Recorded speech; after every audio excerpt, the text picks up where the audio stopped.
PTV 11 Cebu, PTV 2 Guimaras, PTV 10 Dumaguete, PTV 12 Calbayog, and PTV 8 Tacloban. And in Mindanao, PTV 11 Pagadian, PTV 11 Sibugay, PTV 11 Davao, PTV 8 Agusan del Sur, PTV 8 Cotabato, PTV 7 Zamboanga, and PTV 48 Davao del Norte. And through the power of 6 digital transmitting stations, PTV 14 Manila, PTV 42 Cordillera, PTV 46 Naga, PTV 42 Cebu, PTV 23 Guimaras, and PTV 45 Davao. Connecting with the rest of the world in the era of digital technology.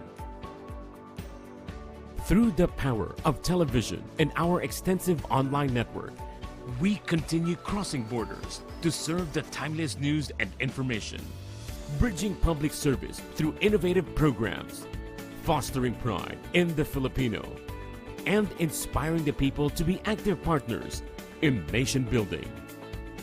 Noon hanggang ngayon, kasama mong naglilingkod. PTV.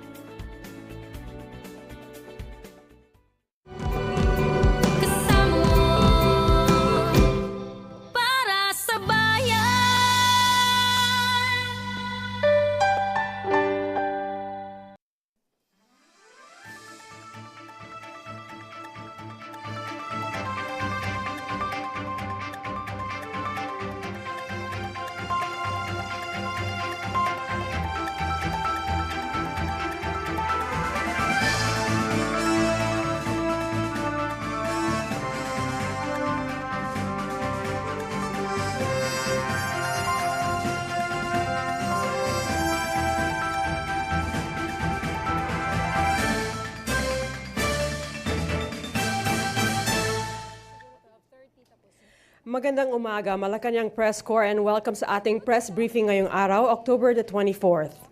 During the sectoral meeting led by President Ferdinand R. Marcos Jr. this morning, the Health Department gave an update on the implementation of the Universal Healthcare Act. The President approved the creation of a Universal Healthcare Coordinating Council led by the national government in cooperation with local government units and other agencies in order to roll out healthcare functions within a well-integrated system. Among the points discussed were the cooperation of the DOH and DILG in ensuring good governance, capacity building, and delivery of health services by local government units. In the second meeting, the Energy Department also presented the steps the government is taking to mitigate high oil prices. And to tell us more about this, we have with us today Health Secretary Teodoro Herbosa and Energy Secretary Rafael Lotilla. Good morning, Secretaries. Good morning. Good morning. Good morning. Okay, let's start with Secretary Herbosa, please. Good morning, everyone. This morning, I presented the updates on the Universal Healthcare Act of 2019 to our President. The UHC law was enacted on February 2019. And the vision was progressive realization that can be achieved through a systems approach, clear role delineation of stakeholders, and ensure equitable access and affordable health care and protection without financial risk.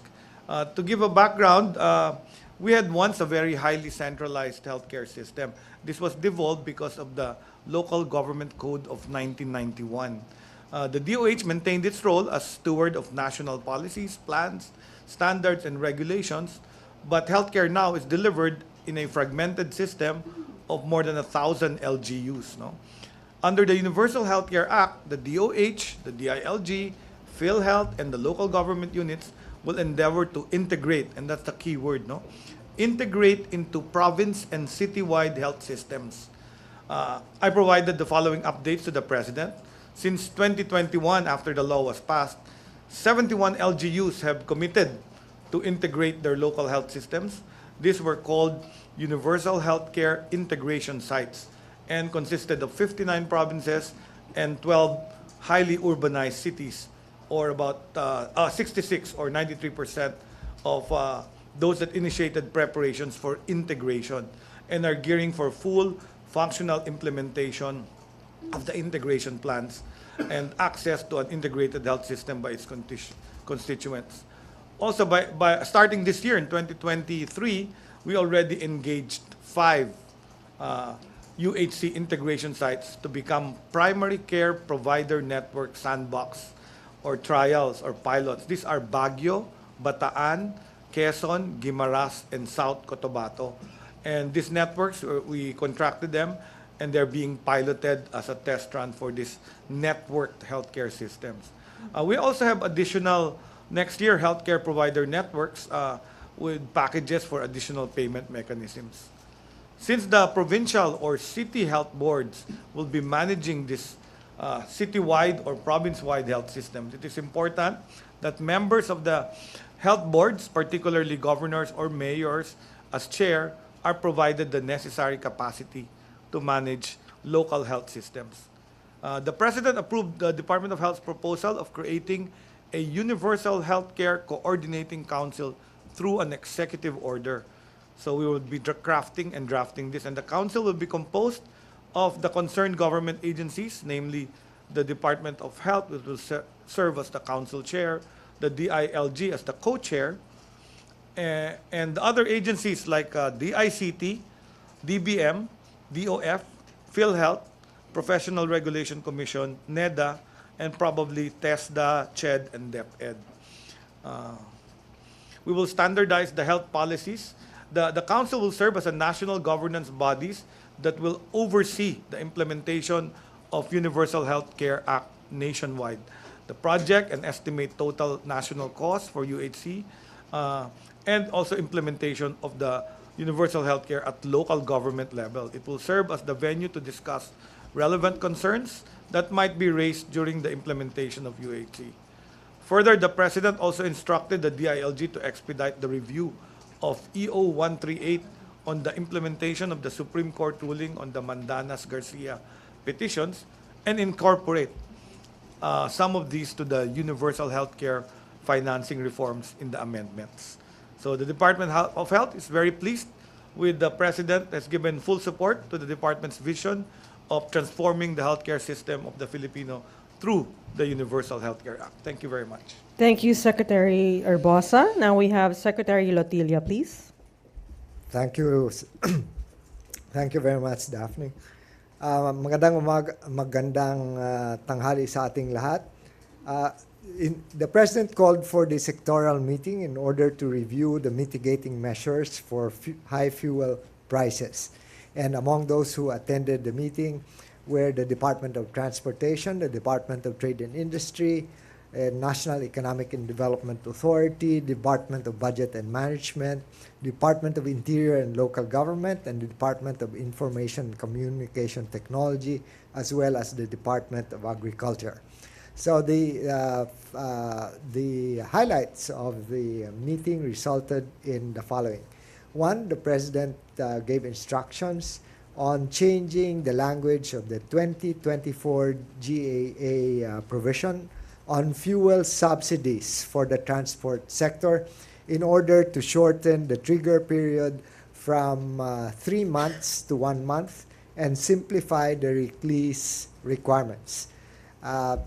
For those of you who are not familiar with the trigger period, whenever the Dubai price per barrel exceeds $80 for 3 months, then that will be the trigger for the provision of subsidies to the transport sector drivers, public utilities, including tricycle and other public utilities. So with this simplification or shortening of the period, we will be able to release the subsidies in a shorter period of time. The second is the simplification of the release requirements. So this time, as proposed by the Department of Budget and Management to Congress, the guidelines will need only to be agreed upon by the Department of Budget and Management, the Department of Transportation, and the Department of Energy. And these can be released upon the finalization of the list of beneficiaries by the Department of Transportation for those which have franchises, and then by the Department of Interior and Local Governments for those tricycle drivers, and by the Department of Trade and Industry for delivery service drivers. The second important point that was agreed upon was the implementation of the voluntary 20% ethanol blend for gasoline, which is targeted for approval by the end of 2023. As for those of you who are using gasoline, you know that we have a mandatory requirement of 10% blend of ethanol with gasoline, and the new policy that we will be implementing is voluntary and raising it to 20%. And this is primarily a price mitigation measure because because ethanol, especially imported ethanol, is cheaper than the price of gasoline. So right now, the price of gasoline without ethanol is around 56.89. Then it will result in a price differential of around 1 peso and 28 centavos, or up to even 1 peso and 50, depending on, of course, on the prices. The local ethanol price per liter is currently around 79 pesos and 49 centavos, which is higher than the imported ethanol, which is at 41 pesos and 44 centavos. But local production of ethanol can only support 48% of the 10% blend, and therefore the utilization of a higher share of imported ethanol will result in lower pump prices because of the increased blend. And the other measure which the president wanted the government agencies to work on is the continued electrification of the transport sector, particularly mass transport and light cargo vehicles. So the president gave emphasis on the need, one, for having the charging stations in place. Second, to make sure that the benefits to the transport sector, is particularly the drivers, will indeed be there, because right now, just from a fuel standpoint, the estimated difference between electric vehicles running per kilometer and those that are internal combustion engines using gas and diesel is quite significant. So for those using gasoline, the per kilometer run is at 5 pesos 30 centavos, but for the light duty electric vehicles, it's a range of 1 peso to 26 centavos to 1 peso to and 90 centavos per kilometer, whereas the cost for those running on diesel is at 4 pesos per kilometer. Of course, these are based on assumptions of the cost of gasoline at 70 per liter and the cost of diesel at 66 pesos per liter.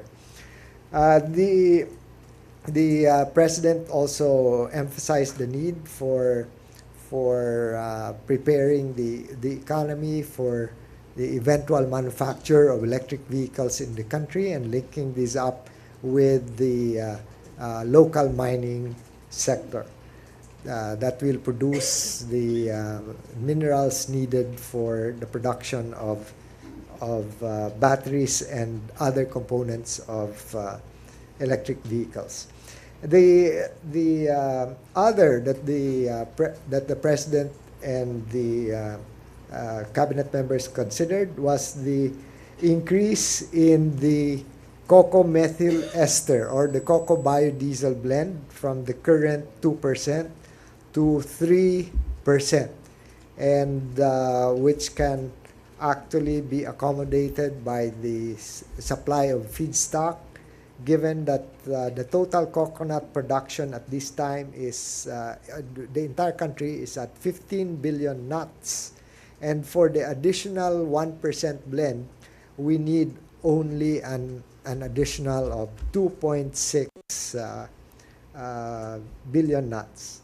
So on the whole, the increase in the blend can also drive down the cost of cocoa methyl ester, because they will be there will be a bigger market for CME. So right now we expect at least the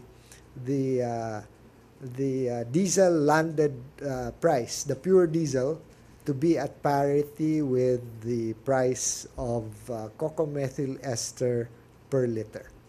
So I think these are things that are good news for our consumers and our transport sector. Thank you. Okay, thank you, Secretary Latilia. Questions first from Joe Banahan, ABS-CBN News Online. Good afternoon, Sir Lotilia. Sir, yung question ko, na-mention nyo kanina na yung simplification of release requirements. So ano na po yung mga requirements na kakailanganin for the fuel subsidy? Well, the requirements before, that's why it took some time for the release of the funds or the subsidies, was that the Department of Transportation had to consolidate all of the lists from not only those who are issued franchises by the Land Transportation and Franchising Board, but also those lists coming from the Department of Interior and Local Government and the lists from the Department of Trade and Industry. So in the case of the DILG, this would include not only the tricycle drivers, but also included the jeepney drivers. But since the DILG does not have the list for jeepneys, and they are with the Department of Transport, so we're simplifying all of these requirements so that the Department of Transport will be responsible for the list for those which are under the LTFRB. Then DILG will come up with the list for those which are with the tricycle drivers under the local governments. And then DTI will take care of the rest. And that will simplify the process. Okay, Maricel Halili, TV5. Magandang umaga po. For Secretary Lotilia, Sir, you mentioned earlier yung tungkol po sa pagbabago ng language for 2024 GAA. So from the current 3 months, basta nag-exceed ng $80 per barrel, sa loob lang ng isang buwan, makakakuha na ng subsidy. That will be the trigger now. Opo. Sir, ano yung wisdom dito sa instruction ng Presidente? Well, it will shorten the period, no, within which the subsidy can be released to our drivers, because before it would take 3 months, no? The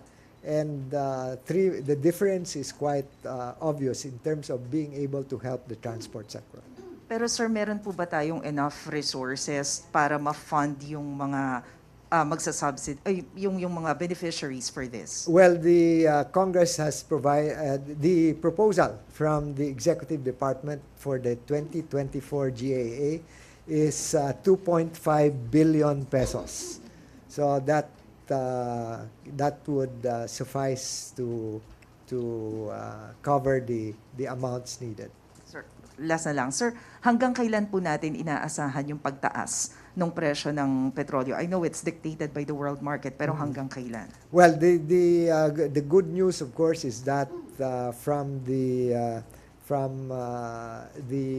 studies or the forecast made by Platts, the gap between supply and demand is going to narrow towards the end of the year and even continue in 2024 because there are additional supplies that are coming from other countries like Brazil and the US, and the US is lifting the embargo on Venezuela. So this will be adding to the supply, and hopefully there will be no black swans out there, no expansion of the crisis between Palestine and Israel that might affect the oil-producing countries. There will be no further invasion of Ukraine and so on. Okay. Sam Medinilla, Business Mirror. For Secretary Lotilla. Sir, yung during po dun sa discussion kanina dun sa para to mitigate yung high oil prices, na-discuss po yung possible na suspension ng oil import tariff.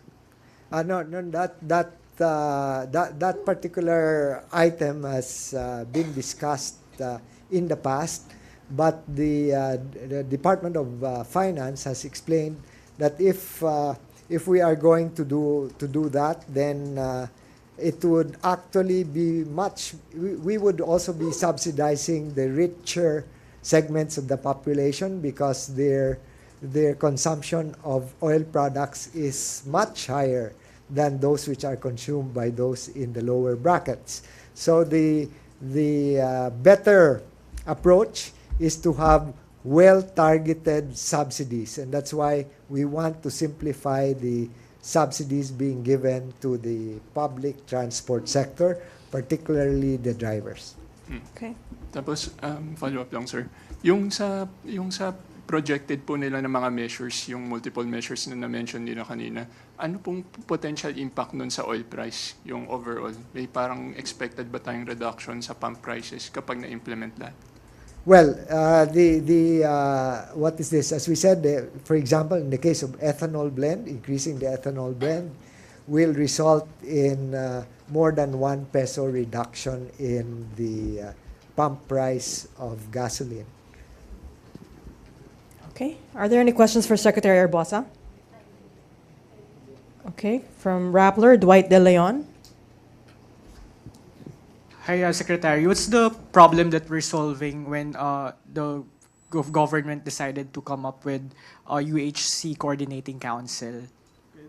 The problem we're trying to solve is the fragmentation of the health system. We saw this during COVID because of the local government code. Local health systems were given to municipal mayors and governors.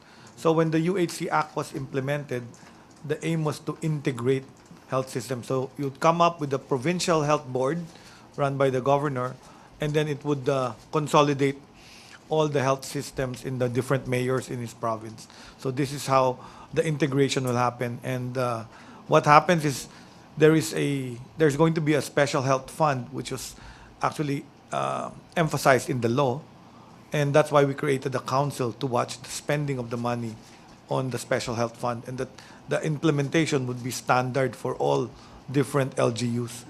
So the President knows that there are diverse implementations that are LGUs that are good implementers of healthcare systems locally, and there are those that don't put emphasis there. So they'll like to put a national standard, and that's where the council would be able to police or monitor how LGUs and local health systems will be spending funds or income from PhilHealth, income from the other local government units, and how the health system can be improved. Because our health systems are diverse. Some are very good, some are very weak. So depending on what their level are, that's how the spending will come. The President also asked us to compute really how much it would cost to have equitable health care. So that's the other direction the council will be doing, really being compute based on the demographics of the country. Okay, thank you. Eden Santos, Net 25. Secretary Herbosa, good morning po. Ito pong kikreate na Universal Coordinating Council, hindi po ba ito nangangahulugan ng another layer of red tape para dun sa ating Universal Healthcare Act? Well, you can look at it that way. It's red tape, but to me, I think it's good governance. Because if you're going to give money to local government to be used in health, dati kasi yung health, yung money from PhilHealth, like say, mayor ka, meron kang paanakan, the reimbursement of that goes to you, to the mayor. Pero ngayon, ipupool natin. So what happens is you pool the resources to that special health fund so that you can really allocate it for things that are needed in the local health system. So you also need to coordinate with the private sector. It can also receive funds. So meron ng mga provinces na nag-put up na ng bank account na may for the special health fund, pero zero pa ang funds. So hopefully, to be able to implement this, there are many things we need to do. The other one is COA needs to change the way they audit the financing system because this is going to be different. It's going to be put in the fund and then reimburse people or pay for salaries of doctors and nurses, additional doctors and nurses. So, yung pa isang pag-uusapan, and that's where the national government as a council can provide good governance and transparency. Secretary, nationwide po ito, no? Yes. Ibig sabihin, mas magiging malapit po sa mga mamamayan itong universal healthcare. Hindi kailangang lumapit pa sa mga kongresista, sa mga senador, para po makahingi ng health assistance. Correct, no? So the idea of the Universal Healthcare Act is really to strengthen our primary healthcare. So ito yung na-weekend when we did the local government code because the local chief executives would change the officials of the local health center every time a new mayor is elected or new. So with the integration, we are hoping to continue to build a stronger primary care. Yung pinakamalapit na health center sa inyo, lagyan namin ng laboratory, x-ray, ultrasound, maybe even telemedicine with the help of the ICT.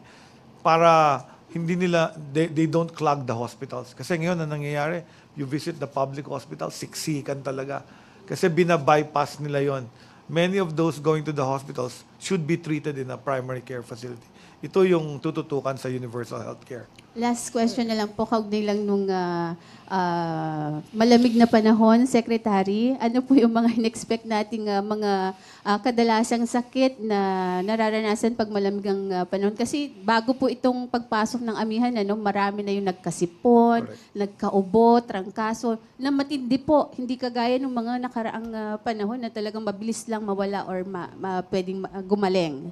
That's correct. No, our epidemiology bureau has been monitoring the increase of influenza-like illness, yung parang trangkaso, at parang tumaas nga. There are some schools that converted to online blended learning because of the number of students. So it's really the time during the rainy season where respiratory illness increases kasi nga sarado ang bintana, we're in enclosed spaces, and people can really get infected. So reminder to everyone, season pa rin, get the flu shot. We have flu shots at the Department of Health. So if you're high risk, especially elderly and senior citizens, magpa-flu shot kayo. And then kung kayo ay may sakit, may respiratory illness, ubo, sipon, sore throat, it is better to stay at home than infect all other colleagues in the office or in the school. So very important yung self-protection. Things we learned during COVID. Pa-practice lang natin. Wear a mask also. The other way is masking again if you have cough, colds, or respiratory illness. Thank you. All right, we have Ivan Mayrina, GMA 7. Secretary Lotilla, sir. Gaano ka komplikadong proseso ang magpalit ng language sa 2024 GAA in terms of yung trigger period? I'm sure this is good news for the transport sector, but how soon can they expect to benefit from it? Well, since the Congress is right now considering the General Appropriations Act for 2024, doon na yon ay isasalang yung amendment from 3 to 1 month. So, soon now? Effective in 2024, as soon as Congress approves the GAA. Tuesday New, DZBB. Hi, sirs. Secretary Herbosa, sir. Recently, sir, nabalitaan namin na may nagkaroon ng malawakang revamp sa PhilHealth. O pinalitan daw po yung matataas na opisyal ng PhilHealth. Ano po ang dahilan nito?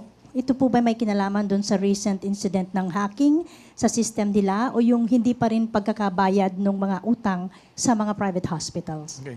So on October 7, the PhilHealth Board met and ako ang chair, no? But I'm a non-voting chair.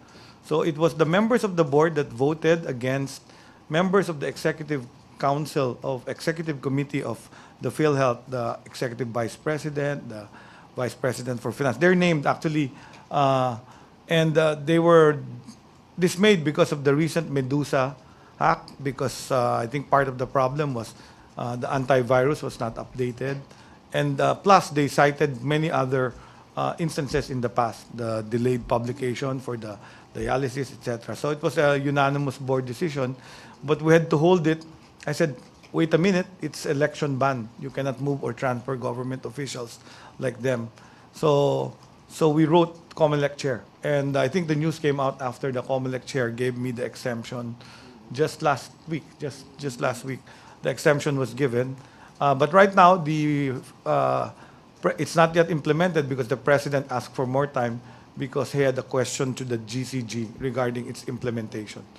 So as of now, it's actually for implementation. It's already exempted, but the board agreed to the request of the president and CEO to actually wait for the comment by the GCG, Government Corporate whatever. Governance Commission, yeah, that's right. Okay. Alvin Baltasar, PBS. Secretary Arbosa, good afternoon po. Good afternoon. Kamusta po, Secretary, yung PhilHealth system after the hacking? Okay na po ba? Okay, so the system, I was told, the board was informed that the systems are up. Not all are up, but most are already up and available. Unfortunately, a large number of data subjects have been compromised. So yun yung another part, the bad part of this. So many members' personal and private information are out there on the dark web.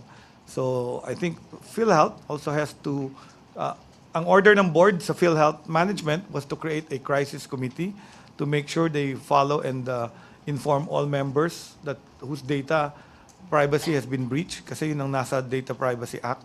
They have to inform all of them that your data has been breached and you change your passwords and everything.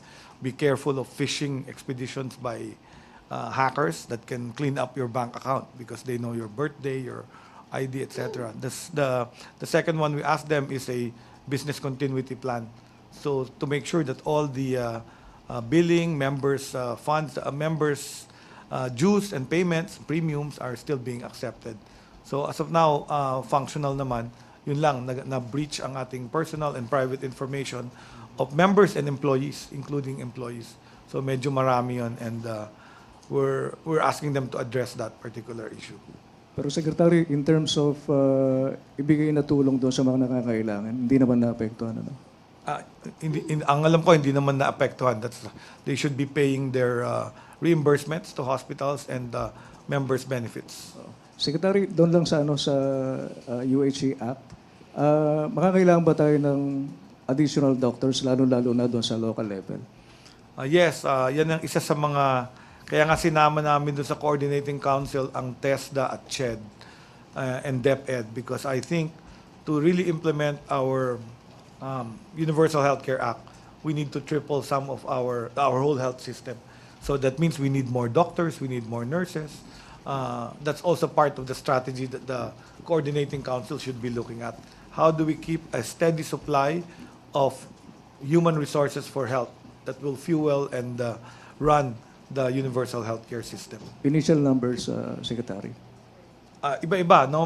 Different depending on the doctors. But we have a lot of doctorless municipalities still. So we hope to solve that by other solutions. I don't have the numbers for you right now, but I can tell you that some of the solutions put forth is using telemedicine, which we also did during COVID-19. No?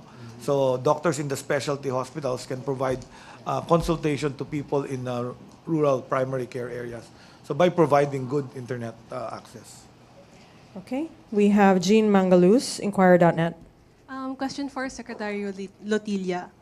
You mentioned that the economy is being prepared to manufacture electric cars, so we're partnering with the mining sector. Do we expect an increase in mining operations in the Philippines? That would have to be addressed to the Department of Environment and Natural Resources.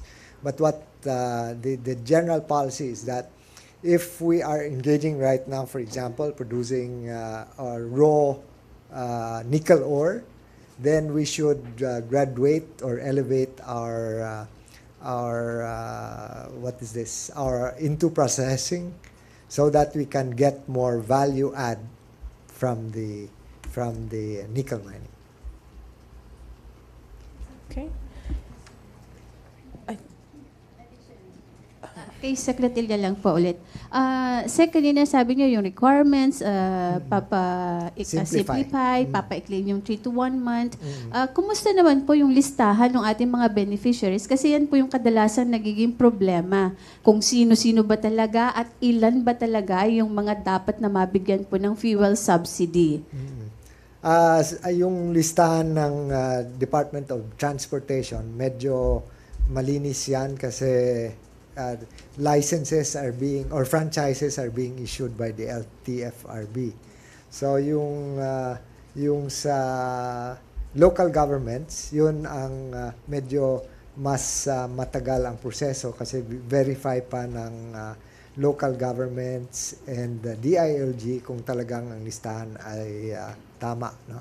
At siguro ang experience natin nitong taon ay magiging magandang gabay na para sa next one. So we just need to clean up the list, but we don't need to start from scratch. So ilan po talaga yung sa DOTR, yung sinasabi niyong malinis na, yung listahan?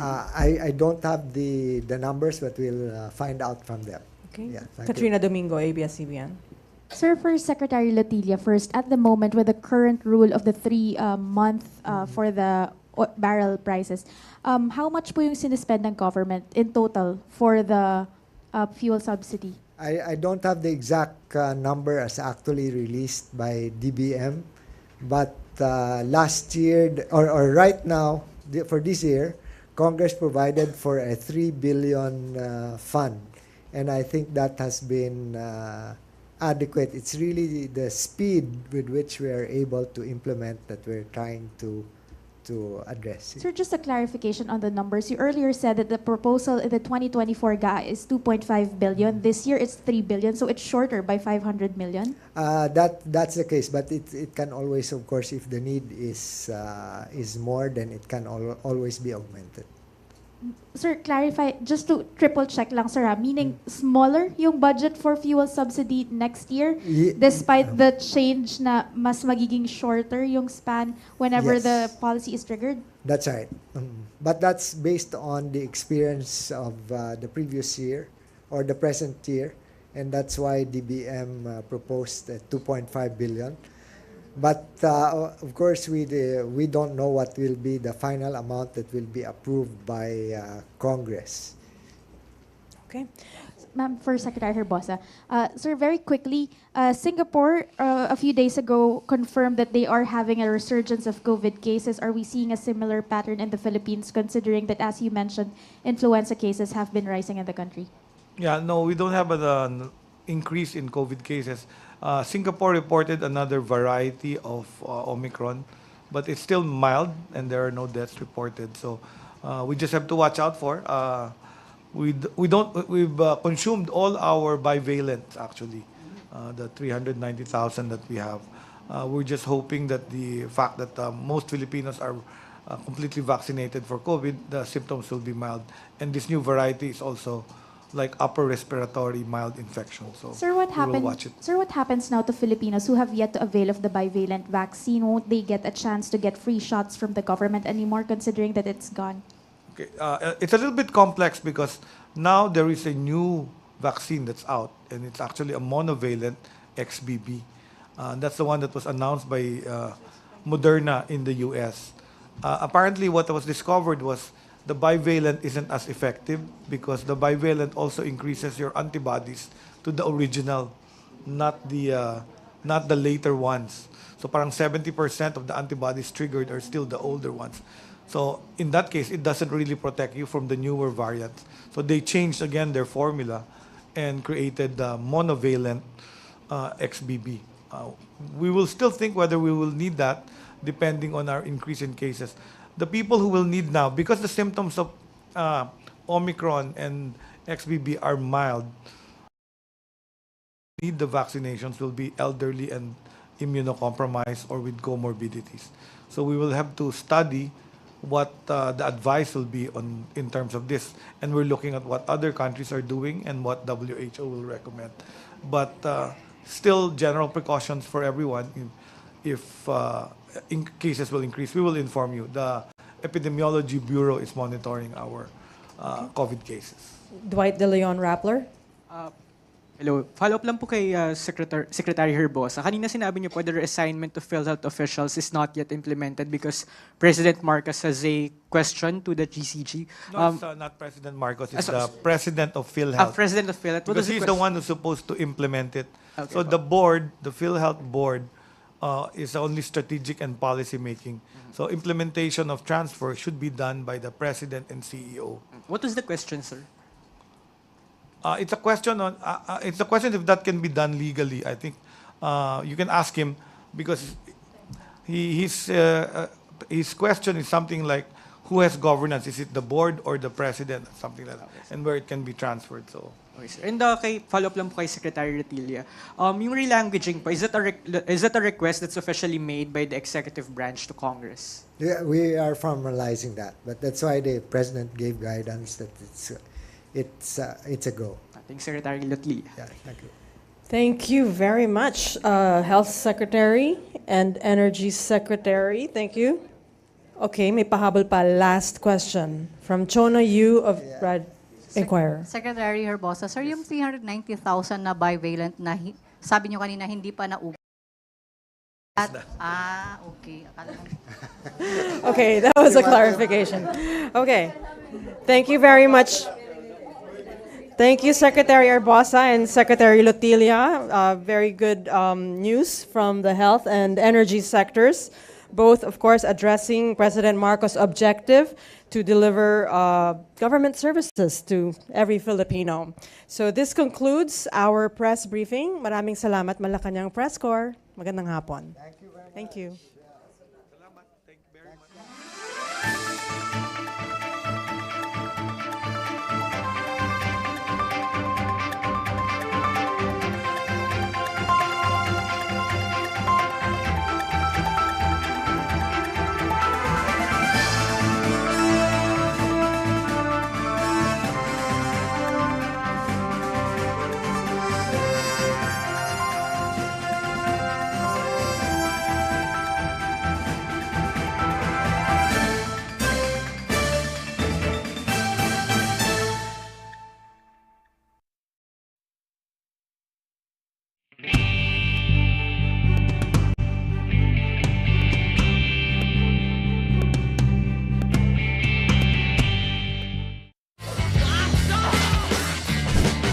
Noong dekada 80, si Monsur del Rosario ang pinakamahusay at pinakapremyadong taekwondo jin ng Pilipinas. Nung nakita ko yung taekwondo, full blast! Pak! Pak! Nananakaw pa! 1977 yata yun, sabi ko. Gusto ko to. Mula sa pagiging varsity athlete, paglaon ay naging bahagi ng pambansang koponan si Monsur. At hindi nagtagal ay nakayanan ni Monsur na makipagsabayan sa mga Koreano sa sarili nilang sport. Masters of the Game. Dito lang sa PTV.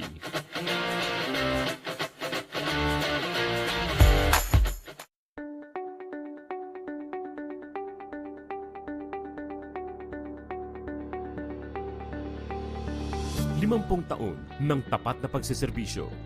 Kailanman, kahit saan, para sa bayan.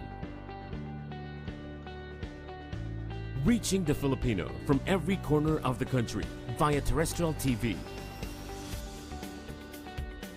In Luzon, PTV 8 Cordillera, PTV 4 Manila, PTV 4 Palawan, and PTV 4 Naga.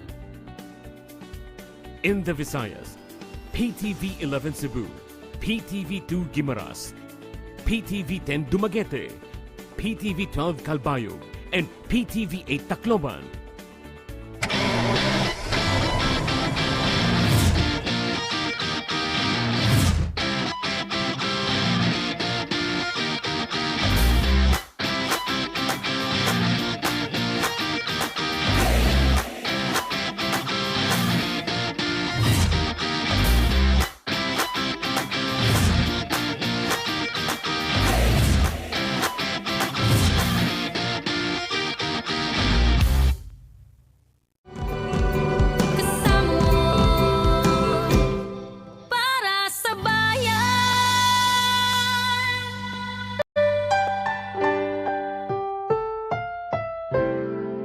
Susunod na programa ay rated PG. Ito ay nangangailangan ng patnubay at gabay ng magulang para sa mga batang manonood. Ngayong gabi sa Ulat Bayan Weekend.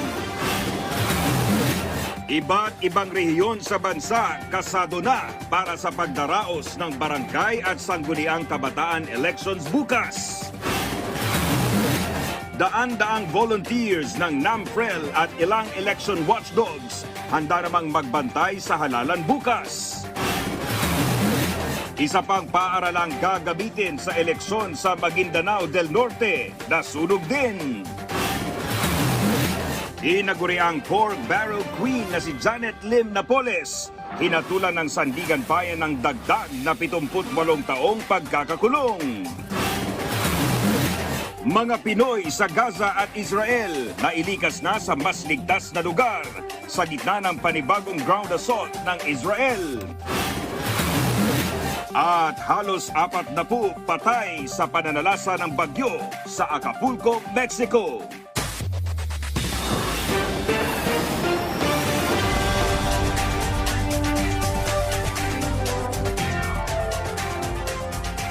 Magandang gabi, Pilipinas! Libo-libo pa rin ang mga dumaragsa sa mga bus ng terminal para humabol ng pag-uwi para sa undas at sa barangay at sangguniang kabataan elections na idaraos na bukas. Yan ang ulat ni Clazel Pardilla live mula sa Cubao. Clazel. Dominic, ilang oras bago yung barangay at sangguniang kabataang elections, nagsayong ating mga kababayan sa mga terminal ng bus dito sa Cubao para umuwi sa kanilang mga probinsya at bumoto. Pagod pa mula sa pagtatrabaho sa isang construction site ngayong linggo sina Mang Ronaldo at kanyang mga kaanak. Pero diretso na sila sa terminal ng bus na ito sa Cubao para makauwi sa probinsya at makaboto sa barangay at sangguniang kabataan elections bukas. 8 po kami magkakamag-anak, galing Batangas pa. Uwi kami ng Pangasinan kasi nga po, yun nga, butuhan, karapatan po natin yun para makapili po tayo ng yung totoong iupo natin kapitan.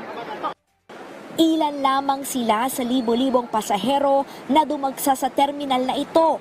Pampanga, Tarlac at Pangasinan ang biyahe ng mga bus rito. Ayon si management, papalo sa 3,000 pasahero ang naihatid sa kani-kanilang mga probinsya ngayong araw.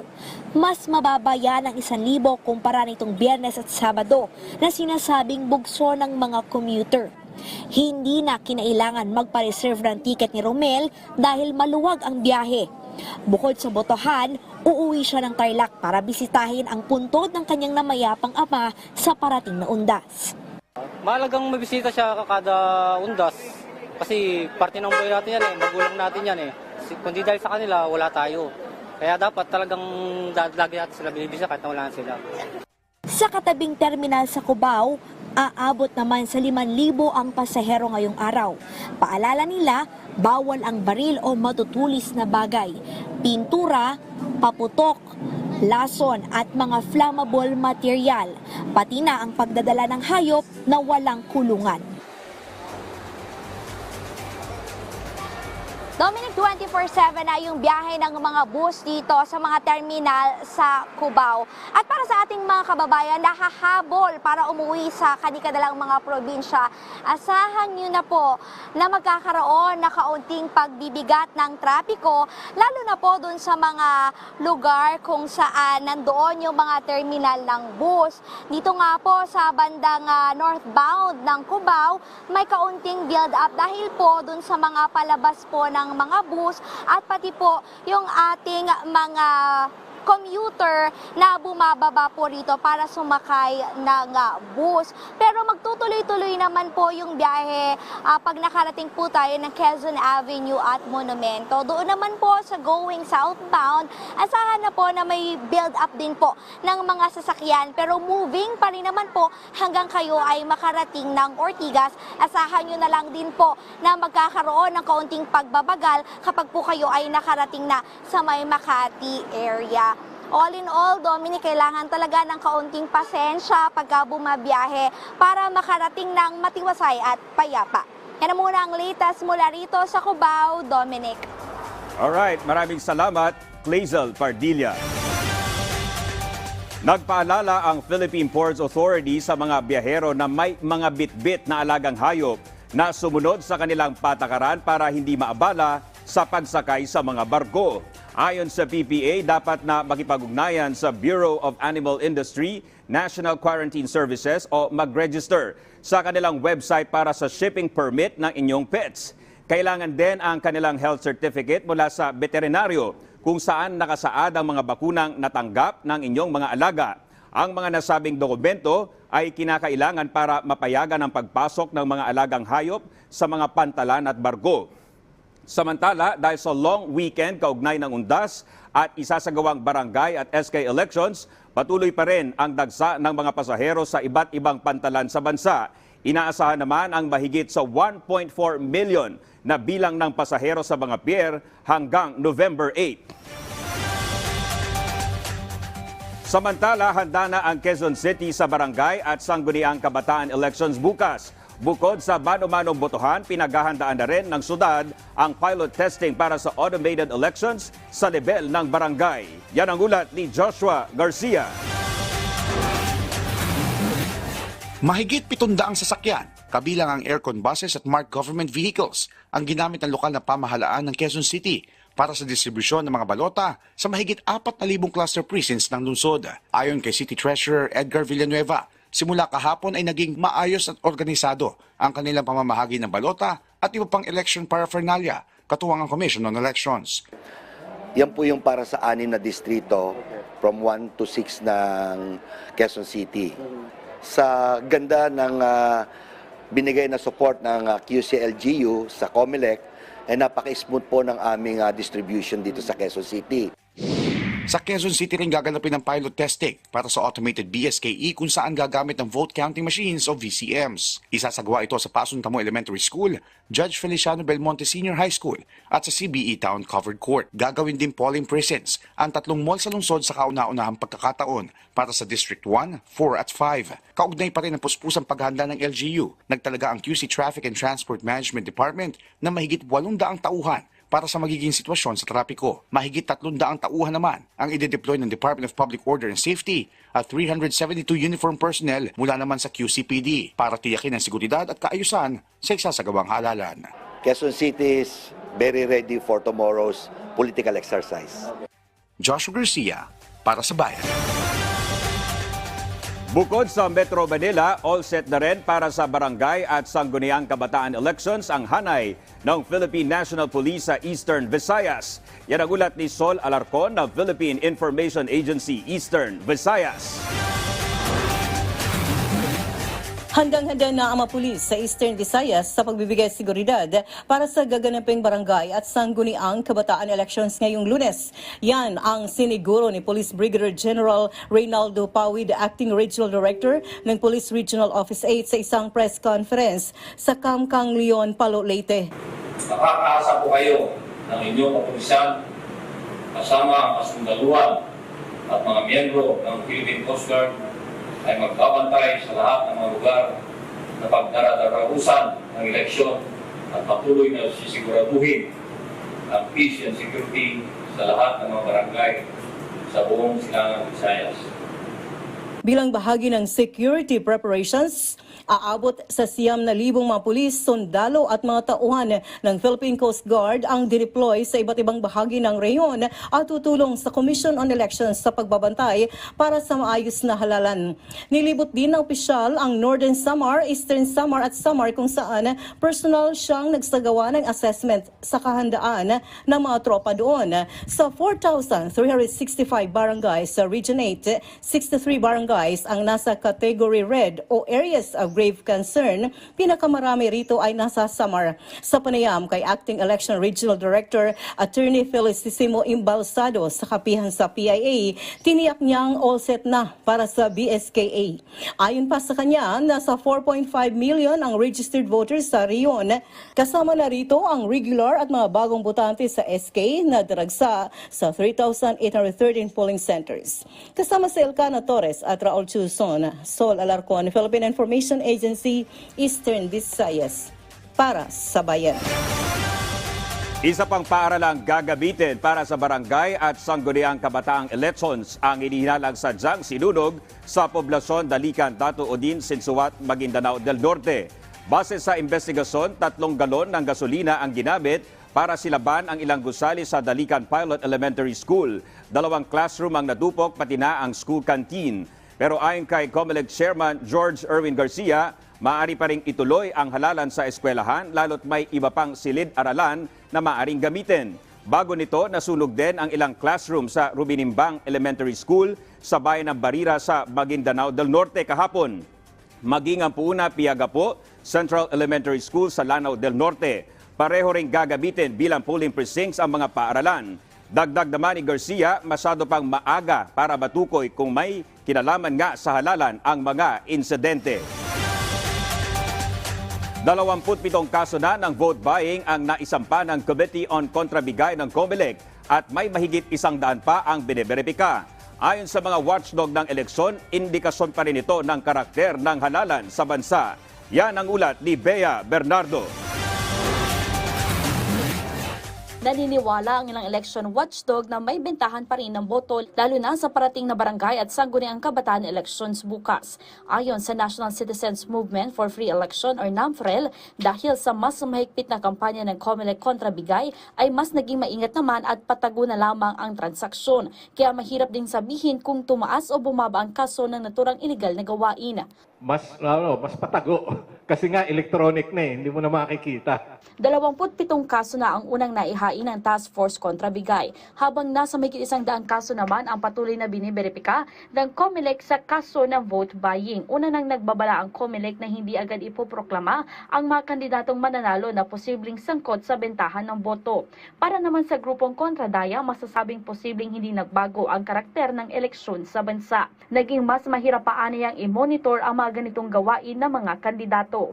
Kahit na very stringent yung COMELEC ngayon sa may mga task forces na siya, those are all but reactive. Kaya more fundamental long-term changes, sabi nga ni Sir Gus, need to be made para mawala talaga yung vote buying ngayon. Sinabi naman ng NAMFREL na nakahanda na ang daan-daan nilang volunteers para magbantay sa eleksyon bukas. Hinihikayat din nila ang publiko na i-download ang kanilang app para mas madaling makapag-report sa kanila ng mga kaso ng dayaan at bentahan ng boto. Bea Bernardo para sa Bayan.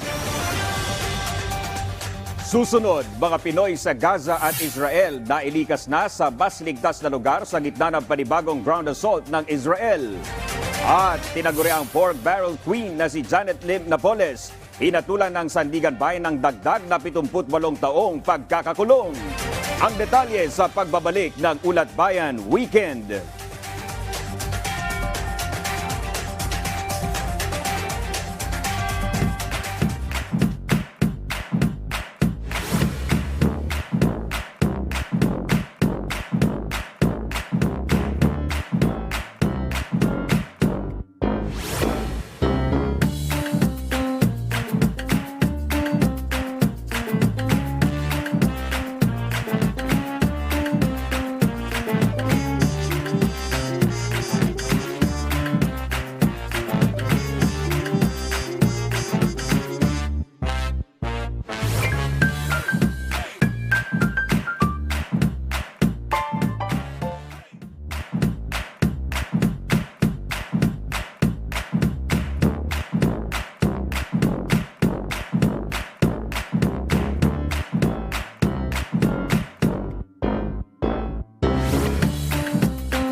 Noong dekada 80, si Monsur del Rosario ang pinakamahusay at pinakapremyadong taekwondo jin ng Pilipinas. Nung nakita ko yung taekwondo, full blast. Pak! Pak! Nananakaw pa. 1977 yata yun, sabi ko. Gusto ko to. Mula sa pagiging varsity athlete, paglaon ay naging bahagi ng pambansang koponan si Monsur. At hindi nagtagal ay nakayanan ni Monsur na makipagsabayan sa mga Koreano sa sarili nilang sport. Masters of the Game.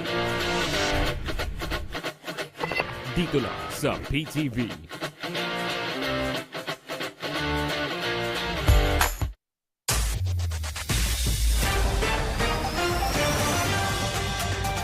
Nagbabalik ang Ulat Bayan Weekend. Pumalo na sa 7,000 ang namatay sa patuloy na gera ng bansang Israel at grupong Hamas. Samantala, nakapag-abot na ng tulong ang Red Cross sa unang pagkakataon matapos itong makapasok sa Gaza Strip. Narito po ang ulat. Daan-daang gusali at libo-libong bahay ang nawasak kasunod ng pinatindipang air and artillery assault ng Israel sa Gaza Strip nitong Biyernes. Mas maraming Hamas targets ang tinamaan, lalo na ang kanilang underground tunnels. Pero ayon sa Gaza Health Ministry, kabilang sa mga namatay ang mahigit 3,500 na mga bata. Sa ngayon, pumalo na sa mahigit 7,000 ang bilang ng mga namatay sa digmaan sa pagitan ng Israel at Hamas. Samantala, napasok na ng International Committee of the Red Cross ang Gaza Strip sa kauna-unahang pagkakataon mula nang sumiklab ang gulo noong October 7. Dumaan sa Rafah border crossing sa Egypt ang 6 na medical staff kasama ang 4 na specialists at 6 na aid trucks. Sa pahayag ng ICRC, sinabi nilang bagamat bahagyang nakapaghatid ng ginhawa ang maliit nilang convoy, hindi pa ito sapat. Makakatulong naman ang kanilang surgical team at dalang medical supplies para maibsan ang mabigat na pasanin ng mga doktor at nurse sa Gaza. Pero kailangan pa rin umano ang ligtas at tuloy-tuloy na humanitarian access para sa kanilang grupo.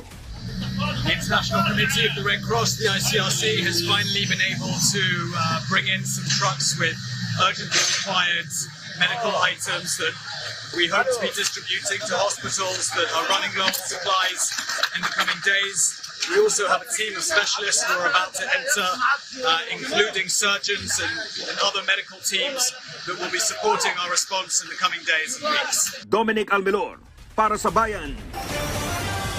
Sa gitna pa rin ng giyera sa pagitan ng Hamas at Israel, isang resolusyon ang pinagtibay ng United Nations para bigyang daan ang humanitarian truce sa pagitan ng dalawang bansa. Kung ano ang posisyon dito ng Pilipinas, alamin sa ulat ni Bea Bernardo.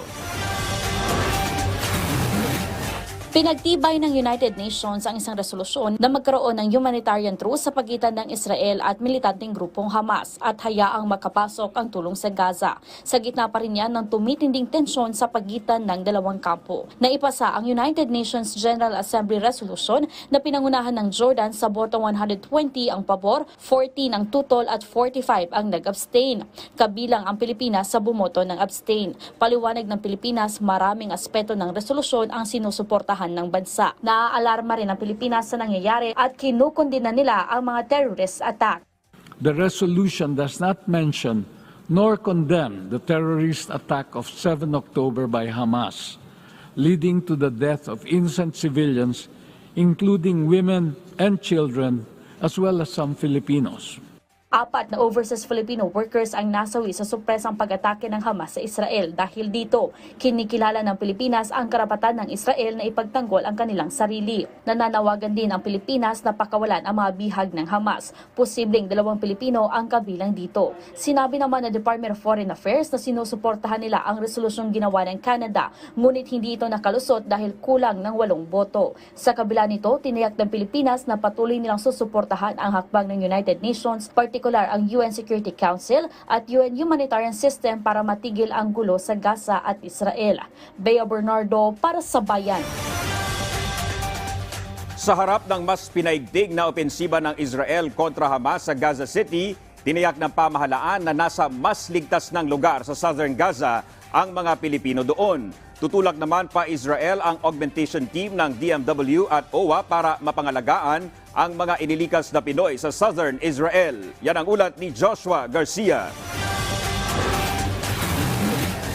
Nakaantabay ang Foreign Affairs Department sa pagbubukas ng Rafah border sa Egypt. Dito idadaan ng mga Pilipino sa Gaza City na ngayon ay nailikas na nila sa Southern Gaza na mas ligtas kaysa sa syudad na sentro ng bakbakan. Ngayong araw sinimulan ng Israel ang second phase ng kanilang ground assault sa Gaza City. Sabi ng DFA, nadala na sa mas ligtas na lugar sa Southern Gaza ang may 136 na Pilipino. Nakaramihan ay nakapangasawa ng Palestinian maliban sa isang madre na kusa nagpaiwan at mag-ama na nasa ospital. I just have to point out na yung political security scenario, I will defer to the DFA on this. But yung kung merong effect dun sa ating mga kababayan sa Gaza, nitong latest developments, rest assured, no, nagsagawa na ng paraan ang DFA in terms of saan sila dadalhin, saan sila ililikas, ano yung border crossing, which is the Rafah border crossing. At inaantabayanan na lang na makatawid sila from the Gaza side to the Egyptian side. Maging ang mga Pilipino sa Israel na naninirahan malapit sa Gaza ay nailikas na sa mas ligtas na lugar. Ayon sa Department of Migrant Workers, nasa pangangalaga sila ngayon ng Philippine Labor Attaché at Welfare Officer. At upang matiyak na mapapangalagaan sila ng gobyerno, tutulak sa November 2 patungo ng Israel ang augmentation team mula sa DMW at OWA. Doon sa southern part of Israel that borders Gaza. And meron na dong no entry o no-go zone doon sa southern part. Yung pinakamalapit sa Gaza border, yun ang declared no entry zone ng Israeli Defense Forces. At yung mga Pilipino sa zone na yon, mailikas to safer ground. Kaya yun ang pinupuntahan ng ating Labor Attaché at Welfare Officer, yung mga rescue areas. Samantala, patuloy namang kinukumpirma ng Israel Forces kung kabilang sa mga hostage ng Hamas sa Gaza ang 2 Pinoy na nawawala. Ayon sa DMW, sa 770 Pilipino na ipinahahanap ng kanilang pamilya sa Pilipinas, nasa 768 lamang ang kanilang nahanap. Sa Lunes, darating na ang 60 OFWs at 2 sanggol. Ang ika-4 na batch ng mga nagpa-repatriate na Pilipino mula sa Israel. Pero sabi ng DMW, marami sa mga caregivers mula sa Israel ay walang planong umuwi. Sabihin na nating many Filipinos OFWs have already found Israel as a second home. Kaya't napipili na rin nila ngayon na manatili muna doon. But having said that, yun nga, merong mga gustong umuwi. At dito naman sa mga gustong umuwi, sinisiguro natin na maganda ang paghihiwalay with the employer para may babalikan pa silang trabaho kung kumuha ang sitwasyon. Joshua Garcia, para sa Bayan. Sa ibang balita, hinatulan ng Sandigan Bayan ng dagdag na 78 taong pagkakakulong ang tinaguriang pork barrel scam queen na si Janet Lim Napoles. Kaugnay pa rin ito sa mga kasong may kinalaman sa pork barrel fund. Narito po ang ulat. Kung pagsasama-samahin, posibleng hindi lamang 1 siglo o 100 taon makukulong ang tinaguriang pork barrel scam queen na si Janet Lim Napoles. Sa pinakahuling hatol ng Sandigan Bayan kay Napoles, 78 hanggang 150 taong pagkakakulong ang desisyon ng Anti-Graft Court. Sa 3 kaso ng graft at 3 kaso ng malversation of public funds, may kaugnayan ito sa paggamit sa 35 milyong pisong pork barrel fund ni dating Congressman sa Lacni Baterina. Nahatulan ding makulong ang 4 pang kasamahan ni Napoles mula sa mga organisasyon na ginamit nila para daanan ng pondo. Pinawalang sala naman si Baterina, subalit inatasan siya ng korte na isole ang 35 milyong pisong nakuha ni Napoles sa kanyang pork barrel fund. Ito na ang ikatlong conviction ni Napoles ngayong lamang Oktubre. Noong nakaraang linggo, hinatulan din ng Second Division ng Sandigan Bayan si Napoles ng hindi bababa sa 66 na taong pagkakabilanggo. Nag-ugat naman ito sa iligal na paggamit sa 20 milyong pisong pork barrel ni dating South Cotabato Congressman Arthur Pingoy. October 3 naman nang ideklarang guilty si Napoles sa 9 na kaso ng corrupting a public official dahil sa pagtanggap ng kickbacks mula kay Congressman Edgar Valdez. Ang unang conviction ni Napoles ay sa plunder case na sangkot si Senador Bong Revilla. Napawalang sala ang senador pero inatasan siya ng korte na ibalik ang halagang iligal na nakuha ni Napoles. Convicted din si Napoles sa mga kasong graft at malversation dahil sa paggamit ng pork barrel ni na dating Congressman Constantino Haraula at yumaong Congressman Douglas Cagas. Dominic Almelor para sa Bayan. Nasa gitna ng mga tauhan ng Philippine Coast Guard ang dalawang mangingisda na unang napaulat na nawawala sa Bulig Shoal. Ayon sa PCG, halos 2 araw na nasa dagat ang mga mangingisda matapos maubusan ng gasolina ang kanilang demotor na bangka at alunin palayo mula sa kanilang motherboat na FB Lantis Andre. Agad na naiulat ng Naval Forces West ang pangyayari sa Coast Guard District Palawan. Rumesponde naman ang PCG at ipinadala ang BRP Sindangan para magsagawa ng search and rescue operation. Matapos na mailigtas sa mga mangingisda, agad silang binigyan ng PCG ng medical assistance at pagkain at tiniyak na nasa maayos silang kalusugan. Suportado ni Pangulong Ferdinand R. Marcos Jr. ang pagbili ng locally manufactured na materyales na maaaring gamitin sa mga future projects ng pamahalaan sa infrastruktura. Ito ay matapos niyang tanggapin ang rekomendasyon mula sa Private Sector Advisory Council Infrastructure Cluster. Inutusan ng Pangulo ang Department of Trade and Industry na makipagtulungan sa PISAC para matiyak ang mga construction materials para sa mga proyekto ng gobyerno.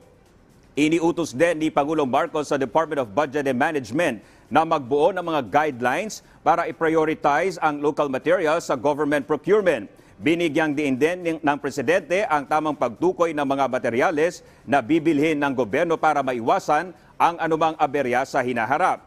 Ipinahayag naman ng mga miyembro ng PISAC ang kanilang suporta sa pag-promote ng world-class products na gawang Pinoy. Kinumpirma rin ng DTI ang suporta ng gobyerno sa Buy Local, Go Local policy para i-promote ang local products sa bansa. Pinag-aaralan na ng MMDA na itaas ang multa sa mga motorista na pumapasok sa bus carousel lane sa EDSA. Ayon sa MMDA, sa ngayon ay nasa 1,000 piso ang multa sa mga lumalabag. Pero mukhang hindi raw ito nararamdaman basta't makaiwas lang sa masikip na trapiko sa EDSA. Mula July hanggang Setyembre, umabot sa 2,100 motorista ang nahuling gumagamit ng bus carousel lane. Susunod, Senator Francis Tolentino, tiwalang darami pa ang mga kabataang tatangkilik sa mandatory ROTC program. At kultura ng mga Pilipino isinusulong ng isang Pinoy artist sa China sa pamamagitan ng kanyang mga obra. Ang detalye sa pagbabalik ng Ulat Bayan Weekend.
Pagpati sa mga programa at personalidad ng People's Television.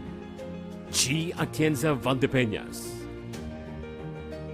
Diane Medina, Audrey Coriseta, Fifi de los Santos, at Rise and Shine Pilipinas. Ang mga parangal na ito ay alay namin para sa bayan. Hindi lang din ito isang trabaho, kung hindi isang advokasya.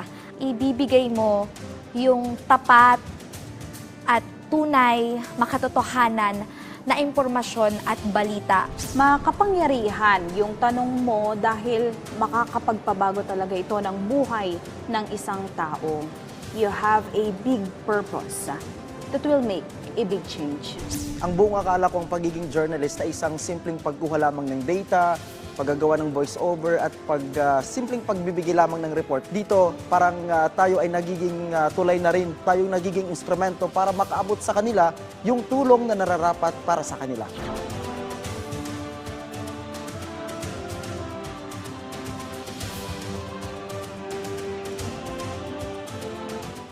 Kapag lumilindol, mag-duck, cover and hold. Huminahon at humanap ng matibay na bagay na magsisilbing panangga sa posibleng pagbagsak ng debris. Magtago at protektahan ang sarili. Kumapit ng mahigpit at hintaying matapos ang pagyanig. Sa panahon ng kalamidad, dapat laging listo.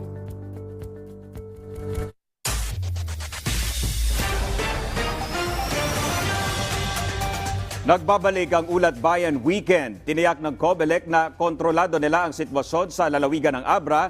Sa kabila po yan ang napaulat na pag-aligid ng ilang individual sa bayan ng Bukay at sa pag-atras ng ilang kandidato at mga gurong tatayong electoral board sa halalan bukas. Yan ang ulat ni Luisa Erisbe. Tapos na ang panahon ng kampanya. Tapos na ang panahon ng paghahanda. Bukas, oras na para sa isa na namang halalan sa bansa, ang barangay at SK elections. Kaya lang, aminado pa rin ng COMELEC, may mga lugar pa na kailangan nilang matiyak na magiging maayos ang halalan. Kaya naman, pumunta ang Commission on Elections sa Abra ngayong araw kung saan may kumakalat umanong balita na magulo ang magiging eleksyon sa lugar dahil sa CCTV footage na may mga lalaking umaaligid sa mga sulok-sulok ng munisipalidad ng Bukay. Pero pagdating ng COMELEC sa lugar kasama ang PNP, we would like to assure each and every one of you, including the people of Abra and the entire country, the COMELEC is in control. Our partners, the Philippine National Police, the Armed Forces of the Philippines, through the Philippine Army and the DepEd, are in full control of the situation here in Abra and in the entire country. Kahit naman balik yellow category na ang buong probinsya ng Abra, may 284 pa rin na kandidato ang umatras sa halalan sa probinsya at may 29 na mga guro na ayaw tumayong electoral board sa eleksyon. Dito napapasok ang tulong mula sa Philippine National Police at karagdagang puwersa mula sa Armed Forces of the Philippines. Ang sinigurado po natin dito is yung augmentation ay hindi na ganito yung maraming mag-anak. So in this case, this augmentation came from the South, came from the Regional Mobile Force, and also, of course, yung sa RNP natin, para maiwasan talaga yung mga pinatawag natin na may kinikilingan. May babala naman ang COMELEC sa mga matataas na opisyal ng gobyerno na umano'y ugat ng gulo ngayong eleksyon. Pakiusap ko lang sa ibang politiko na hindi naman tumatakbo. Sana po nung pakialaman ng barangay SK elections. Alam niyo po kaya nagbubulo dahil sa inyo. Dahil kayo ang nag-refinance kayo, tao-tao niyo, bata-bata niyo, sa totoo lang maging impartial lang kayo, neutral. Lahat ng mananalo niya kung ikaw ay mayor, kay governor, sa hindi naman yan. Pwede naman ibigay sa inyo ang loyalty ng lahat ng mga bayan elect na yan. So hindi natin kinakailang kampi-kampihan tayo dito. Mas nahihirapan ang COMELEC kaya nagkakagulo dahil lang sa pakikialam ng ibang politiko. Samantala, sa pagtatapos naman ng campaign period kahapon, wala nang natanggap na ulat ang COMELEC na may mga humihirit pa ng kampanya. Sa ngayon, 25 pa rin ang election-related incidents sa buong bansa. Di hamak-an niya na mas mababa kumpara sa mga nagdaang eleksyon. Kampante ang COMELEC, walang magiging failure of election, pero panawagan lang nila sa publiko, bukas ay huwag matakot na bumoto. Luisa Erispe, para sa Bayan. Sa ibang balita, kasabay ng ika-78 anibersaryo ng United Nations, binigyang pagkilala ng United Nations Association of the Philippines si General Carlos P. Romulo sa malaking ambag nito sa pagpapaigting ng kapayapaan at katahimikan sa mundo. Yan ang ulat ni Sue Jin Kim.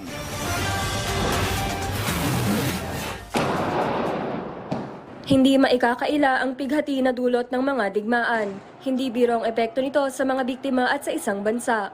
Noong ikalawang digmaang pandaigdig, tinatayang 75 milyon ang namatay.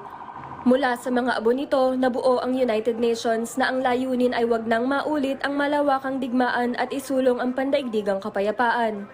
War has a power to rip families apart, to decimate societies, and to challenge the essence of our humanity.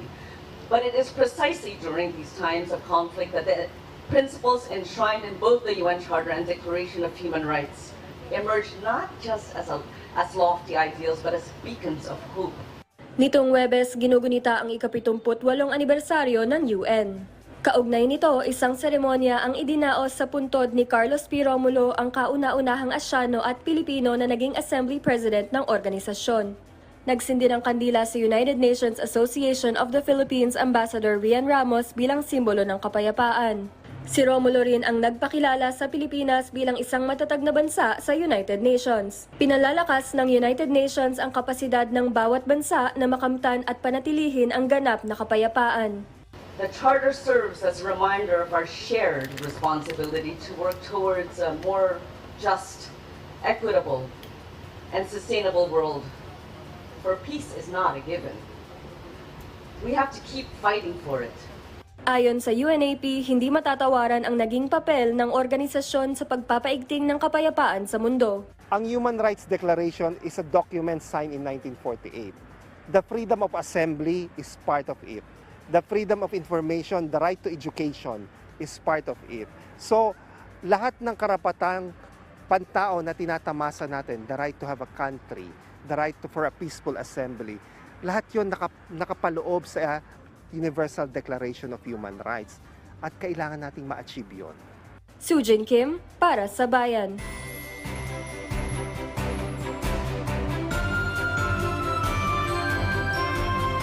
Nakapasok na sa Philippine Area of Responsibility ang binabantayang low pressure area. Hulitong namataan sa 960 kilometers sa silangan ng northeastern Mindanao. Bagamat lalapit ito sa kalupaan ay maliit ang tsansa na maging ganap itong bagyo sa susunod na 3 araw.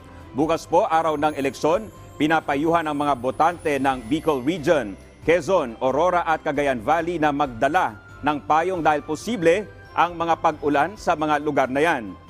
Pulupulong pagulan at thunderstorms naman na tumatagal lang ng 1 hanggang 2 oras ang inaasahan sa Metro Manila at mga karatig lalawigan.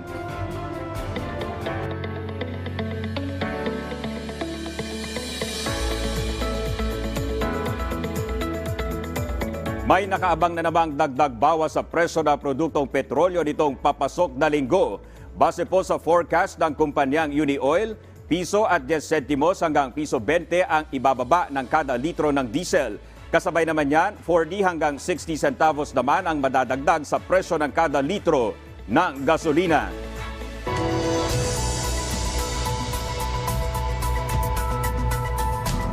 Sa balitang pandaigdig, 39 ang namatay dahil sa pananalasa ng Hurricane Otis sa Acapulco, Mexico, habang Friends actor na si Matthew Perry pumanaw na. Yan ang ulat ni Abby Malanday. Basag-basag na mga salamin, nagkalat na mga basura at hindi pa rin humuhupang baha. Ito ang iniwan ng Hurricane Otis sa Acapulco, Mexico matapos manalasa nitong weekend. Ayon kay Mexican President Andres Manuel Lopez Obrador, pumalo na sa 39 na individual ang nasawi sa kanilang bansa habang 10 ang nawawala. Nag-deploy naman ng Mexican government ng 17,000 pulis sa mga pamilihan matapos maitala ang maraming kaso ng nakawan. Sa ngayon, hindi pa bumabalik sa normal ang signal sa Acapulco habang libu-libong residente ang nangailangan ng tulong. Sa Kazakhstan, aabot sa 32 individual ang nasawi matapos sumabog at masunog ang isang minahan. Ayon kay Kazakhstan President Kassym-Jomart Tokayev, isinailalim na sa kontrol ng gobyerno ang ArcelorMittal mine na marami ng insidente ng paglabag. Pahirapan naman ang pagligtas sa 14 pang minero na nawawala dahil sa pagguho ng lupa.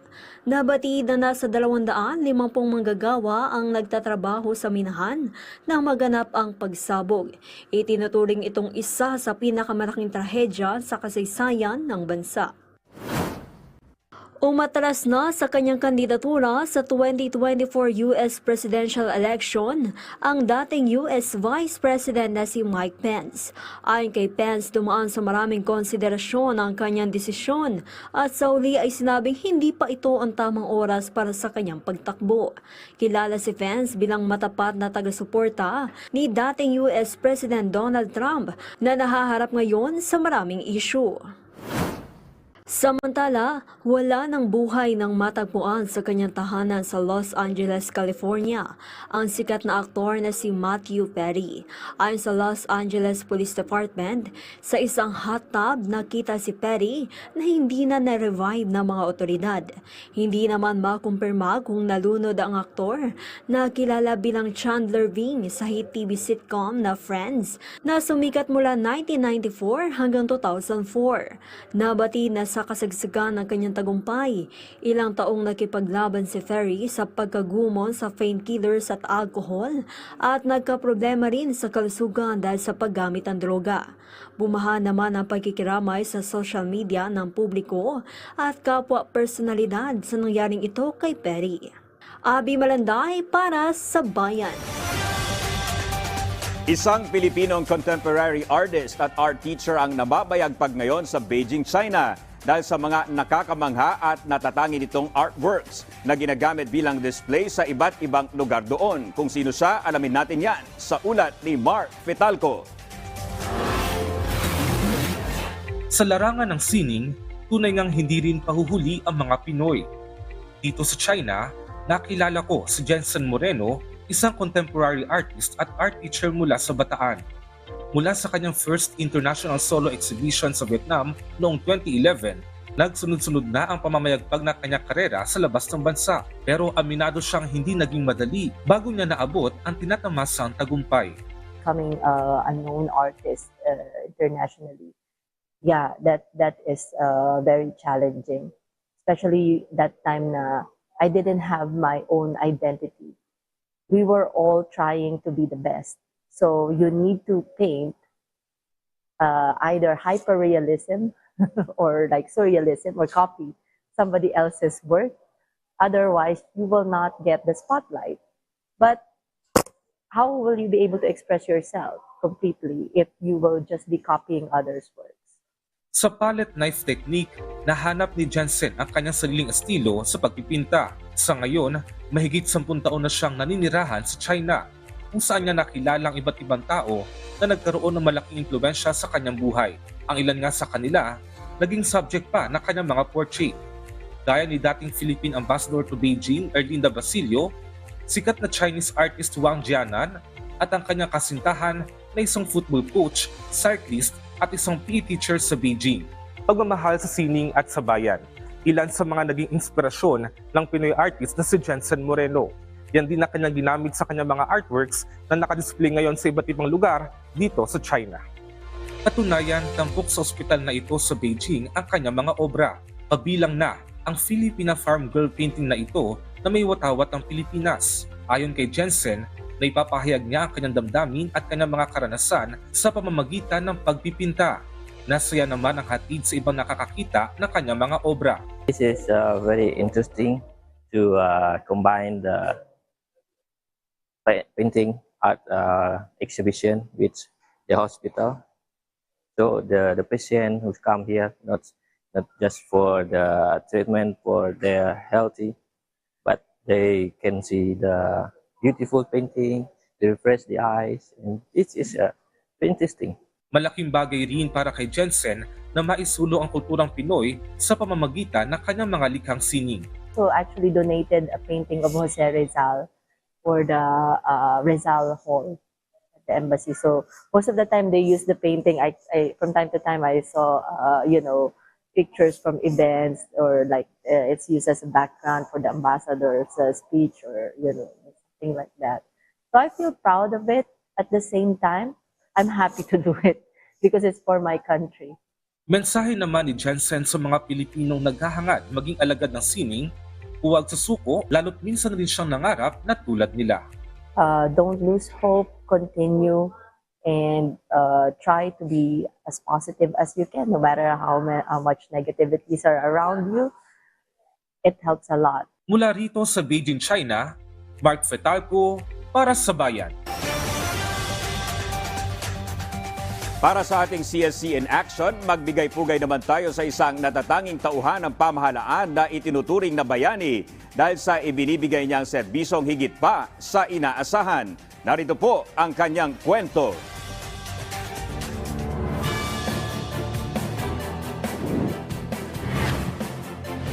Magandang gabi Pilipinas, tayo ngayon ay nabigyan ng pagkakataon upang tugunan ang inyong mga katanungan sa mga programa at patakaran ng Civil Service Commission.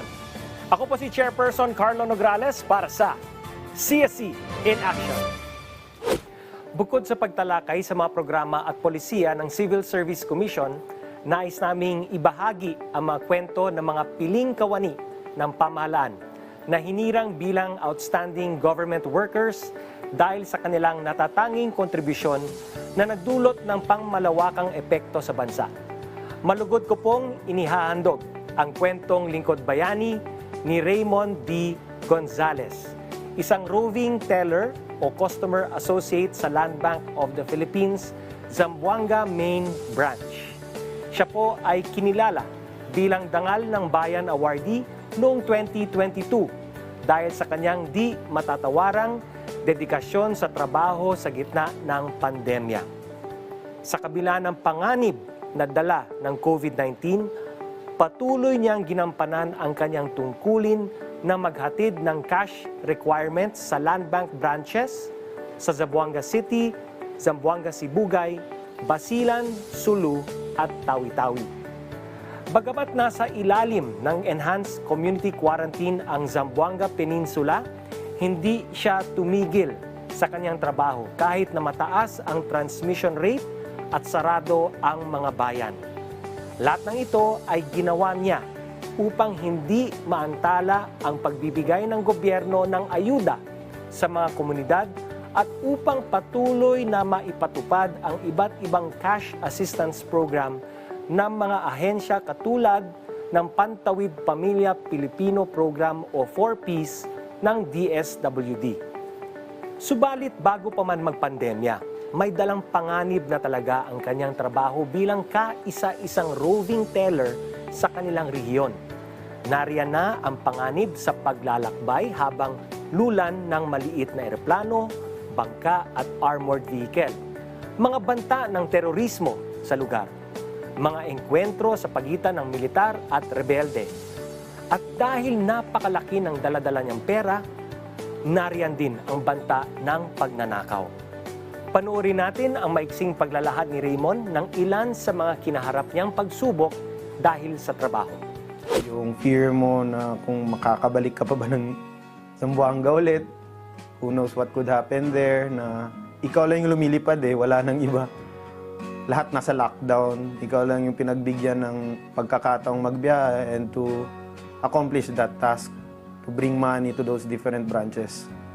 So, andun yung risk, baka tamaan ka ng COVID, who knows, that plane or that chopper could crash. It's providing me anxiety.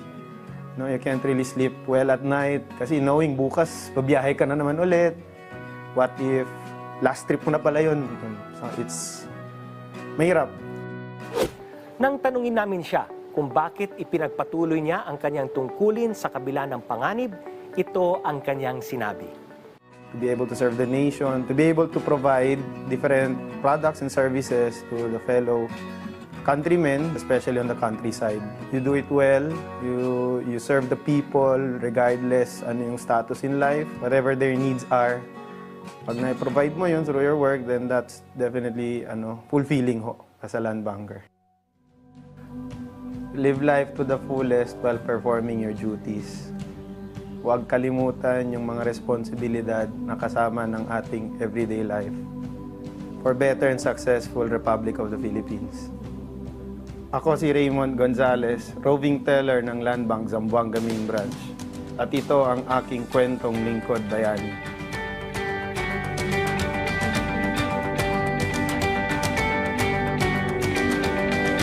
Si Raymond ay isang katunayan na maraming public servants ang handang magbuwis ng kanilang buhay para lamang makapagbigay ng tapat na serbisyo para sa ating mga kababayan. Kaya naman, karapat-dapat siyang tawagin na isang lingkod bayani.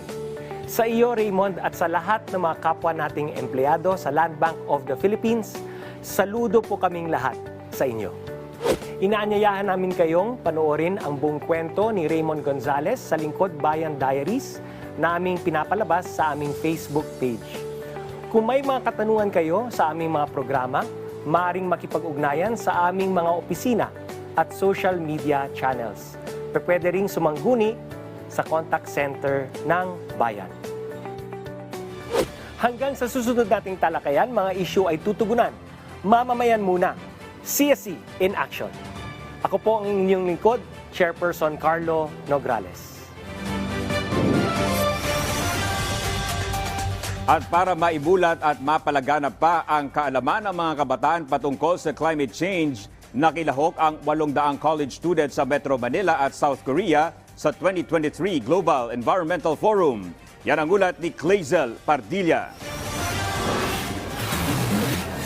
Magkahalong kaba at saya ang nararamdaman ni Chelsea na unang beses boboto sa barangay at sangguniang kabataang elections bukas. Pero hindi raw nito maapektuhan ang katangiang hinahanap niya sa isang leader. Dapat siya po ay competent and meron po siyang clear visions kung specifically kung paano po ba ma-mitigate yung climate crisis, and yung leader na yon meron siyang specific na program na nakalaan para sa pagbabawas ng mga pollution. Bago lumahok sa eleksyon, kabilang si Chelsea sa 800 college students sa Metro Manila at South Korea na dumalo sa 2023 Global Environmental Forum. Layo nitong buksan ang mga mata ng mga kabataan sa mga problemang may kaugnayan sa kalikasan, tugunan ng lumalalang climate change at gumawa ng hakbang sa paggamitang sustainable environment. 경제적인 부분까지 그리고 평화적인 부분까지 영향을 미칩니다. So this climate change, if the global temperature increases to 1.5 degrees, then it's not going to be just a climate change issue, but it is also connected to food shortage, and also it would also affect the economy of the countries. The issues about climate change should be tackled by these young adults. Ayon sa United Nations, ilan sa sanhi ng climate change ay walang haba sa pagsunog ng fossil fuel o carbon emission na inilalabas ng mga sasakyan, pabrika at iba pang aktibidad. Nagdudulot din ito ng pagkasira ng kalikasan na dahilan ng pagkagupit ng malalakas sa bagyo at matinding init. Malaki ang banta nito sa food security at buhay ng tao. Sa tulong ng Global Environmental Forum, ayon sa ilang lumahok, I will be consuming less of plastic sachets and also saving more energy in order to combat the climate crisis. Pinirmahan din sa naturang event ang Memorandum of Understanding sa pagitan ng Region at Quezon City Government para pag-ibayuhin pa ang laban kontra climate change. Ayon kay QC Mayor Joy Belmonte, layo ng lungsod na bawasan ng 50% ang basura sa Quezon City sa pamamagitan ng pagbawas sa paggamit ng single-use plastic sa tulong ng Trash to Cashback program. Pag-solarize o pag-supply ng kuryente mula sa sikat ng araw sa mga pampublikong gusali sa lungsod at pagpapahaba hanggang 350 kilometers ng bike lane sa QC. Kaugnay nito, hinikayat niyang mga kabataan na maging matalino sa pagboto sa parating na eleksyon. You find out whether these people running for barangay captain, kagawad, and SK actually care for the environment. And I encourage you to vote for those that care about the environment. Clazel Pardilla para sa Bayan. Bayan, 57 days to go na lang po. Pasko na! Isang araw na naman ang nagdaan na hitik sa impormasyon at mga kaganapang kailangan ninyong alamin. Mga pangyayaring huhubog at tatatak sa kasaysayan at kinabukasan ng bansa. Patuloy po kaming tututok anumang oras, anumang araw. Ako po si Dominic Albelor para sa Bayan at inyong natunghayan, ang Ulat Bayan Weekend.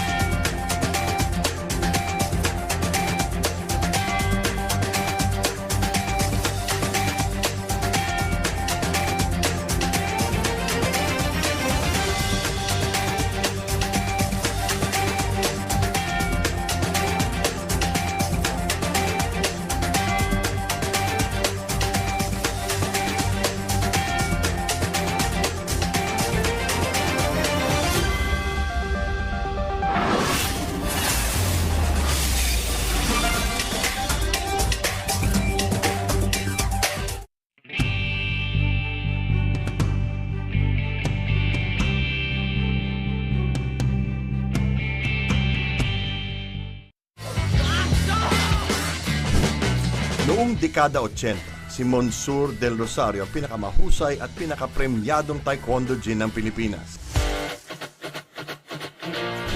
Nung nakita ko yung taekwondo, full blast. Pak! Pak! Nananakaw pa. 1977 yata yun, sabi ko. Gusto ko to. Mula sa pagiging varsity athlete, paglaon ay naging bahagi ng pambansang koponan si Monsur. At hindi nagtagal ay nakayanan ni Monsur na makipagsabayan sa mga Koreano sa sarili nilang sport. Masters of the Game. Dito lang sa PTV.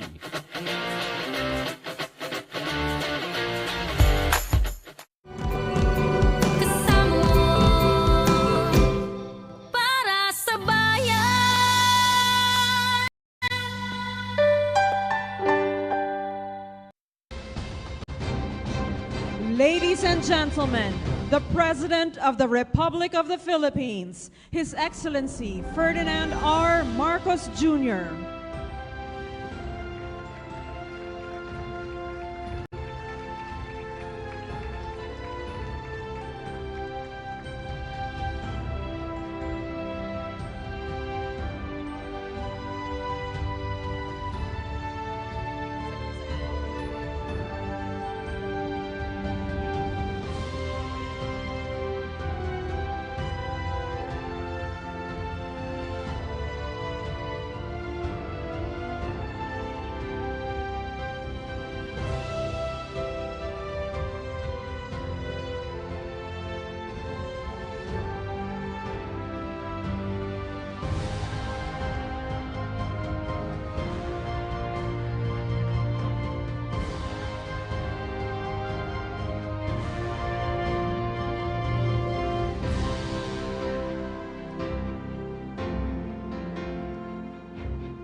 We may now be seated.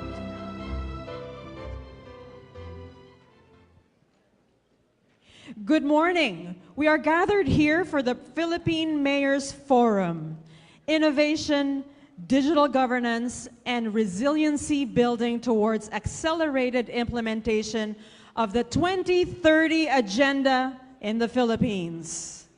To formally begin our program, may we call on Interior and Local Government Secretary Benjamin Abalos Jr. to deliver his welcome remarks.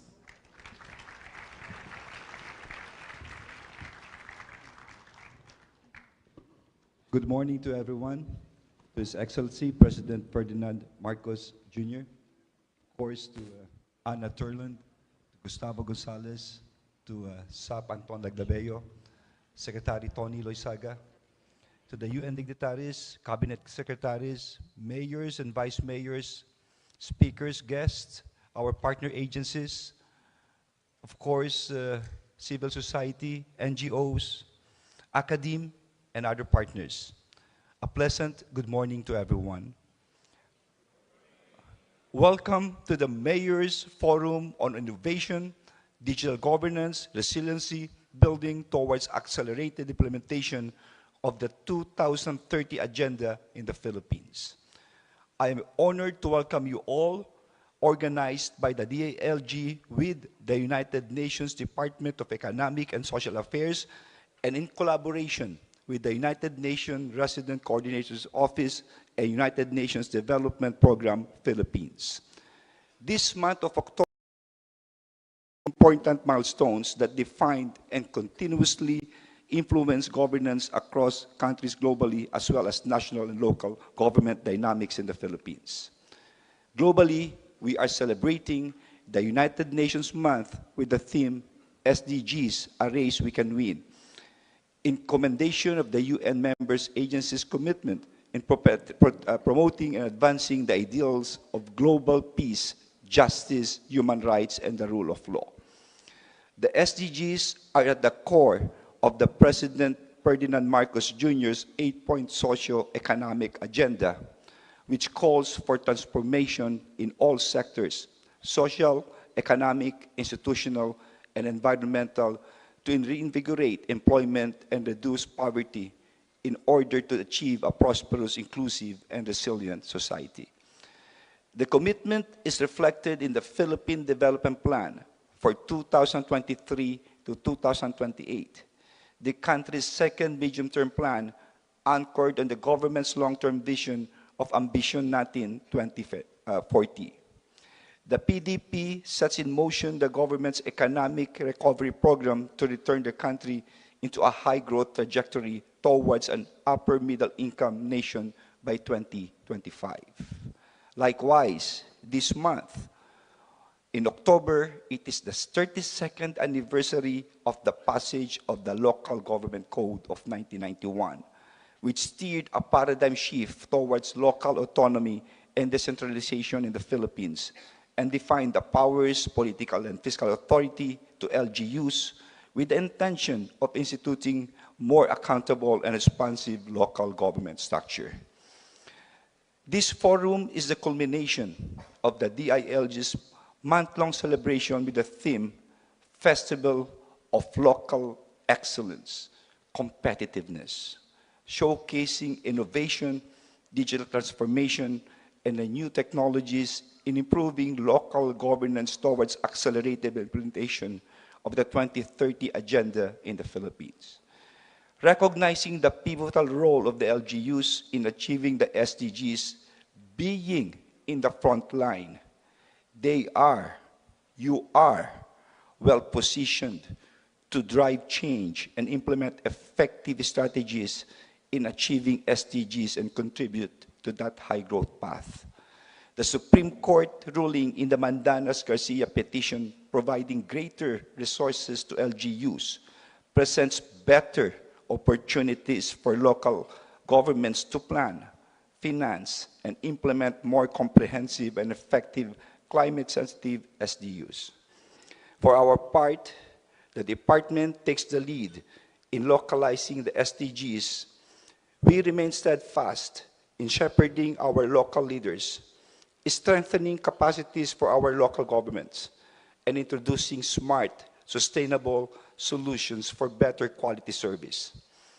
In the new DILG strategic plan, we will continue to steer and support local actions to tackle global challenges, catalyze good local governance, and work with LGUs in addressing pressing development issues such as poverty and inequality, health, nutrition, gender inequality, and inclusion, resilience to climate change, peace, and development. My dear friends, though much has been done, there is still much work that lies ahead. May the exemplary practices showcased in this forum continue to inspire us in bringing change and continue reforms in local governments to spur innovations for positive change in the way we do things given the challenges and realities in our own communities. We aspire our mayors and local leaders to better understand the strategies and approaches to advance the progress to be shared by international and local experts who will share recent innovation, digital solutions, and scientific development. My dear friends, a while ago, I was telling Ana and Gustavo that, and our president, that this is actually the first United Nations DILG Mayors Forum, the first. And the UN has so much projects here.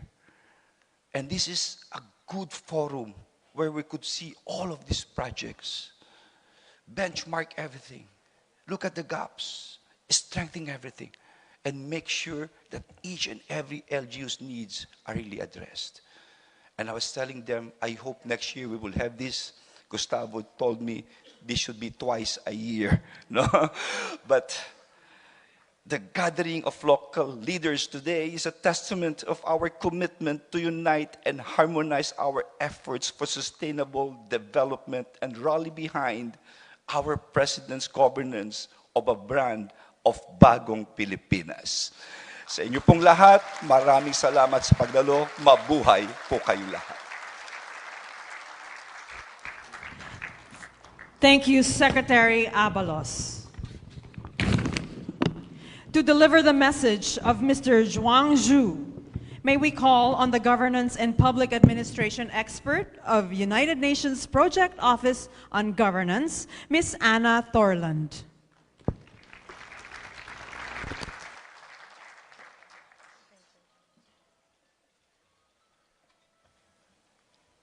Thank you very much.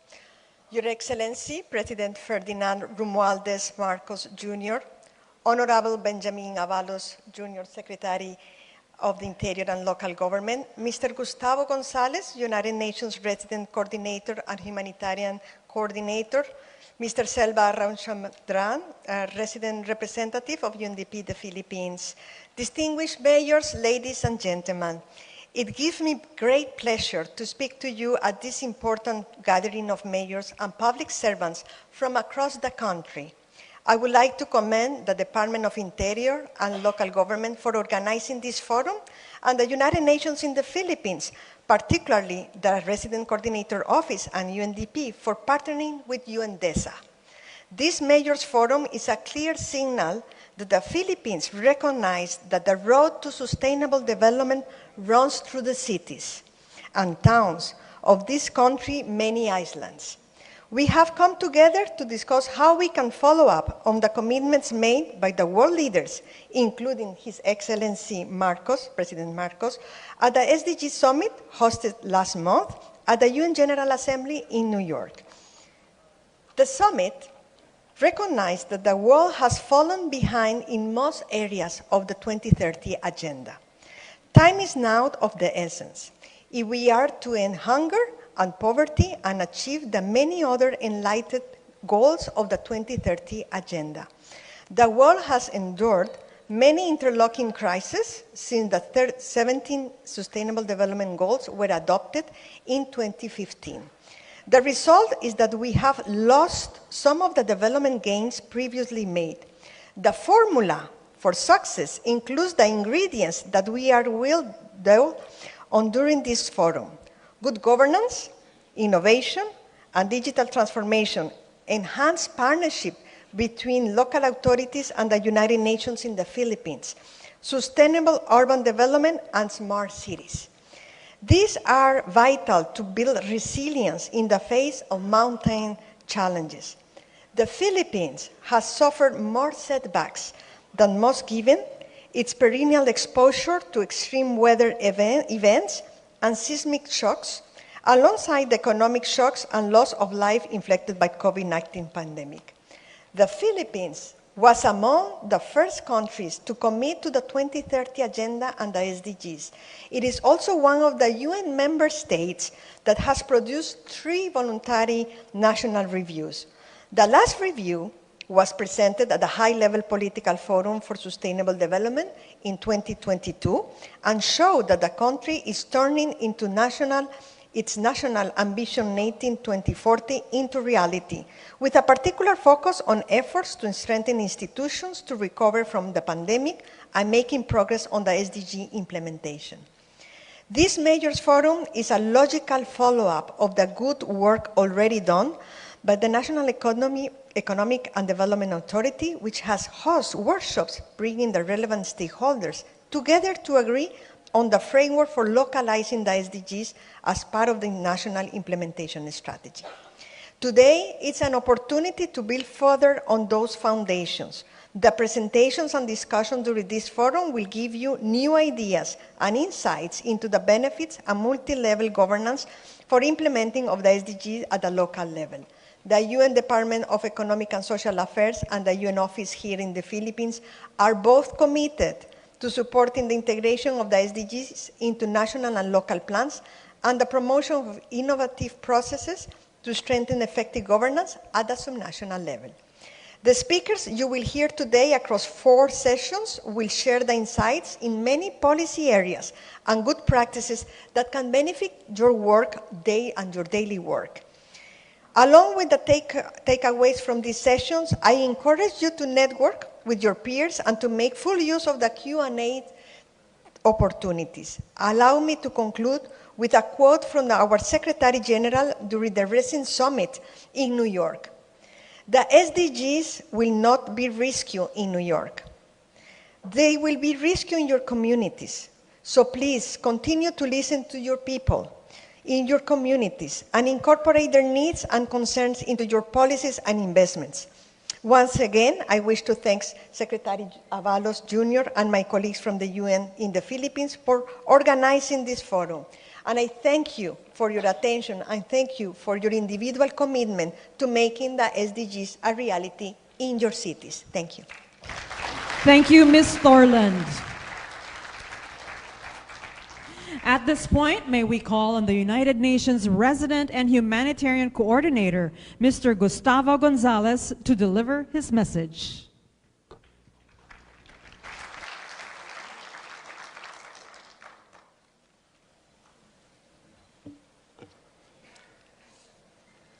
His Excellency President Ferdinand Marcos Jr., Special Assistant to the President Antonio Ernesto Lagdameo, Secretary of the Department of Science and Technology Renato Solidium,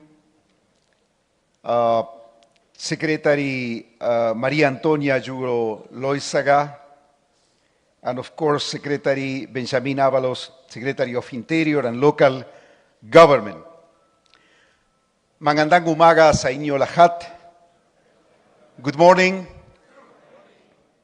And I still remember when we were planning this gathering, and I must confess that at the beginning we were thinking about 10, 20, maximum 60 mayors engaged in this exercise. And then we start renegotiating the numbers. And today we have what is the first ever gathering between majors. We call it the doers of development and the United Nations. And I would like to commend the leadership of the Department of Interior and Local Governance, definitely,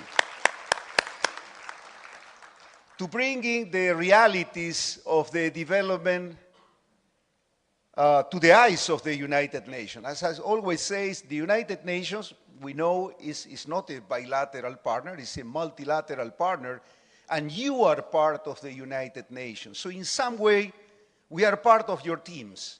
We are part of your team. So my first message is make the most of the United Nations because we are here to support your work. The former UN Secretary General, when he was asked, Secretary Ban Ki-moon, when he was asked describing the role of majors and the role of local governance, he said that our struggle for global sustainability will be won or lost in cities.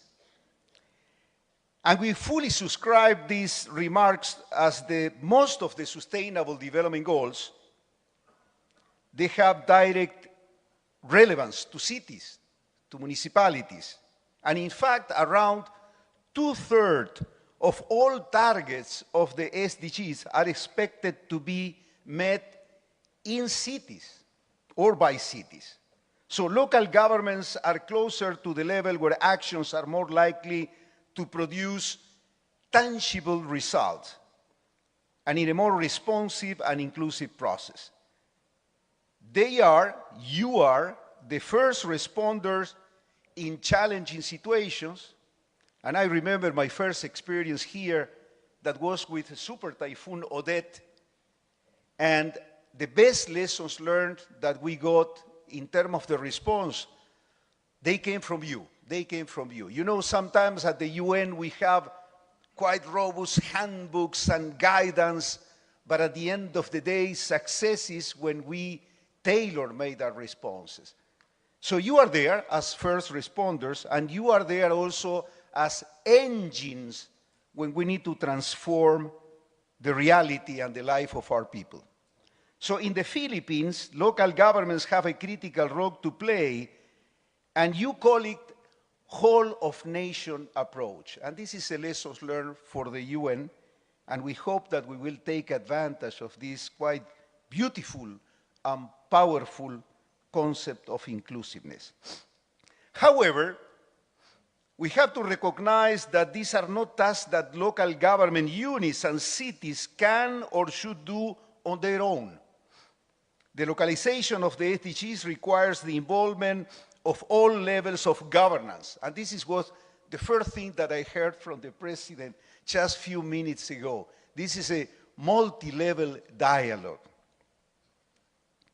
Fostering such multi-level governance approach is precisely the main objective of today's gathering, where we will share local and global expertise on three interrelated areas of work. Innovation was already mentioned, digital governance, and resilience. As UN, we are very proud of taking part in today's dialogue with the key engines of the development agenda, majors, and we would like to commend the leadership of the Department of Interior and Local Governance for creating this very strategic space for knowledge sharing and partnership. And as was already mentioned by Secretary Avalos, we hope that this is the beginning of a series of similar dialogues for action. The UN Secretary General just a few days ago set up the first advisory board on local governance. And it's a body that is composed of 10, 15 experts. The Philippines is the only country that is appointing 2 experts to this advisory board. So this is a demonstration that you are already championing on local governance. And of course, I suggest that you make the most of these 2 representatives. Both of them, they have a strong experience, of course, in local governance, but they will be there advising the Secretary General on how to bring local governance for the upcoming summit for the future that will take place next year in New York.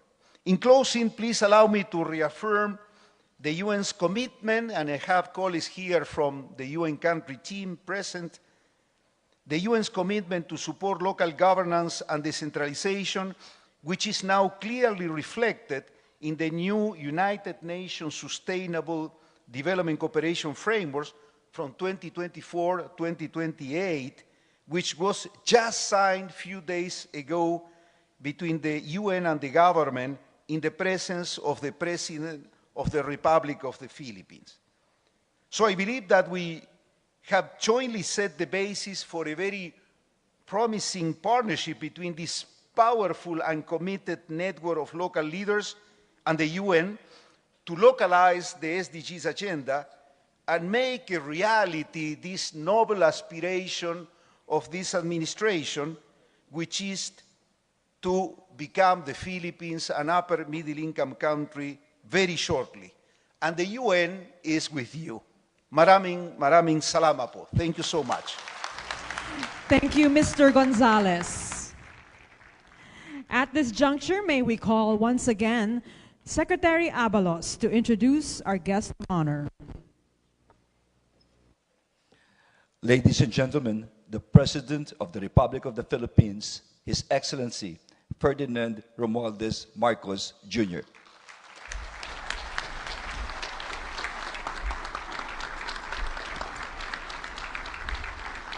Thank you to our DILG Secretary, Secretary Benher Abalos, for your kind introduction. Please take your seats. The United Nations Resident and Humanitarian Coordinator, Mr. Gustavo Gonzalez, who has become he was teasing me earlier, and he said who has become a fixture in the palace because of the many things that we are doing together with the UN, and he was teasing me. I am already practically a cabinet secretary to the Philippines. And that would be, and I told him if we could do that, we would. the United Nations Governance and Public Administration expert, Ms. Anna Thorlund, our host for today's activities, Quezon City Mayor Joy Belmonte, and the other honorable local chief executives present, lahat ng ating mga butihing, mga punong bayan na nandito ngayon, fellow workers in government, distinguished guests, ladies and gentlemen, good morning. I'm happy to join you today for this year's Philippine Mayors Forum, which coincides with the 32nd anniversary of the enactment of the Local Government Code. I think it is very significant, the fact that we are celebrating also the Local Government Code, which gave autonomy to local government. And that autonomy is now being used by these programs.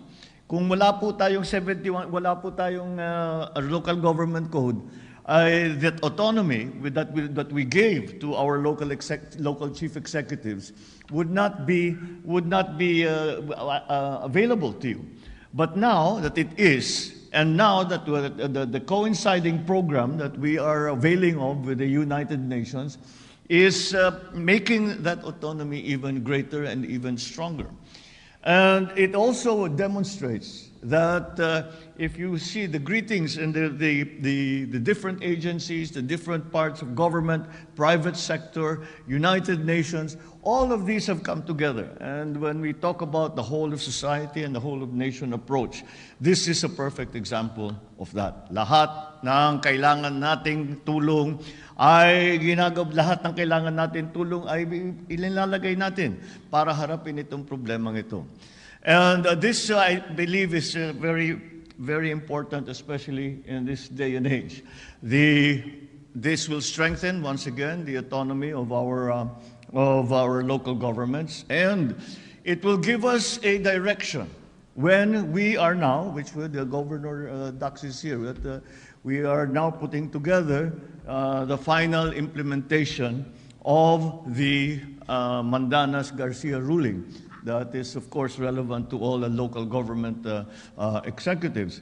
And that, to include that now into that plan, into what we are going to do, is to have a very potent weapon in facing the challenges of climate change, of digitalization, of sustainability, of mitigation, of all our efforts to make the local government a important part of all what we do at the national and, in this case, international level.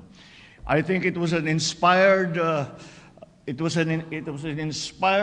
revelation, if I can call it that, to recognize for the UN to recognize that it will need local government assistance. We cannot do any of these. We are talking about global issues here, but nonetheless, we depend on the local government. Maganda yung maraming magandang salita sa national, huhusay na speech, maraming mga display. Pero ang bagsak niyan, ang punot dulo niyan, ay kayo, ang ating mga chief executive, local chief executive. Dahil kung wala kayong kakayahan na gawin lahat ito, you know that what will happen, we will not reach down to the ground level. And that's what we count on local government to do. So for more than 3 decades, this landmark law has provided us with a trusted set of guidelines, and I'm talking about the Local Government Code, on how to go about the process of devolution, with an emphasis on making our local government units more efficient, more empowered, and more self-sustaining. However, we are now in the 21st century. There are new challenges in both the local and national levels, issues that were not conceived of by the code's framers 30 years ago, that require us now to discover, to explore, to employ better ways of capacitating our localities. So I welcome this forum, which seeks to harness the power of innovation, digital governance, resiliency building, to ensure that the government can better respond to the demands of the times. And when I speak of government, I speak of government at every level. At this point, let me recognize the DILG and the UN Department of Economics and Social Affairs, the UN Resident Coordinator Office in the Philippines, the UN Development Program Philippines for organizing this forum. It is a most opportune time for our national government agencies and LGUs to come together with the support of international partners to augment our strategies and approaches towards achieving the Sustainable Development Goals. This gathering also reaffirms this administration's commitment to making our government more transparent, more responsive, and accessible to our public. It is my hope that these discussions will result in the wider adoption of multi-level governance, the rise of smarter, more sustainable communities, the emergence of stronger, more resilient local institutions. So let me challenge our mayors to not only make the most out of this forum. Let us make good use of this forum. It is going to be a very effective multiplier in terms of the efforts that we bring.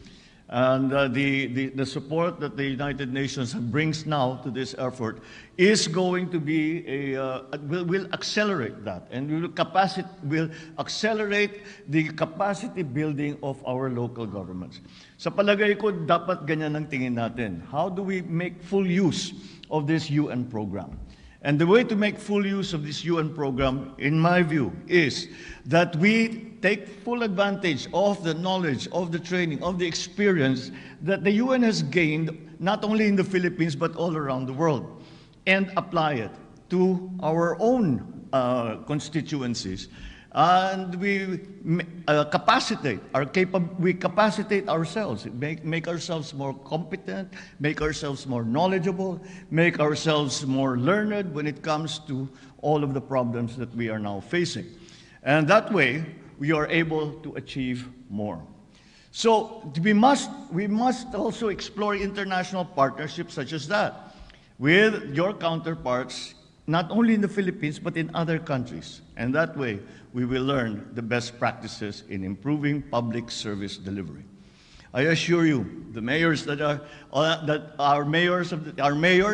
this administration will remain your leading partner in enhancing your capacities to achieve our sustainable development goals sa ambisyon natin 2014. May I just inform the body that both our mayors and the subject of local governments are close to my heart, as I was not only a governor, I was a congressman, which although tawag sa amin ay national officer, ang constituency ng congressman is local.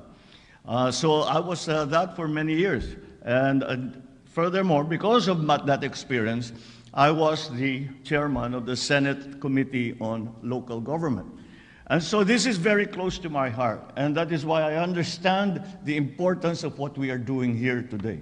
I understand how this will help our mayors, all our local communities, how we will bring we will breathe new life into this effort of sustainability, this effort of autonomy, this effort of capacitating our own organizations, our own provinces, our own cities, our own municipalities, to be able to face these are new challenges.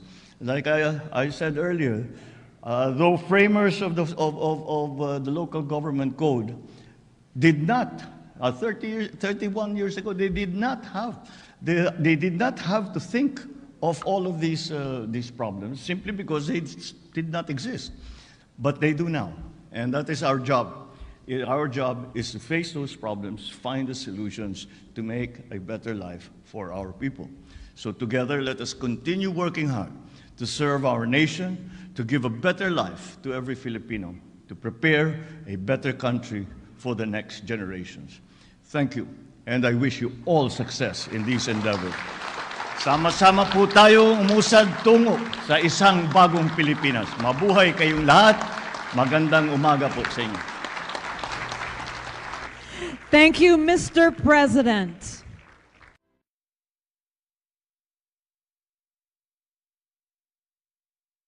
Ang pagiging journalist ay isang responsibility. Responsibility na makapagbigay ng makabuluhang mga storya para makatulong sa mga mamayan, mapaigi o mapabuti ang kanilang pamumuhay at higit sa lahat, maging ligtas. Ako, si Noel Talakay, on assignment.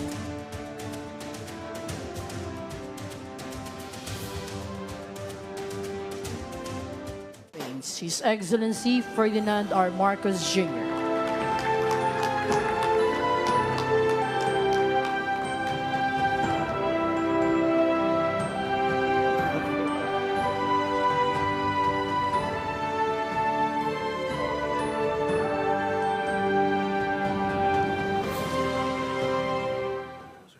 We'll now proceed with the oath-taking of the Chief of Staff, Armed Forces of the Philippines, and all the generals and flag officers.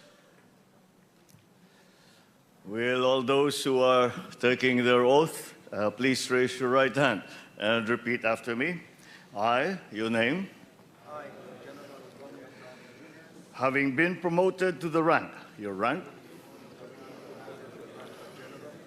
do hereby solemnly swear that I will well and faithfully discharge, to the best of my ability, the duties of my present position, and of all others I may hereafter hold, under the Republic of the Philippines, that I will support and defend the Constitution of the Philippines, that I will bear true faith and allegiance to the same, that I will obey the laws, legal orders and decrees promulgated by the duly constituted authorities of the Republic of the Philippines, and that I impose this obligation upon myself voluntarily, without mental reservation or purpose of evasion. So help me God. Congratulations. Yeah, very good. Thank you, Mr. President, and congratulations, everyone.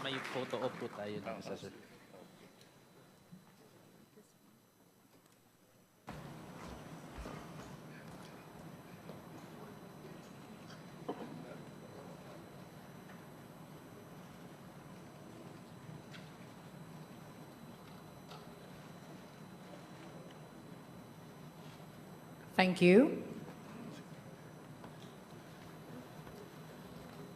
At this point, to deliver his message, the President of the Republic of the Philippines, His Excellency Ferdinand R. Marcos Jr.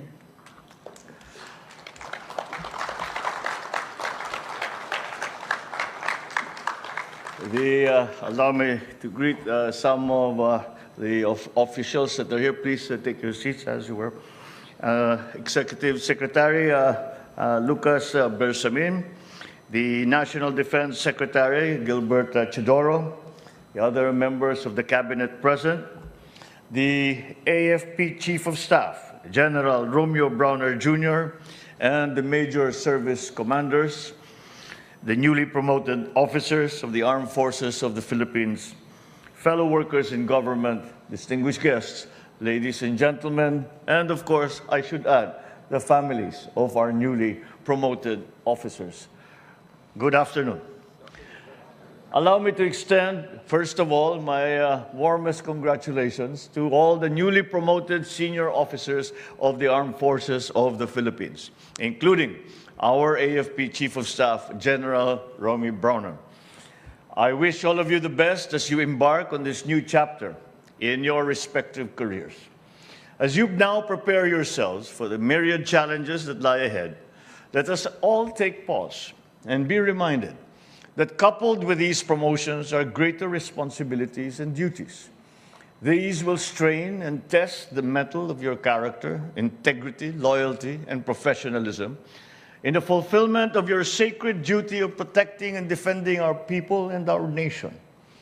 I, along with the nation, expect all of you to perform your duty with strength of character and utmost integrity, loyalty, and professionalism, qualities fundamental and core to the service as officers in our nation's armed services. I place emphasis on this at the outset in light of the continuing changes and emerging developments in our nation's evolving security landscape. Your new positions and ranks shall place you at the forefront, both familiar and new and novel defense and security challenges that we now face. You must not only anticipate, but you must also be ready to adapt and respond to emerging national security and defense realities that exist in our country and in our region. While it is noteworthy that we see positive and encouraging developments in terms of our internal security situation, there remains much to be done. We must maintain our vigilance and guard against those actors, whatever nature or form they may take, who would threaten and jeopardize the peace we have striven and fought for all these many years. So I enjoin you to help ensure that the communities once beset by conflict are benefiting and continue to benefit from the gains of peace and our numerous development interventions. For the progress of our nation and the welfare of our people are underpinned by the peace and the stability, the security of our communities. As the new leaders of our AFP, you are expected to help ensure that the armed forces will be more agile, flexible, and responsive to better address emerging issues confronting our nation. We must be ready. Our armed forces must be capable of securing and defending the archipelago from emerging threats. I urge you to further enhance joint planning and operations to ensure interoperability across all AFP units and platforms. Sustain and foster greater collaboration with other government agencies and civil society groups, harnessing their respective knowledge, specializations, and technical expertise in coming up with innovative, effective, efficient solutions to the challenges that stand in the way of achieving peace and unity. As I acknowledge your well-deserved promotions and patriotic service, I also express my gratitude on behalf of our people and the nation to your families and loved ones who have shared the burden of your service. I am grateful for their selflessness and sacrifice to support you in your career and the performance of your duty for the Philippines. Be assured of this administration's unshakable commitment to their protection and their welfare, just as we in turn commit to ensure that all of you are provided with the necessary tools to perform your tasks and duties in the fulfillment of your service to our nation and our people. Join me now and our nation as we together march forward in unison towards that future that is filled with hope and pride and unbound opportunities for all Filipinos. Once again, congratulations to the newly promoted generals and flag officers of our armed forces. Mabuhay ang sandatahang lakas ng Pilipinas. Mabuhay ang bagong Pilipinas. Maraming salamat sa inyong lahat at magandang hapon po sa inyo. Thank you, Mr. President. And now may we request the President to kindly grant us a photo opportunity with each of our promoted generals and flag officers with their immediate families. May we invite the promoted generals and flag officers with their families to please assemble at the left side area and exit to your right after the photo opportunity. Major General Fabian M. Pedregosa and family.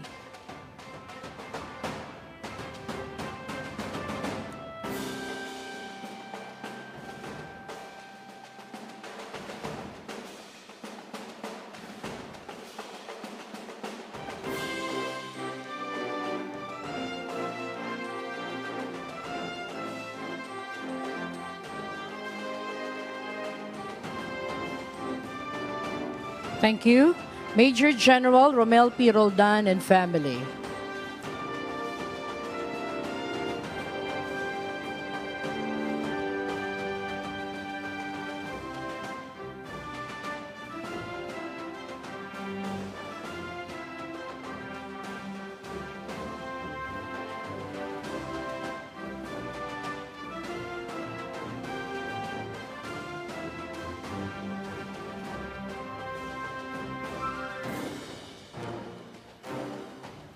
Thank you.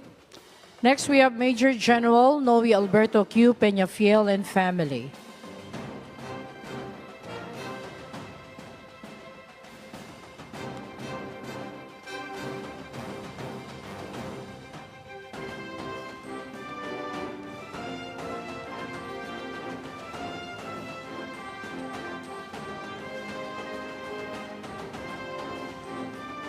Thank you. Major General Freddy T. De La Cruz and spouse.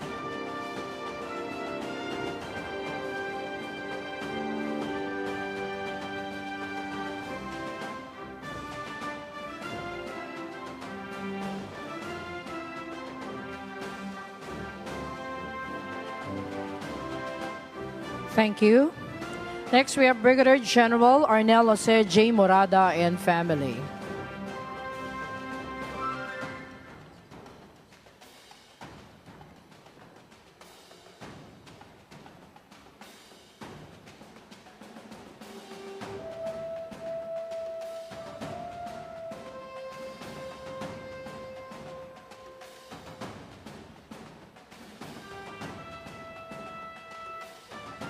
Thank you. Next, Brigadier General Antonio G. Mangoroban Jr. and family.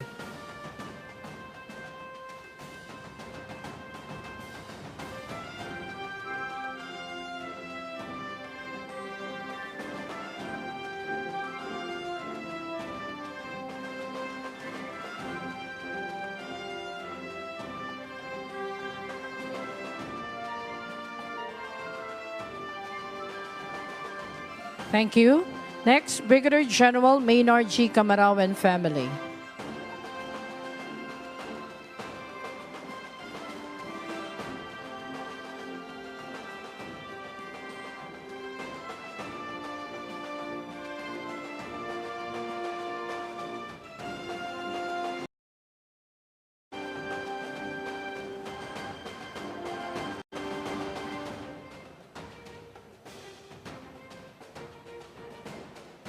Thank you.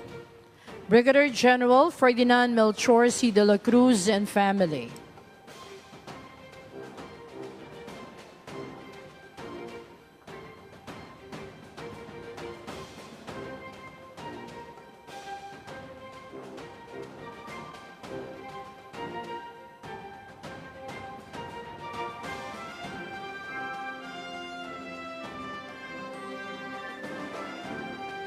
Thank you.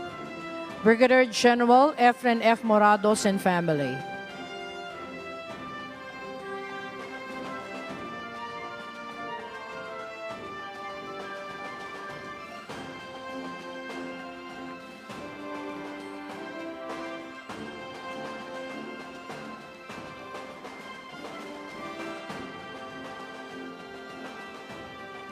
Thank you. Next, we have Brigadier General Peter B. Borgonio and family.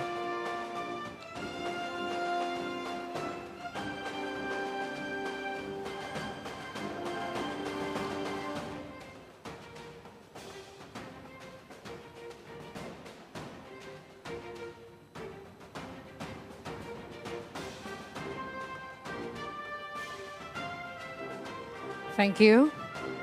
We now have Brigadier General Juliano C. Llarenas and family.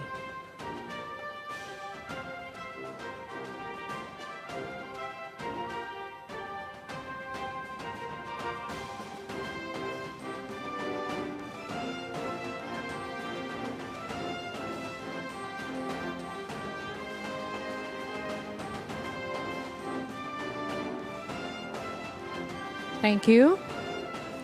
Next, we have Brigadier General Elmer B. Suderio and family.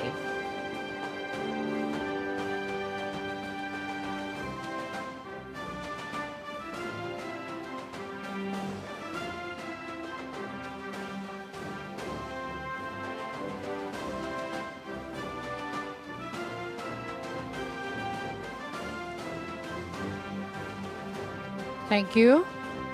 Brigadier General Felix Ronnie B. Babak and family.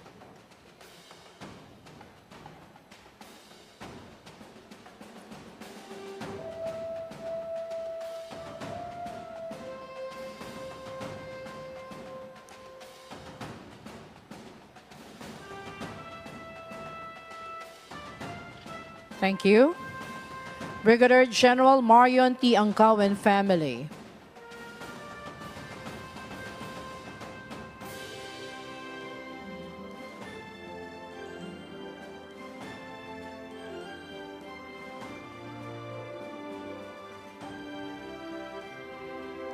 Thank you.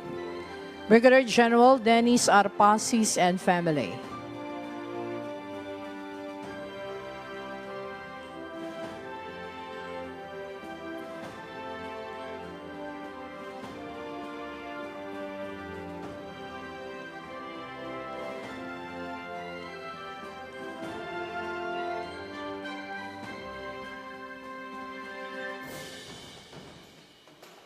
Thank you.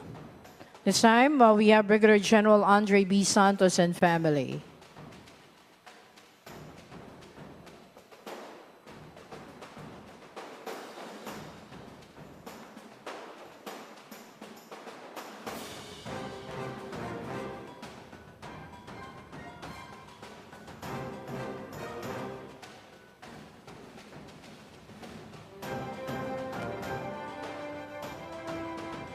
Thank you.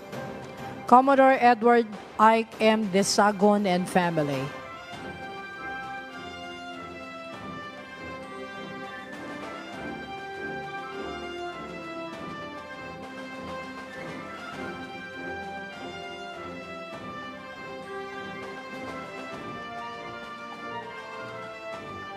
Thank you. Next, Brigadier General Christopher C. Tampus and family.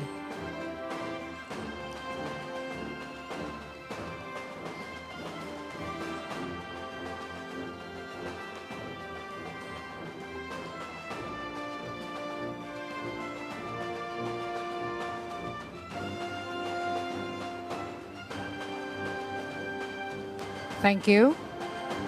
Commodore Dwight Stephen M. Dulnoan and family.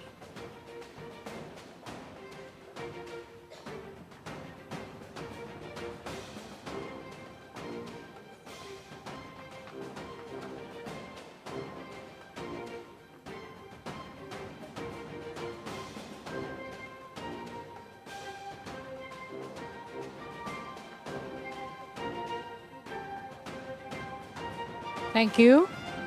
Brigadier General Jesus Nelson B. Morales and family.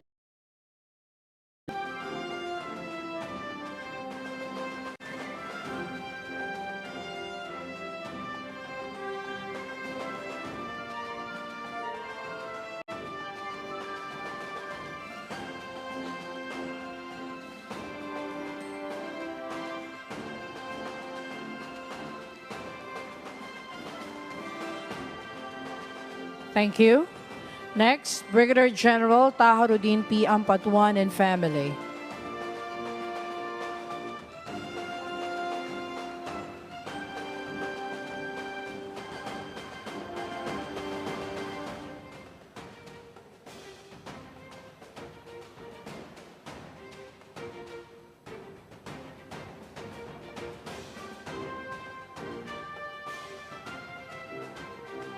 Thank you. Next, Brigadier General Anton G. Abrina and family.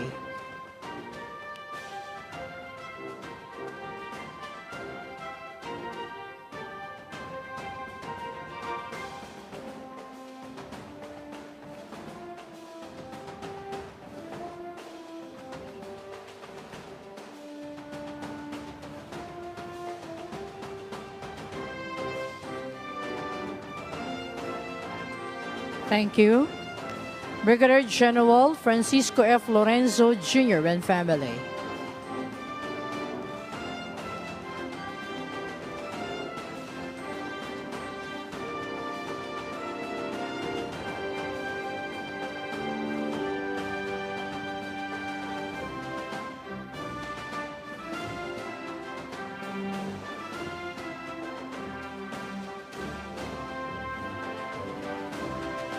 Thank you.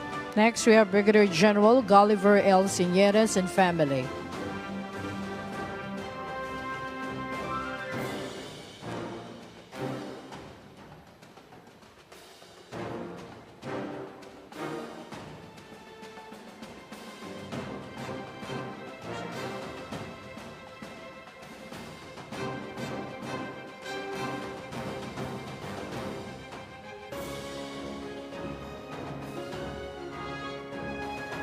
Thank you. Brigadier General Ulysses S. Marquez and family.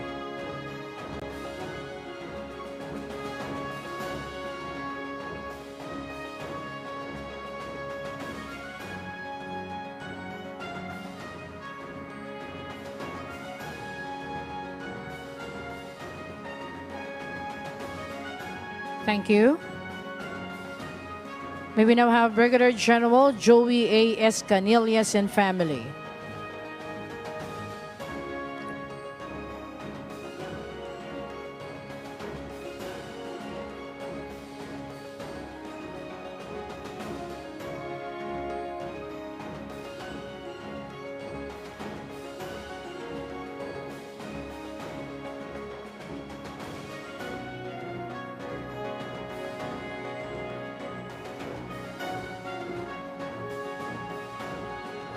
Thank you. Next, we have Brigadier General William P. Peñafiel Jr. and family.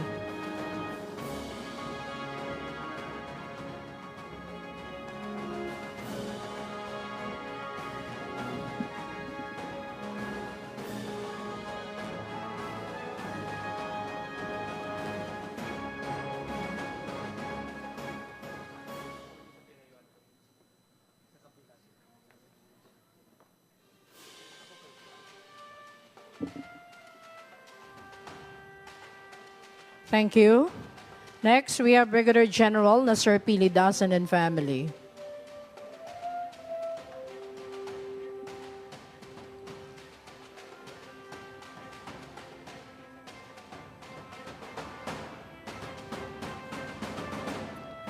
I'd like to request the AFP Secretariat to stand by and prepare.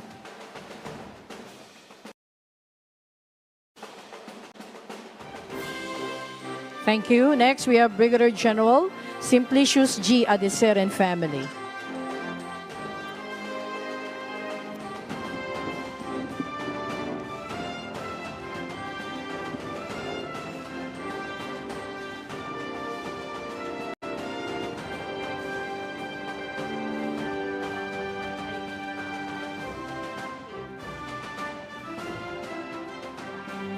Thank you.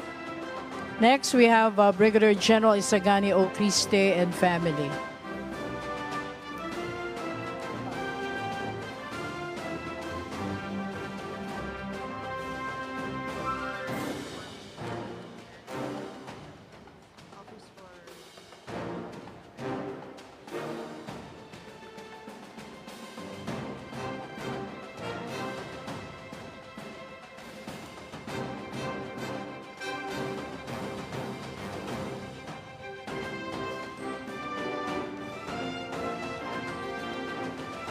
Okay, thank you. Next, so we have the AFP Secretariat.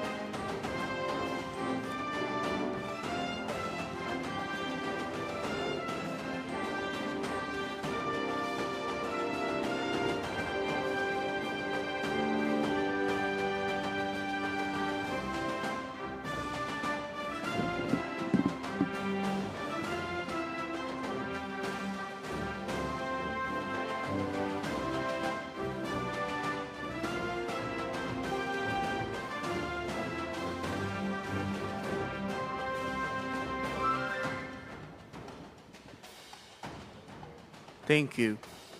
And finally, we have Office of the Presidential Advisor on Military and Police Affairs.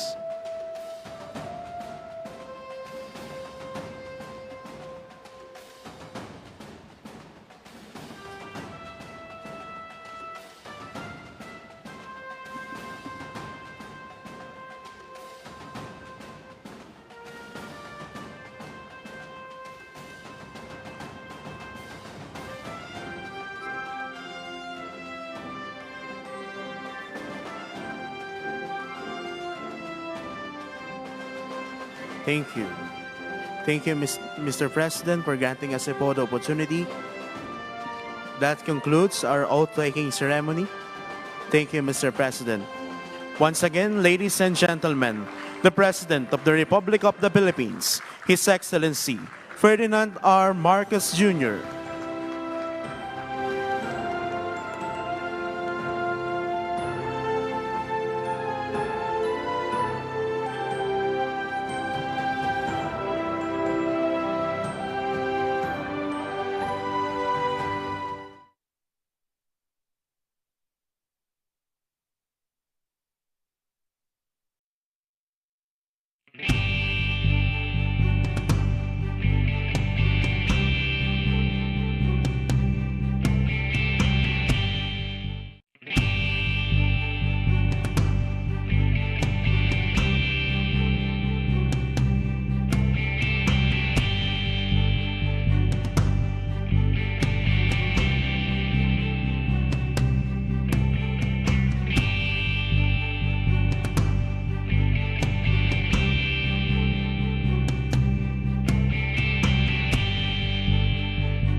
Susunod na programa ay rated PG. Ito ay nangangailangan ng patnubay at gabay ng magulang para sa mga batang manonood.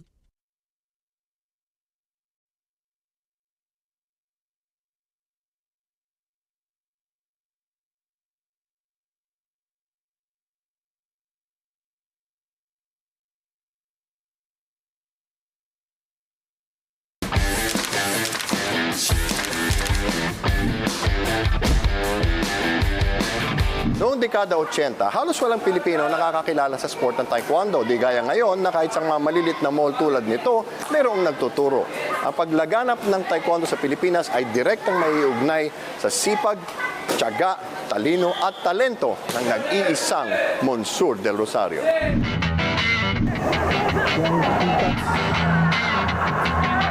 Mon del Rosario from Rosalo.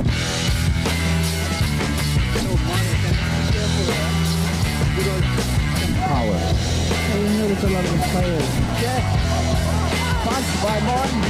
Noong dekada 80, si Monsur del Rosario ang pinakamahusay at pinakapremyadong taekwondo jin ng Pilipinas. Mula 1982 hanggang 1989, miyembro at kapitan siya ng pambansang koponan at nakarating sa Olympics, World Games, Asian Games, World Championships at Southeast Asian Games. Subalit, ang lahat ng ito ay bunga ng kanyang pagiging biktima ng pambubugbog ng mga siga noong siya'y musmus pa lang sa Bacolod. Ang paulit-ulit na pang-aaping ito ng mga bully ang tumatak sa kanya at nagpasiklab sa puso ng mandirigma. Is it true that you were bullied when you were a kid? Yeah, malita kong bata eh. Payat. Parang hindi mo ma-expect na lalaki ako ng ganito. Pag sa flag ceremony, di ba, smallest to biggest. So, isa ako sa pinakamaliit, nandun sa harap. And I was studying in a Chinese school in Bacolod, St. John's Institute, yung Waming, yung parang savior ng Bacolod noon. And syempre, hindi pa ako marunong mag-Ilonggo. Ang alam ko lang, English, Spanish.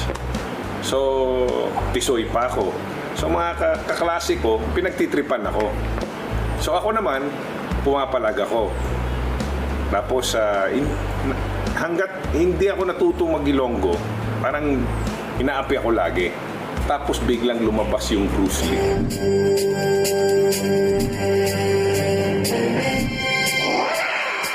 Sabi ko, wow! Sino to? Punong-puno ng sinihan.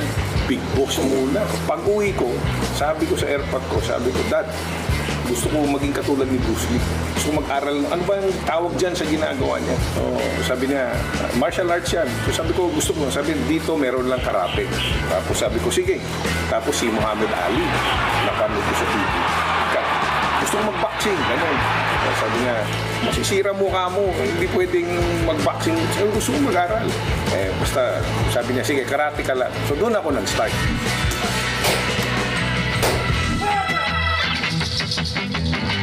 Dahil hindi siya inchik at hindi nakakaintindi ng Chinese, bawal si Monsur magsanay sa mga martial arts school ng kanyang mga kaibigan. Napunta siya sa karate ng ilang taon. Nang maghiwalay ang kanyang mga magulang, nakabalik siya sa Maynila para mag-aral ng high school. Dito niya nadiskubre ang taekwondo. Kasi nung time namin, nung bata ako sa karate, control lang. Yung parang ganun lang. Puntos lang. Tapos point, ganun. Parang hindi full contact. So one time napaaway ako ng grade school, laki ng kalaban ko, na-run house ko. Ganun lang. Tapos ginanon ko, pasok na yun. Ginanon lang ako, bog. Natalo ako, bulpi ako, nawat. Iyak ako, sabi ko, karate na ako, talo pa ako. Pala, mali ang training ko. Kasi yung training ng turo sa amin, control. Olympic style. Yung control lang. Hindi, siyempre, hindi masasaktan yung kalaban mo. Nung nakita ko yung taekwondo, full blast. Nananakaw pa. 1977 yata yun, sabi ko. Gusto ko to. Well, nung una ko siya nakilala, talagang seryoso. Magaling na manlalaro, matapang, walang inaatrasan, ang tangkad eh. So kung sino man ang kalaban niya, talagang very overwhelming ang mga panalo niya. From 83 onwards, I became part of the Philippine team. So doon kami naging talagang magkaibigan ni Mon na later on, naging halos pag lumalaban, on the same day kami lumalaro. Mag-roommates kami, and then he was also the captain before I took over his position. So marami kaming pinagsamahan, taon ang pinagsamahan namin sa hirap, sa ginhawa, sa tawa, sa iyakan, sa panalo, sa talo. Subalit sa kasamaang palad, nasira ang tuhod ni Monsur at natigil siya ng 2 taon. Dahil dito napunta siya sa mga tinawag niyang mga walang kwentang bagay, dala ng kalungkutan. Sa pagbalik niya sa taekwondo, napag-iwanan na siya. Dito niya nadiskubre ang kakaiba niyang determinasyon na lagpasan ng mga dati niyang kasabayang naging black belt na. Dito rin siya nakipagkasunduan sa Diyos para baguhin ang buhay niya, para maiwanan na ang mga sasamang bisyo at magkaroon ng direksyon ng kanyang buhay. Pero hindi ito naging madali. Before ako nag-varsity team sa Lasal, nung high school team ako, may isang laban ako na kalaban ko yung Malaysian fighter sa isang national tournament. At muntik ako natalo. Yung kumbaga, hindi ako seryoso sa training ko. Dami kong bisyo, dami kong vices na useless. So may isang laban na ito, crucial sa buhay ko to. He was strong. Strong, tall, lean. And it was for a medal fight already. The first round, I beat him. The second round, he beat me. I felt he beat me. The third round was deciding. I made a deal with God at that moment because after the fight, ang tagal ng jury. Pinatawag ang 4 na corner referee. I was nobody. Nobody knew who I was. I was a probinsyano, came to Manila. I didn't even know how to speak Tagalog. Okay? You met me before. Natuto lang ako mag-Tagalog nung nag-artista na ako ng politiko. Sabi ko sa Diyos, Lord, hindi ko alam bakit nandito ako sa mundo na to. Pero, gusto ko tong taekwondo. Pero hindi ko lang alam kung gusto ako ng taekwondo. Ngayon, ang hinihingi ko sa iyo, isang deal, isang contract. Sabi ko, kung manalo ako sa laban na to dahil napakatagal ng desisyon, magpapagong buhay ako. Tigilan ko yung mga vices ko. Yosi, inom, puyat, tambay sa nightclub, tambay sa bar, kanday sa kalye, kung ano-ano. Yung mga barkada kong mga 30 na walang tinuro sa akin, kundi puro katarantaduhan, iiwasan ko yan. Sasama ako sa mga taekwondo players ngayon, mga champion. Gagawa ko ng mga bagong kaibigan. Kung magkakapangalan ako sa mundo ng taekwondo, kung mag-dedicate ako ng buhay ko sa taekwondo at wala rin mangyayari sa akin, huwag mo na lang ako ipanalo. Ito na ang huling araw na isusot yung black belt ko at yung dopo ko at tatapon ko na to. At hindi ko alam anong gusto mo para sa akin sa mundo na to. Nanalo ako. Galit na galit siya. Alam ko, pwedeng talo ako eh. Hindi ko siya makalimutan. Pangalan niya si Chaps Lee, taga Malaysia. Pag-uwi ko, may drum kami sa bahay. Lahat ng vices ko, tinapong ko dun sa drum. Tapos nilagyan ko ng gasolina, sinunog ko. Tapos tingin ako sa stars. Deal natin to. Yun lang. Yun ang nagbigay sa akin ng perseverance at drive at determination to achieve my dream to become the first Filipino Olympic Taekwondo fighter in the Philippines. To win medals, I became the first World Championship medalist of Grandmaster Hong, his first student to win it, and became the first Filipino to win the Asian Games. I became the first Filipino, well, one of the first two Filipinos, together with Stephen Fernandez, to become the first Southeast Asian champion for the Philippines. And then eventually the Olympics, Stephen Fernandez and myself again became the first two Filipinos to become the first Olympic fighters in Taekwondo in the Philippines in 1980. But it's such a struggle. It wasn't easy. And what was hard, there was no government support like athletes have now.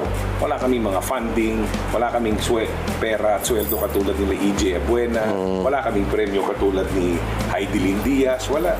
Premyo sa amin, toothpick, balik ka sa gym, tanggalin mo yung tinga mo doon, practice ka ulit, tatawa na naman kayo. Yan ang sa amin noon. Lahat self-funded lang kami. Kung sino lang makakatulong sa amin, asosasyon lang, maliit. Wala kaming ganyan. Mas swerte sila ngayon na may ganyan sila. Mula sa pagiging varsity athlete, paglaon ay naging bahagi ng pambansang koponan si Monsur. At hindi nagtagal ay nakayanan ni Monsur na makipagsabayan sa mga Koreano sa sarili nilang sport.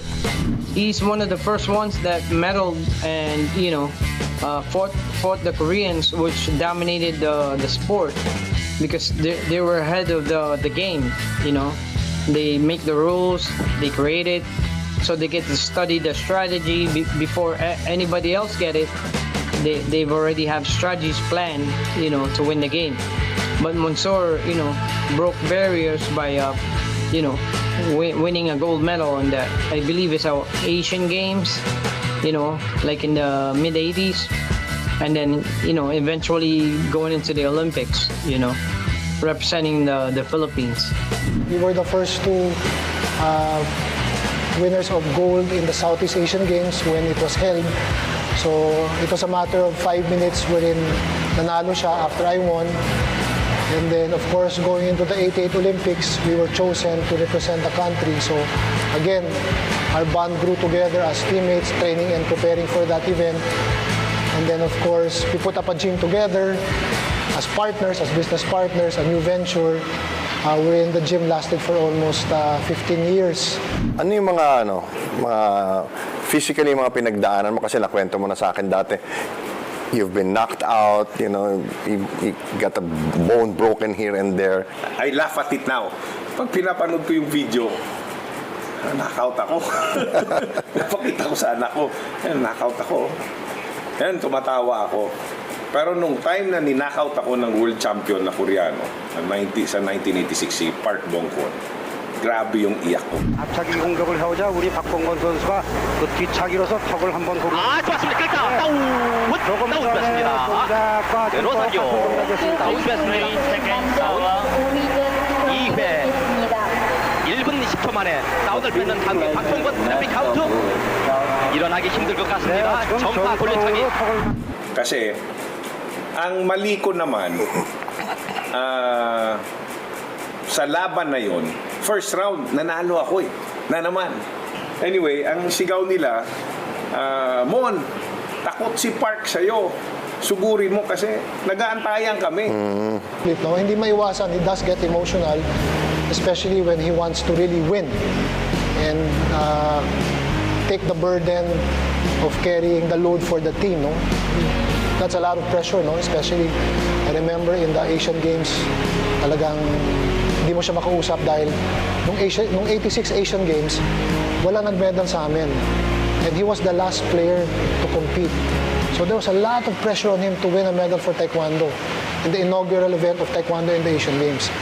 But history has written that he brought home a medal for us. Yung Iran, Jordan, Japan, galit sa Korea. Lahat galit sa Korea. Kinichira ko ng buong Asia. Parang sabi ko, okay to. He was the anchor, yung pang-limang player. So kung dumadating yung punto na desisyon ng laro, 2-all, nasa kanya ang desisyon ng outcome ng match. And Mon would always deliver that win for us. So, ganon din ang dinala niya sa Philippine team. Kapitan siya namin. Yabang ko, overconfidence. Nag-change foot ako, tapos nag-jumping turning roundhouse. Parang showtime kick. Tinimingan lang ako ng jumping turning long. Clockwise, reverse clockwise. Pag ano, kumbaga, paikot ko ako dito, siya naman paikot dito. Ito na yung paa niya. Pa! Laglag ako. Pag tumba ko, gano'n na. Hilo na ako. Parang yung sa comics, makita ka ng stars. Talagang, kaya si Pacquiao nung na-knockout kay Marquez, ay, ganyan na ganyan. Intindi ko yan. I did not see that kick. So that's why you got knocked out.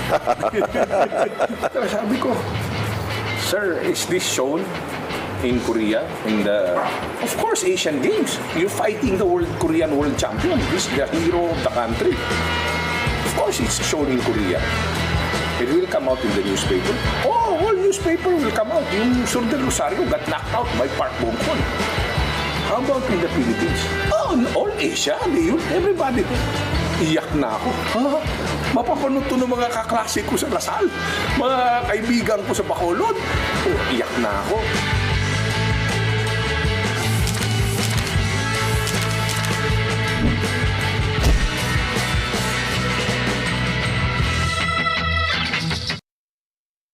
Mga serbisyo ng pamahalaan ipararating sa mamamayan. Diretsahan ang usapan mula mismo sa kinauukulan. Samahan niyo po kami sa pagbibigay linaw sa mga mahalagang isyong pambayan, kasama ang mga iba't ibang ahensya ng pamahalaan. Dahil sa pagkakaisa at pagtutulungan, sama-sama tayong haharap sa isang bagong Pilipinas ngayon.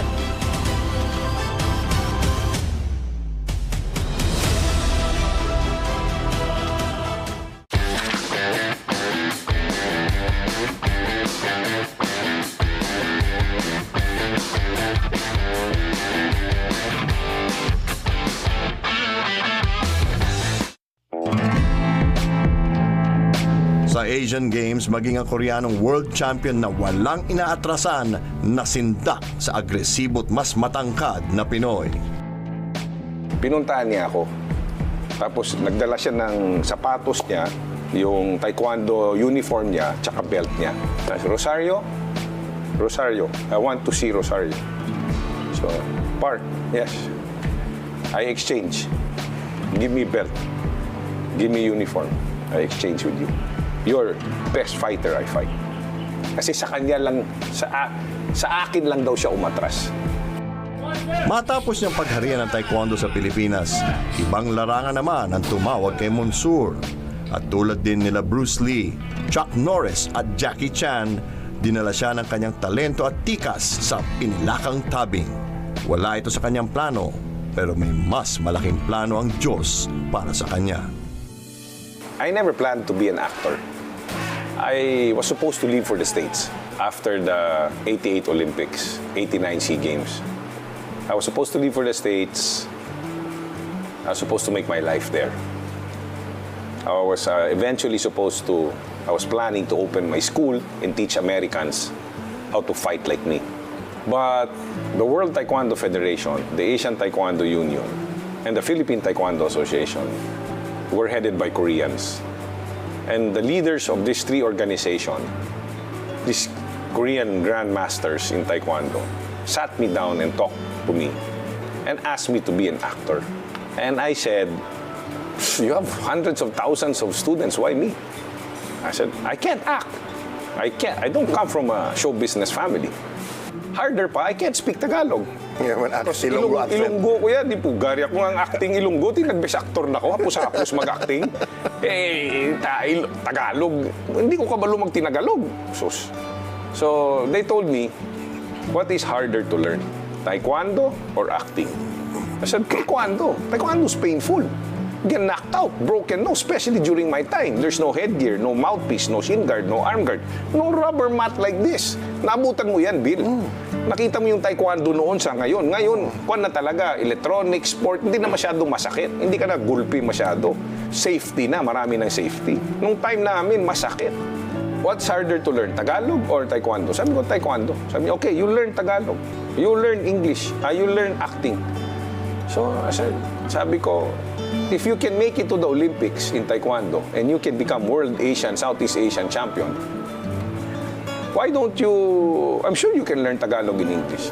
We want you to use your Taekwondo skills on the silver screen so that young Filipinos, younger than you, when they see you fight on screen, they're gonna ask, wow, what style is that? What martial art is that? Wow, he's spinning, doing all those kicks. Then they're gonna ask around, what is this actor's background in martial arts? They'll say Taekwondo. Then plenty will enroll. Plenty will join. Plenty will become national team. Plenty will become TBB members. Plenty will become coaches. Plenty will fight for the country. That is your goal. He was doing his own stunts, jumping off the bridges and, getting away from burning vehicles and stuff like that. I go, he's trying to be like Jackie Chan or something. And I told him that that's pretty wild, but he wanted to make a name for himself that, he's a legitimate movie star, action hero of the Philippines. And that's why he was doing, something that nobody else is doing, Nag-retire ka na nun? Retire na ako nun. Sabi ko, you want me to be synonymous, my name synonymous? Yes, like when we come here, Koreans, we ask for pencil. Sales girl give Mongol. Why Mongol? Yun daw ang pencil eh. We ask for toothpaste, they give Colgate. We ask for film, for our camera, they give Kodak. So, when we ask Taekwondo, they don't know. We want Taekwondo household name, household word. And then, we want, when say Taekwondo, Munsur. So, it's very hard to do. I cannot do that. No, you can't. Bruce Lee made martial arts popular because of the silver screen. Binigyan ni Monsur ang sarili niya ng 4 na taon para sumikat sa showbiz. Subalit tuwing magpapaalam siya, hinihikayat siyang magpatuloy bilang action star. Matagal until na-achieve ko yung stardom na yan. Ang hirap eh, hindi ako sanay sa movie industry. Tapos hindi siya disciplined life, hindi siya structured. Hindi siya yung 6 o'clock training, 10 o'clock, pahinga, 12 o'clock training again, lunch, tapos ganito. Yung structure, parang military style, doon ako sanay. Hindi ako sanay sa bahala na Batman, kung ganito, kung ganyan, ganito, ganyan. Anong oras dumating? Anong oras dumating? Hindi ako sanay sa ganun. Tapos sabihin ng director at ng action director, masyado kang magaling. Masasapawan mo yung bida sa action. Hindi ka pwedeng sapawan. Kailangan siya yung bida. It opened up doors for him, a lot of opportunities. Such like, becoming a movie star and being the ambassador of Taekwondo in the Philippines, So, he's the one that put the Philippines on the map, in Taekwondo world.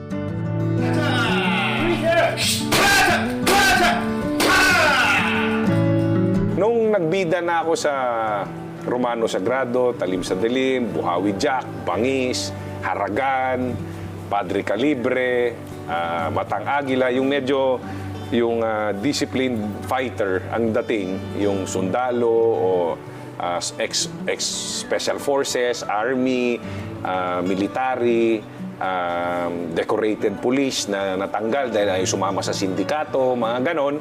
Yun. Tapos kinuha ko yung fight director ng Hong Kong na kaibigan ko. I miss that guy. He made me really look good on the silver screen. Si Philip Ko. He was a very good action director. He passed away, sadly. This was after Bruce Lee was gone. Wala nang pumalit. Wala na. So, when I asked him to meet my producer, they got along, and he choreographed my fight scenes, and he taught me how to choreograph. He taught me how to use the camera. So most of my action films, where I'm fighting or doing stunts, I'm the one making pakailam, the technique, the camera angling. When it's not me, I don't make pakailam. I just say, direct when it's my scene, I'll make pakailam because I know how to sell the kick. Okay? I know how to do this. So, when I do knives and bolos and itaks, or when I run with a gun, or when I do the stunt, or when I turn around on the wall, it's gotta look fluid. It's gotta look motionless. The motion has to look really fluid, that it looks so convincing. Ang hirap kasi makakuha ng gumawa ka ng pelikula na hahangaan ka ng kapwa mo lalaki. Yan ang pinakamahirap. Pag nahangaan ka ng kapwa mong lalaki, that means nagawa mo ang level na nagustuhan nila, na kumbaga nahangaan nila sa galaw mo, sa movement mo. Then eventually, nung na-achieve ko yung stardom na yan, tapos ang dami ng nag-taekwondo, dahil nga na-influence sila sa mga movies ko, sa mga labas ko sa TV, sa mga interviews ko, na when I go now and I meet plenty members of the Philippine team, anybody who's like 10 years younger than me and below, a lot of them say, "Sir, alam mo ba't ng taekwondo ako?" Dahil sa'yo. You became Bruce Lee. Yes. Kumbaga, you're the Michael Jordan of taekwondo. There's Monsieur Del Rosario and there's the rest of us. Ganun ang tingin nila sa akin. So sabi ko, favorite mo, kick. Sabi niya, "Sir, yung turning side, yung jumping turning side, yung Asian turn, yun ikaw yan, sir. Yun ang finale kick mo." Tapos, lahat ng movies mo, sir, pinanood namin. Minsan, pinapass forward na lang namin kung saan ang fight scene mo. Kasi gusto namin makita yung galaw mo.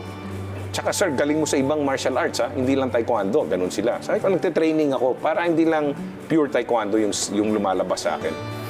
So, when I watch them, and then when I see them fight, and then when I talk to them, then I see in their eyes how inspired they are and how motivated they are when I speak to them. And when I tell them, I know what you're feeling. You're scared because tomorrow you're fighting the world champion. I went through that. You're scared you might get knocked out. I got knocked out. I know the feeling. You're scared because you don't know to handle success if you win a medal. I know that. I can talk to all of you. And I can talk to you in my mother tongue, in Tagalog if you want, or in Ilonggo if you want. So, when I see them fight, I feel like part of me is in them. Di niya maiwasang magliyab ang damdamin tuwing napapanood ang kanyang mga estudyante. Dahil sa kanyang impluensya, lumaganap ang taekwondo sa Pilipinas. Mula kalahating milyong miyembro lamang hanggang sa mahigit 10 milyong sumubok sa sport niya.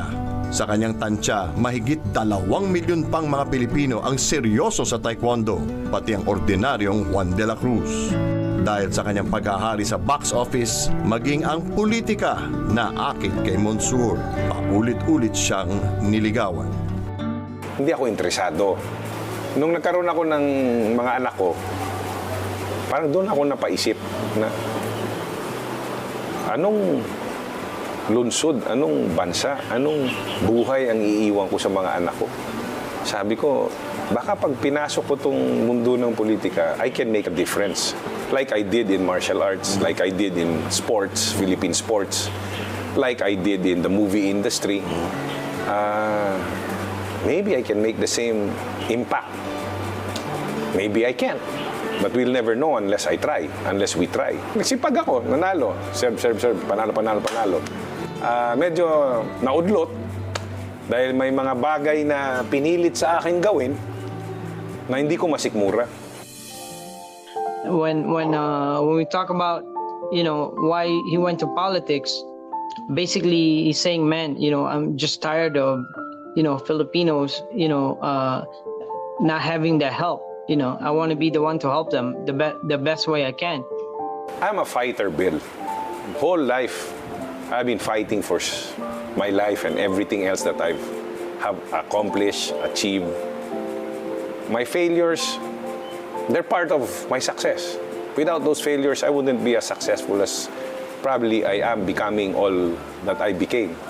There's a saying in Miyamoto Musashi's book, The Bushido Code of the Samurais. If you read that, it sticks to my head. You fall 7 times, you stand up 8 times, and you continue the war of life. If you give up, then you might as well not stop living and just fade away in oblivion. So, when the time comes that I have to stand up and fight again, I'm ready. I'm always ready. Win or lose, I will give it my best shot.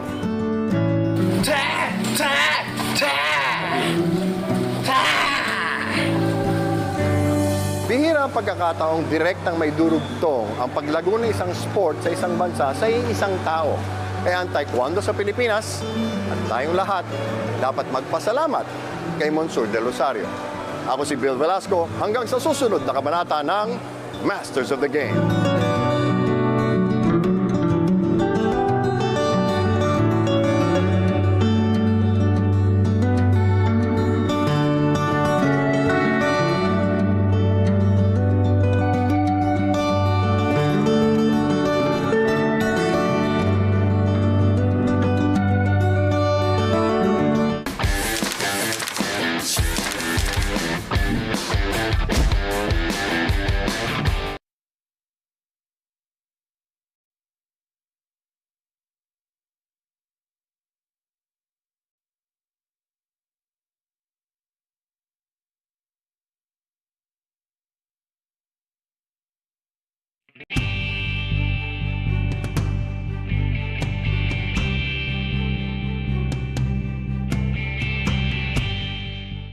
Para sa akin, ang pagiging journalist ay isang pribilehyo dahil nagiging instrumento ako para ma-inform yung ating mga kababayan sa mga pinakahuling kaganapan sa kanilang pang-araw-araw na pamumuhay. At gaya nga ng sinasabi ng aking mga kabaro ay isa itong malaking responsibilidad dahil dapat laging tama at based sa fact yung mga ibinibigay mong impormasyon sa ating mga kababayan sa pang-araw-araw.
Mga kababayan, ang Pangulo ng Republika ng Pilipinas, His Excellency Ferdinand R.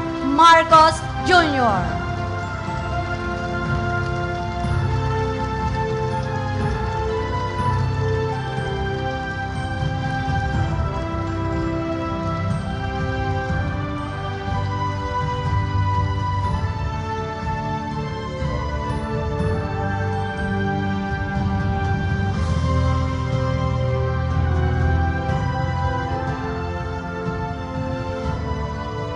Manatili po tayong nakatayo para sa pambansang awit ng Pilipinas.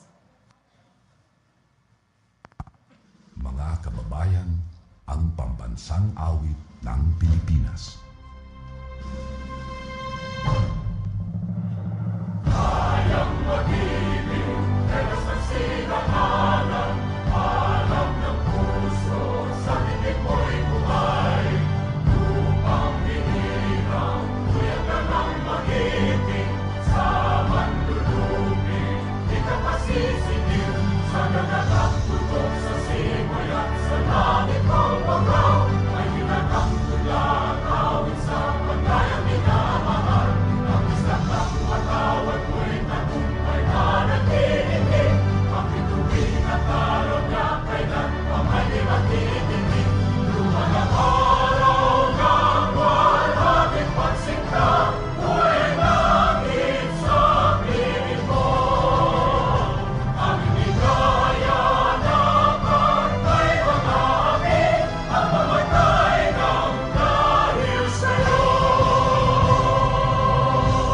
Maaari na po tayong umupo.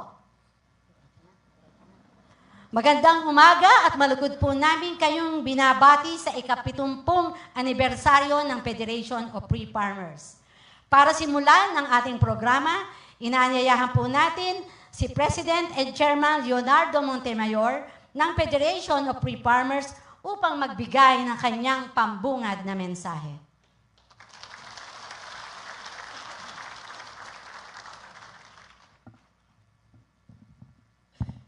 Mr. President, His Excellency Ferdinand Romualdez Marcos Jr., Secretary of Agrarian Reform, Conrado M. Estrella III, other distinguished representatives of government, the leaders and members of the Federation of Free Farmers, led by our President, Joscoro Granada, friends, ladies and gentlemen, welcome. We are gathered here to celebrate the existence of the Federation of Free Farmers since its founding during the Feast of Christ the King on October 25, 1953.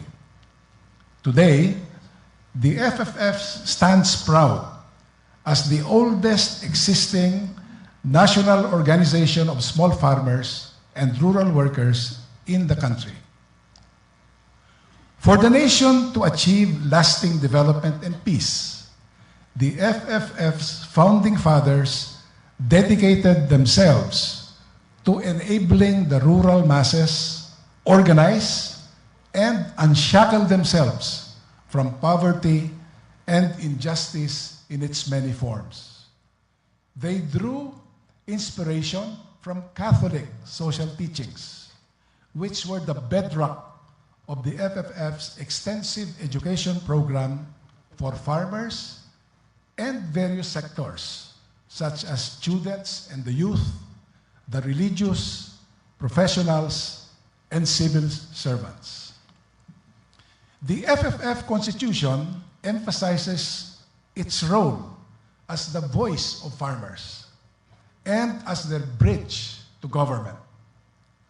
From the presidency of Ramon Magsaysay to the present, the FFF has helped formulate and enact major laws, policies, and programs on agrarian reform and rural development. It has assisted tens of thousands of peasants with their agrarian problems, farm production, livelihood, and other issues. The presence of His Excellency Ferdinand R. Marcos on this occasion is deeply gratifying. The history of the FFF is intertwined with that of the Marcoses, including President Bongbong, Senator Aimee, and Mrs. Imelda Romualdez Marcos, who were my colleagues in Congress. From 1968 to 1975, President Ferdinand E. Marcos Sr. attended the annual national conventions of the FFF, starting with our mass actions in Malacanang Freedom Park in 1968 and the marathon pickets at the Agrifina Circle in 1969. In the old Congress building in 1971, President Marcos Sr. never flinched from his sworn duty to face his constituents and act decisively on their concerns. During martial law, the FFF maintained its critical collaboration with him. This resulted in significant laws that, among others, expanded the scope of land reform not only in tenanted agricultural lands, but also in public lands suitable for social forestry, and in urban areas for poor landless residents therein.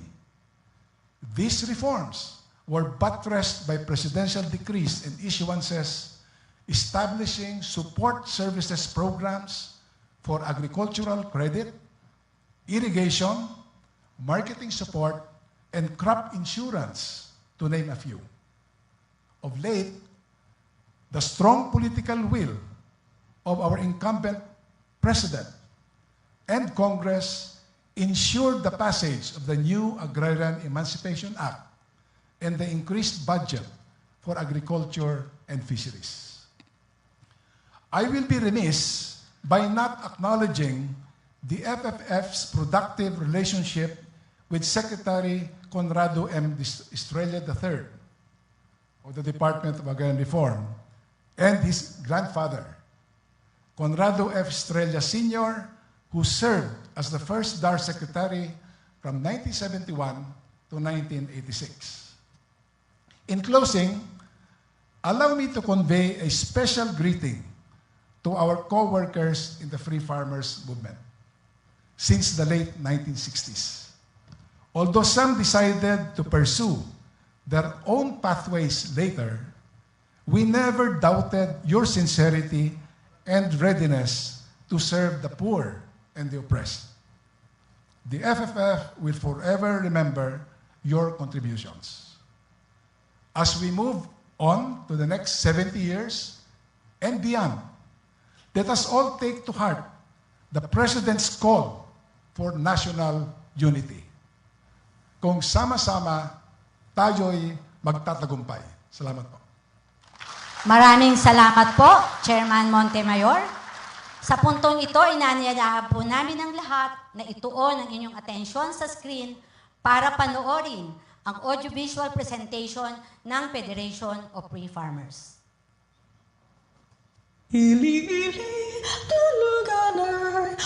Beloved tiller of the soil, you are the most important worker in the country.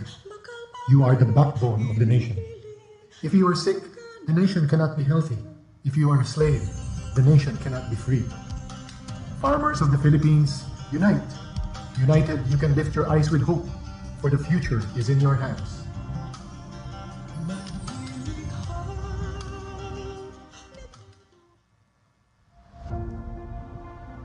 The Federation of Free Farmers, or FFF, emerged during a time of social turbulence.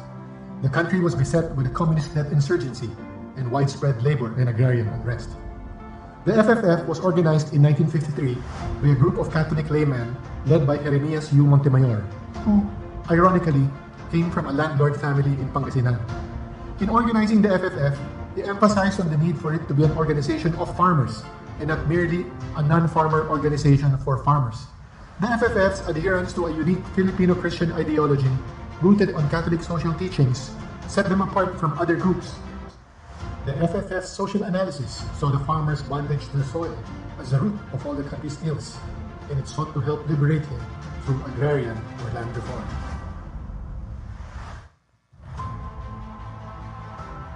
The FFF grew rapidly and had expanded from Luzon to Visayas and Mindanao by the mid-1960s. They conducted massive and nationwide organization and education efforts to train its educator organizers and to orient and motivate the farmers to fight for their rights. They provided legal aid to thousands of farmers, spearheaded mass political actions, put up their own radio shows and newspaper, set up a charity foundation. They even offered drama writing, acting, and production for farmers. From one organization, the FFF soon gave rise to other distinct entities, such as the Federation of Free Farmers Cooperatives, Inc., and its youth arm, the Junior Free Farmers. It even launched a women's group called the Dilag ng Kalipunan. As many as 86 priests were scattered all over the country serving as FFF chaplains. The FFF was even recognized by the Vatican. Militant youth organizations gave the FFF active support, particularly in its mass actions. They also gained support from students, professionals, government workers, and other labor leaders. The reputation and prestige of the FFF also extended well beyond Philippine borders, and it became associated with many prestigious international organizations. The FFF achieved progress on many fronts, but it was slow and certainly not easy. Many leaders and members faced hunger, torture, incarceration, and even death.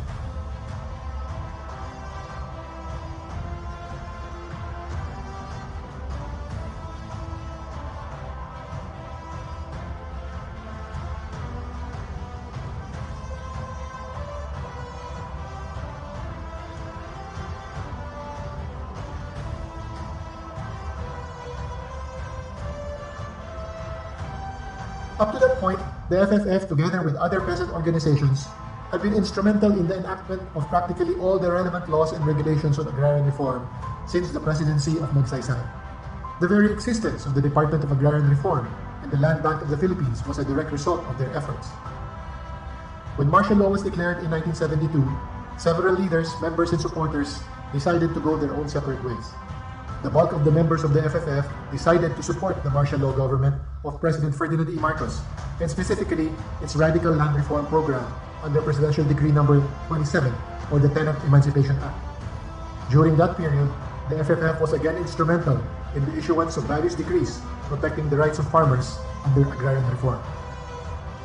It was also during this time that the cooperative activities of the FFF mushroomed and expanded to various parts of the country. Barrio cooperatives were organized into provincial primaries, and the FFCI decentralized into the Federation of Free Farmers Cooperatives, Inc., or FFFCI, which remains today as one of the most reputable agricultural cooperative federations in the country. After the EDSA Revolution, the government under President Corazon Aquino built upon and expanded the scope of the agrarian reform program, started long ago by Quezon, strengthened by Magsaysay, further moved forward by Macapagal, and expanded greatly by Marcos. Most of the agrarian-related laws that have been enacted were maintained, cited, and improved upon by succeeding administrations. Throughout the 11 presidents who ruled the country since the FFF's founding, its work to protect and uphold the rights of the farmer was unbroken. As presidents came and went, the FFF remained where it had always been and shall always be, beside the Filipino farmer. And so, as the same kerosene that first sparked to life on October 25, 1953, burns brightly as ever, so too does the FFF's call to the beloved pillar of the soil remain the same. Farmers of the Philippines, unite! United, you can lift your eyes with hope, for the future is in your hands. Palakpakan po natin ang Federation of Free Farmers. At ngayon, inanyayahan po natin ang Kalihim Conrado M. Estrella III ng Kagawaran ng Reformang Pansakahan upang ipakilala ang ating panauhing pandangal.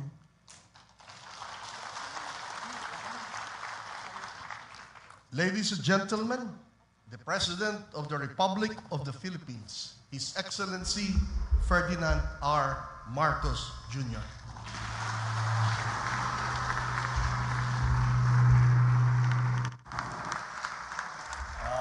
Thank you very much.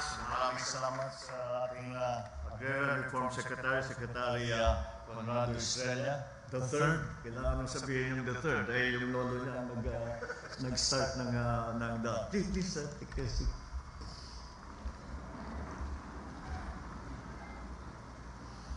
The officials and members of the Federation of Free Farmers, led by another lifetime worker in support of our farmers and our fishers. Aking nakasama sa 9th Congress nung siya ay sectoral representative dahil wala pang party list nun. Kaya meron kaming sectoral representative, si Chairman Leo Montemayor. Ang ating kasamahan sa pamahalaan, our partners of course in the private sector who are playing a very important part are in the development of our agricultural capabilities. Distinguished guests, ladies and gentlemen, good morning. It is with great pleasure that I join you as we commemorate the 70th founding anniversary of the Federation of Free Farmers. We celebrate today 7 fruitful decades of your long-standing cooperation and partnership with government in sustaining development in the areas of agri-fisheries, agrarian reform, and agricultural cooperatives, amongst others. Through your programs and initiatives, you have effectively elevated and empowered the voices of our small farmers, our fishers, and rural workers across the nation.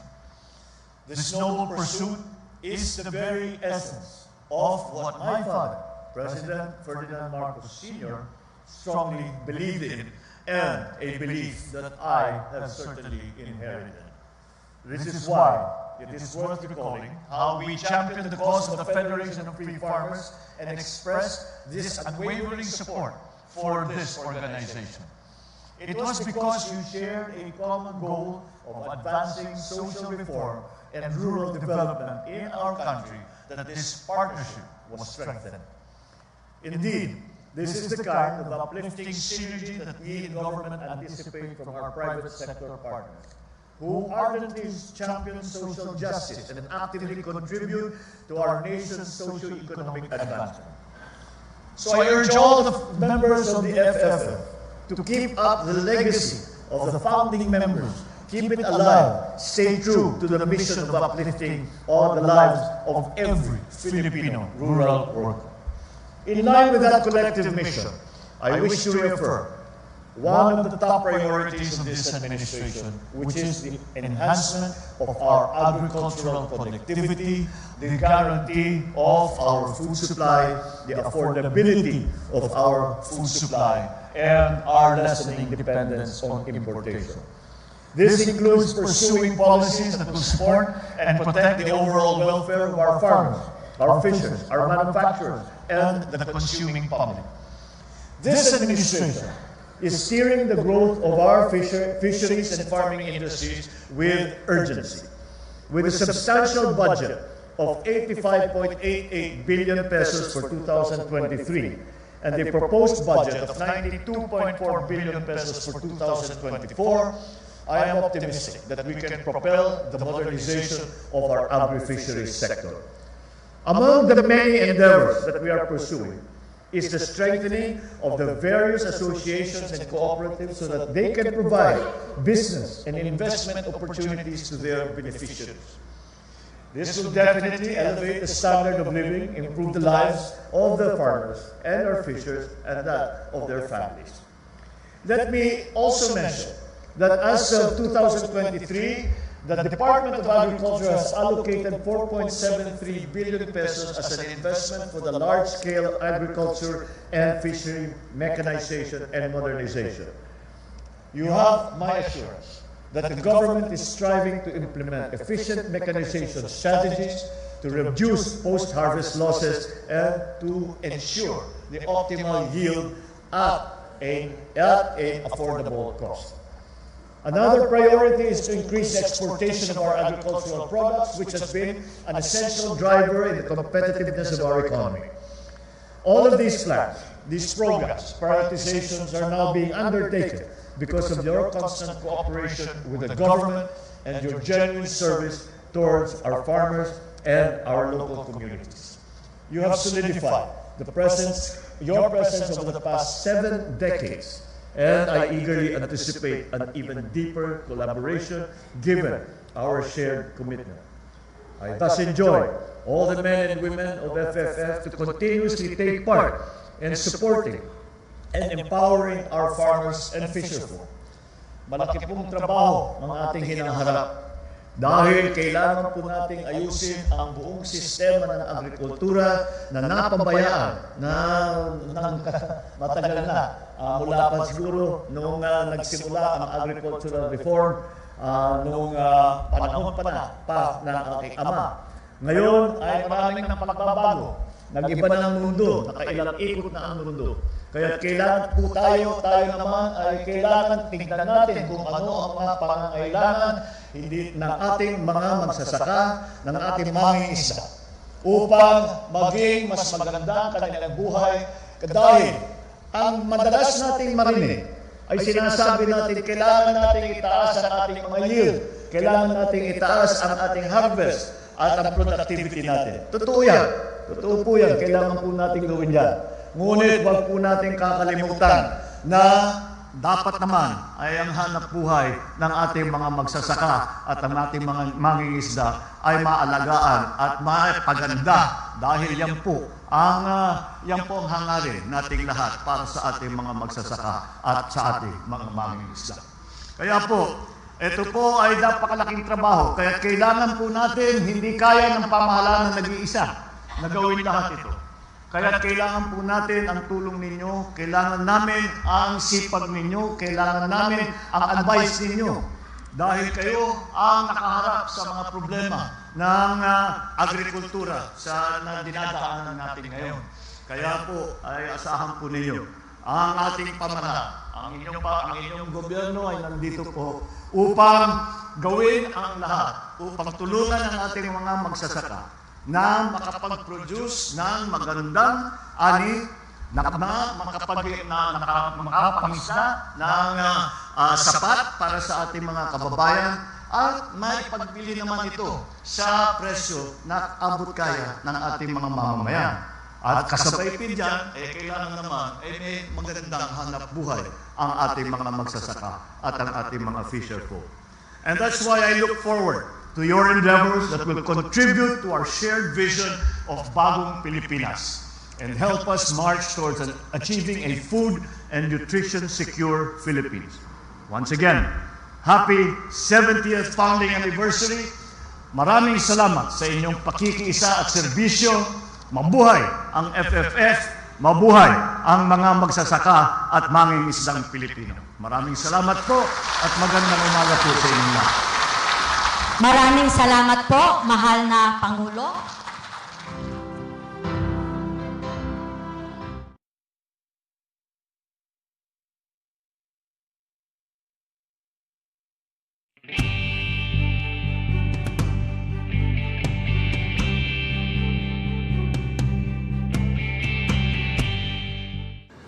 Mapapanood ang PTV sa bawat sulok ng Pilipinas, reaching millions of Filipinos across the country through the power of terrestrial TV. Abot na abot namin ang mga Pilipino para sa tapat na balita at impormasyon. Dito'y Cordillera, kan Intero ang Luzon. Da kami, di mapangnamnamaan. Sa aton sa Visayas, wala kami mapugong sa pagpaabot sa unsang hitabo. Dini sa saad ng yuta, Mindanao, PTV, pirmi maminaw para sa paghatod sa balita. Broadcasting in Luzon, PTV4 Manila, PTV8 Cordillera, PTV4 Naga, and PTV4 Palawan. In the Visayas, PTV11 Cebu, PTV10 Dumaguete, PTV8 Tacloban, and PTV12 Calbayog. And in the heart of Mindanao, PTV 11 Davao City, PTV 8 Cotabato, PTV 7 Zamboanga, PTV 11 Sibugay, PTV 11 Pagadian, PTV 48 Davao del Norte, and PTV 8 Agusan del Sur. PTV Regional Network, buong katapatang naghahatid ng balitang maaasahan para sa inyong pambansang TV.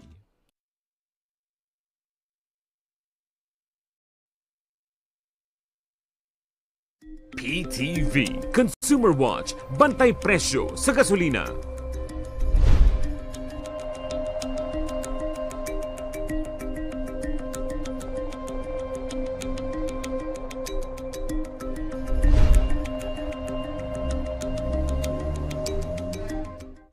Para sa akin, ang pagiging journalist ay isang pribilehyo dahil nagiging instrumento ako para ma-inform yung ating mga kababayan sa mga pinakahuling kaganapan sa kanilang pang-araw-araw na pamumuhay. At gaya nga ng sinasabi ng aking mga kabaro ay isa itong malaking responsibilidad dahil dapat laging tama at based sa fact yung mga ibinibigay mong impormasyon sa ating mga kababayan sa pang-araw-araw.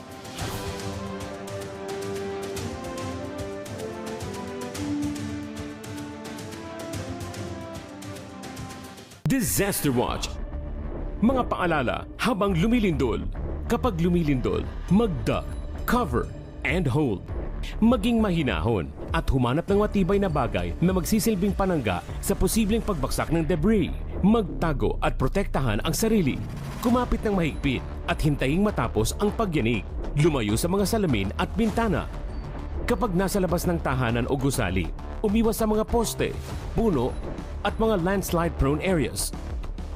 Kung nasa sasakyan, huminto at tumabi sa isang ligtas na lugar. Sa panahon ng sakuna, dapat laging listo.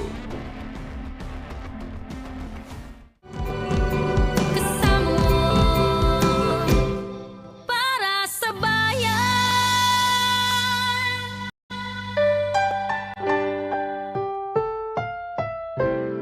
Ang susunod na programa ay rated PG. Ito ay nangangailangan ng patnubay at gabay ng magulang para sa mga batang manonood.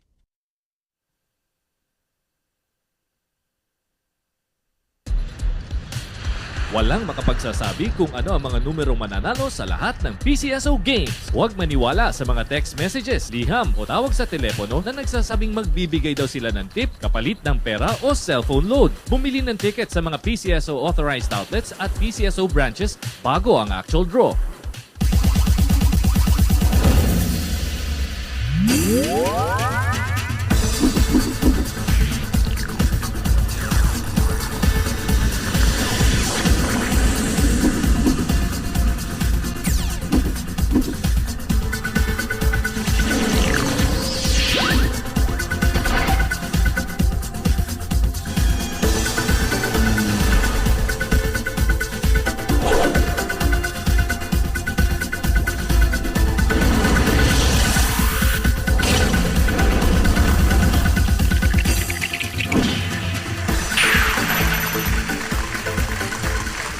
Patapos na po ang weekend pero extended ang bakasyon. Sa mga kalaro natin dyan, simulan na din ng mas pinasayang break kasama syempre ang Lotto Barkada this Sunday night, October 29, 2023.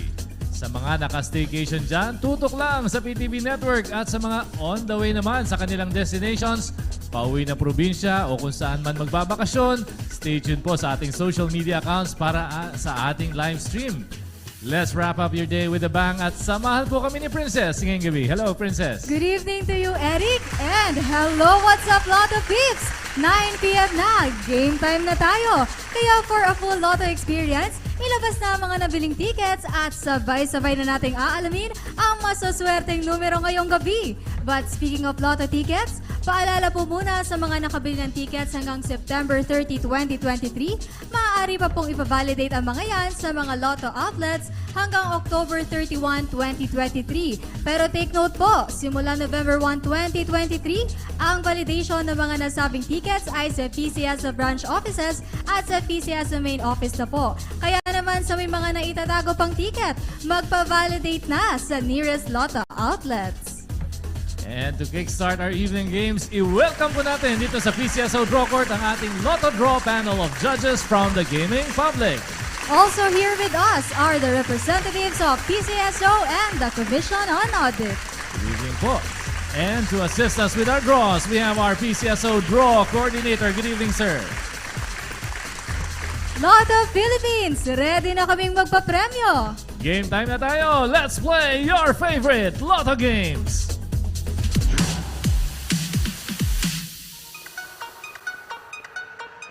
Sa isinagawang pre-draw procedures, natunghayan ng Lotto Draw Panel of Judges and draw representatives from the PCSO and the Commission on Audit ang mga paghahanda bago ang live Lotto draws. Sa pamamagitan ng machine inspection at machine testing, siniguro po na maayos ang kondisyon ng mga draw machines. Only the operation of the remote switch button ang may human intervention. Sa drawable case selection, 3 sets ang pinagpilian sa bawat game. Randomly, pumili ang chairperson ng isang set ng bola na gagamitin. Lahat po ng bola ay tinimbang para masiguro na halos pantay-pantay ang bigat ng bawat bola. Properly documented at covered po ng video ang bawat activity.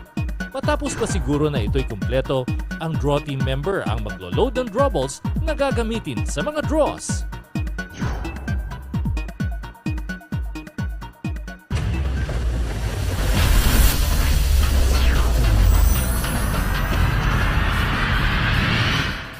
Unang magpapapremyo ngayong gabi ang Ultra Lotto 658. At dahil walang nanalo last Friday, tonight's jackpot prize is 73,078,774 pesos and 20 centavos net of the agent's prize commission. Mr. Draw Coordinator, sir, please press that button and let's play Ultra Lotto 658. Thank you, sir. Lotto players, Ultra Lotto Draw na po. Kompleto ang 58 draw balls numbered 1 to 58 sa loob ng draw machine. Mag-isa po yung pipili ng 6 na bola. Good luck po sa lahat ng may tickets. The first number, 51. Dito sa Ultra Lotto, paghahati ang equally ang jackpot kung dalawa o higit pa ang ating winners. Second number, 34. Sakaling makuha nyo ang 3 sa 6 na nanalong numero, panalo agad kayo ng 100 pesos. And the third number is 24. Getting 4 out of the 6 winning numbers instantly wins you 2,000 pesos. The fourth number is number 2. Kung sakali namang mag-match ang 5 numbers nyo sa ating winning combination, panalo kayo ng 120,000 pesos. The fifth number is 53. Isang number na lang hinihintay natin para makumpleto ng Ultra Million combination, 73 million pesos plus the sixth and final number. We have the number 6. Again, here are the official Ultra Lotto 658 winning numbers in any order. 51, 34, 24, 2, 53, and 6. With a jackpot prize of 73,078,774 pesos and 20 centavos net of the agent's prize commission. Gawin pa nating mas super exciting ang gabi po ninyo. Let's play Super Lotto 649.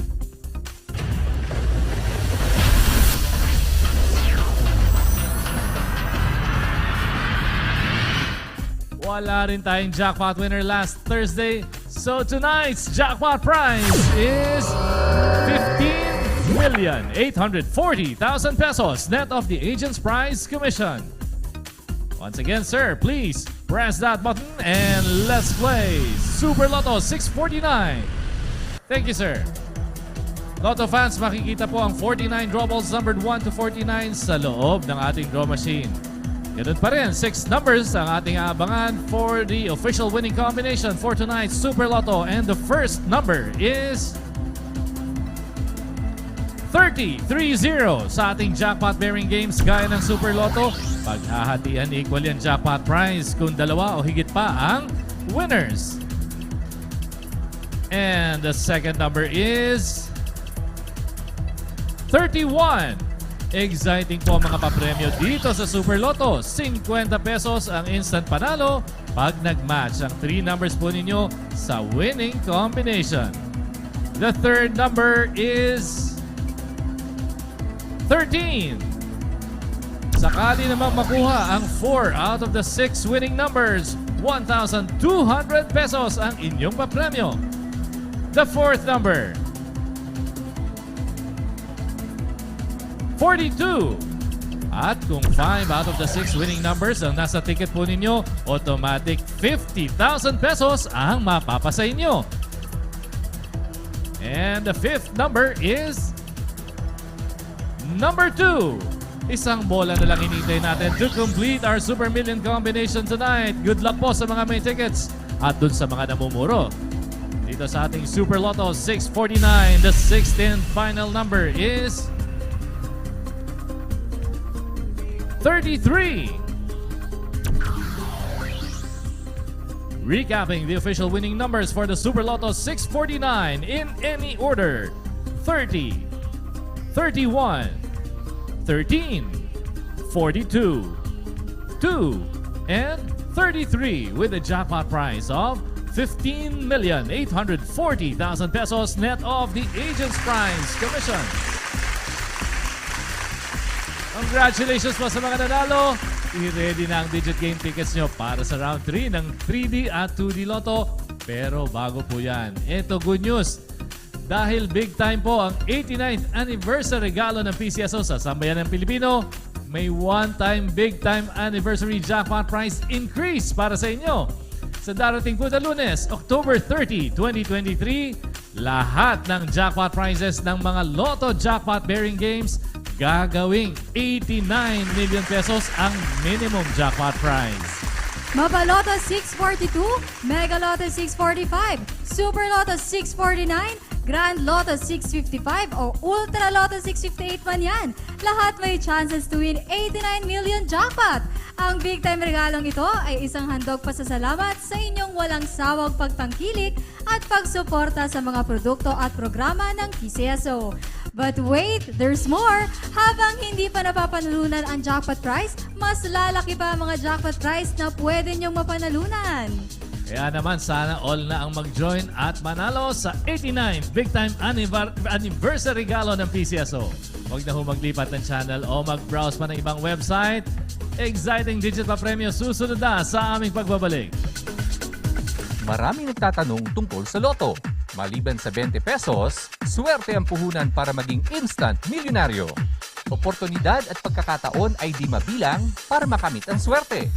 Tunay na pinagkakatiwalaan sa mga sulok ng mundo. Ano pang hinihintay ninyo? Sugod na sa mga Lotto outlets at bumili ng mga tickets ninyo. Para sa bayan, PCSO laging nandyan. Araw-araw, let's play Lotto!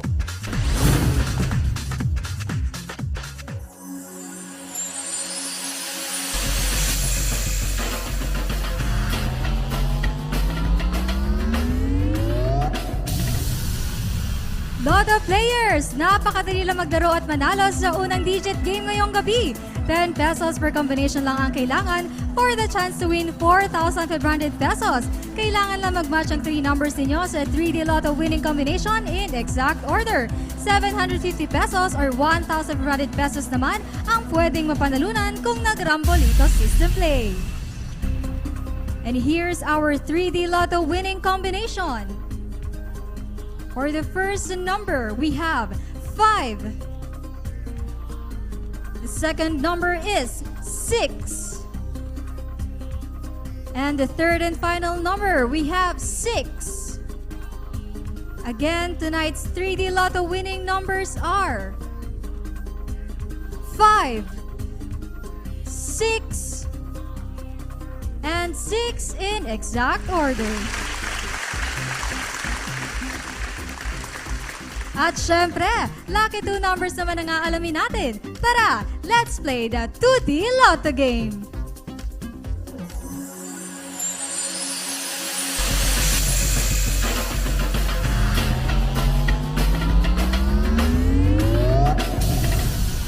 Lotto players, ang 10 piso ninyo, pwede maging 4,000 pesos. Yan ay kung mag-match ang 2 numbers ninyo sa mapipiling winning combination in exact order. Para naman doon sa mga nag-Rambolito system play, 2,000 pesos ang pwede nyong mayuwing pa premyo. 3 times daily pwedeng manalo, every 2 p.m., 5 p.m., and 9 p.m. At nakapili na ng 2D Lotto winning numbers. The first number is 20. And for the second number, we have 21. Recapping our 2D Lotto winning numbers for the 9 p.m. draw, we have 20 and 21 in exact order.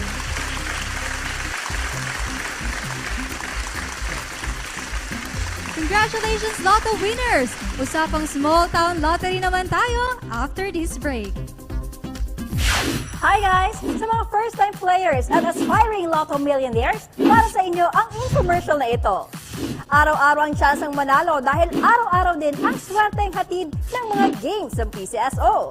From Monday to Sunday, 2D Lotto at 3D Lotto 3 times a day nakakasalo. That's every 2 p.m., 5 p.m., and 9 p.m. draws.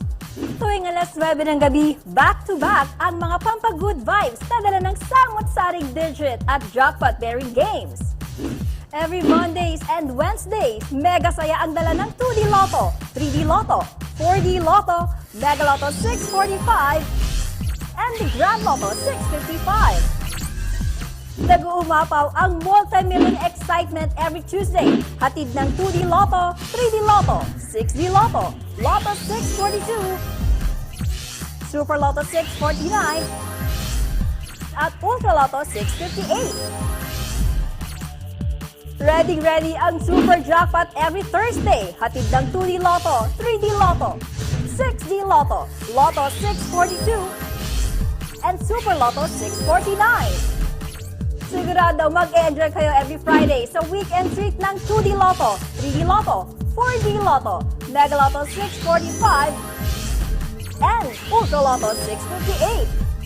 Talbog ang Sabado Night Gimmick dahil big time ang panalong dala ng 2D Lotto, 3D Lotto, 6D Lotto, Lotto 642, and the Grand Lotto 655. At pagdating ng Sunday, game na game pa rin ang Lotto Barkada sa papremyong hatid ng 2D Lotto, 3D Lotto, Super Lotto 649, at Ultra Lotto 658. Huwag palampasin ang pagkakataong maging Lotto Milyonaryo. Laging siguraduhin may Lotto ticket kayo at araw-araw, let's play Lotto!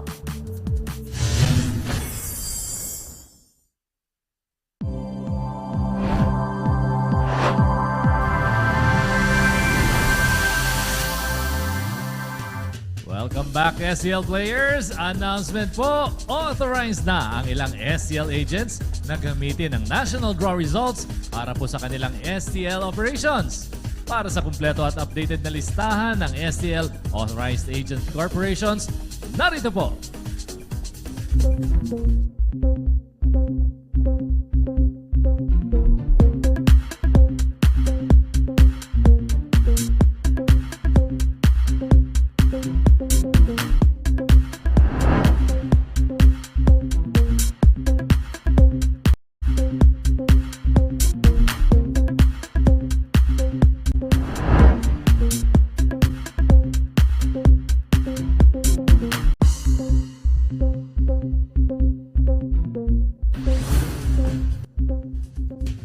Para naman sa mga nais maging kapartner ng PCSO sa paglalaro ng STL, eto ang good news namin para sa inyo.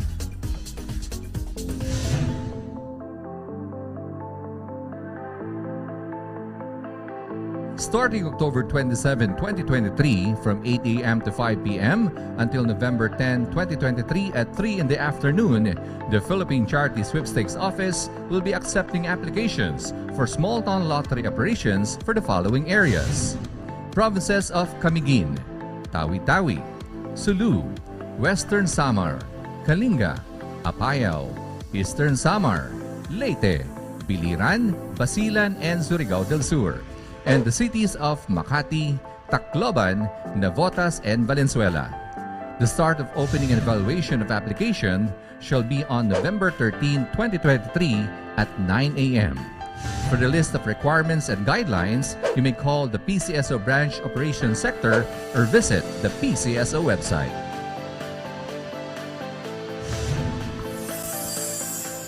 Lotto players, maraming salamat po sa walang sawa ninyong pagtangkilik sa mga produkto at games ng PCSO. Kaya kasama ho kayo sa selebrasyon ng ating 89th anniversary. Yung mga kaganapan po sa week-long celebration, panoorin po natin.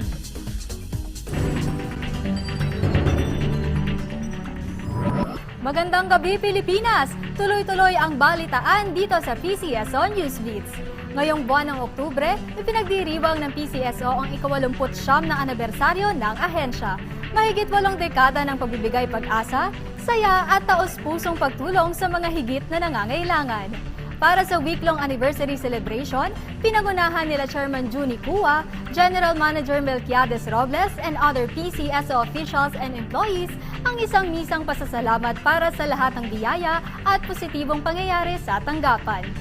Nagkaroon din ng maikling programa kung saan binigyang parangal ang mga PCSO Employee Service Awardees para sa natatanging dedikasyon sa trabaho sa ahensya. Pinangunahan din ni GM Robles at mga opisyales ng PCSO ang pagbubukas ng PCSO Tianggian kung saan binigyan ng pagkakataon ang mga empleyado na makapagtinda ng iba't ibang produkto na tunay namang abot kamay ang halaga.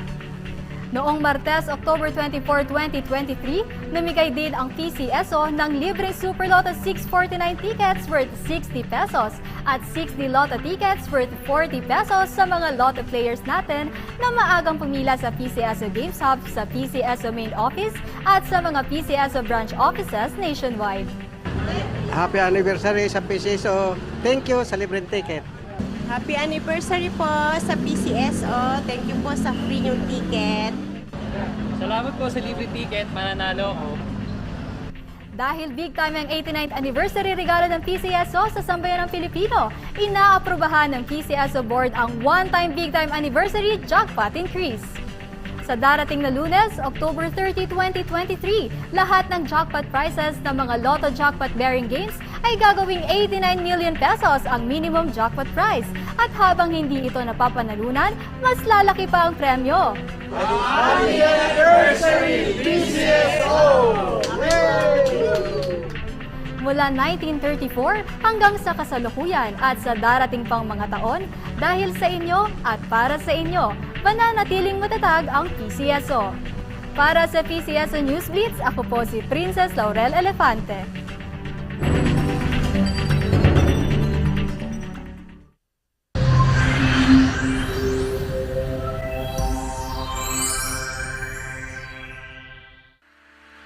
Disaster Watch. Alamin ang Modified Tropical Cyclone Wind Signal System para sa mga paparating na bagyo. Signal number 1. Isa itong tropical depression na nagtataglay ng bahagyang lakas ng hangin at tatama sa loob ng 1.5 araw. Posible itong makadulot ng pinsala. Walang pasok ang mga bata sa preschool. Signal number 2. Ito ay tinatawag na tropical storm na may dalang katamtamang lakas ng hangin at posibleng tumama sa loob ng 24 oras. Pinapayuhan ng lahat na isecure ang kanilang mga bahay at kagamitan at wag na munang maglakbay. Wala ring pasok ang mga mag-aaral mula sa preschool hanggang high school. Signal number 3. Ito ay severe tropical storm na posibleng tumama sa loob ng 18 oras. Pinapayuhan ang mga residente na lumikas sa mabababang lugar, baybayin at tabing ilog at maghanda sa pagkawala ng kuryente at komunikasyon. Walang pasok sa lahat ng antas ng edukasyon.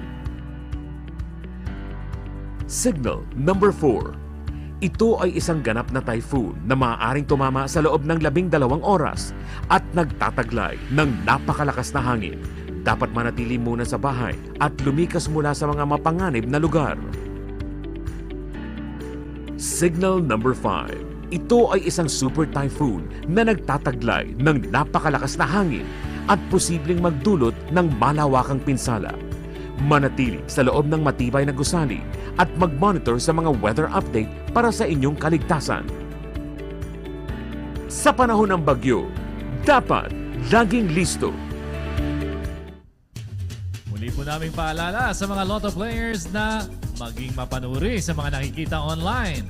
Yung Lucky Pick 3 at Sweaters Hearing Facebook pages, hindi po sila konektado sa PCSO. Maging yung Pakiloto at Sure Lotto, hindi rin po produkto ng aming tanggapan ng mga yan. Bumili lamang ng mga ticket sa mga authorized Lotto outlets at authorized STL representatives para makasiguro legit ang games na sinasalihan po ninyo. Speaking of legit, i-like and follow na po ang bagong official Facebook pages ng PCSO. Yan po ang PCSO Games Online Hub. Makikita po dyan ang Lotto Draw results, jackpot estimates, announcement of winners, at program and activities ng PCSO.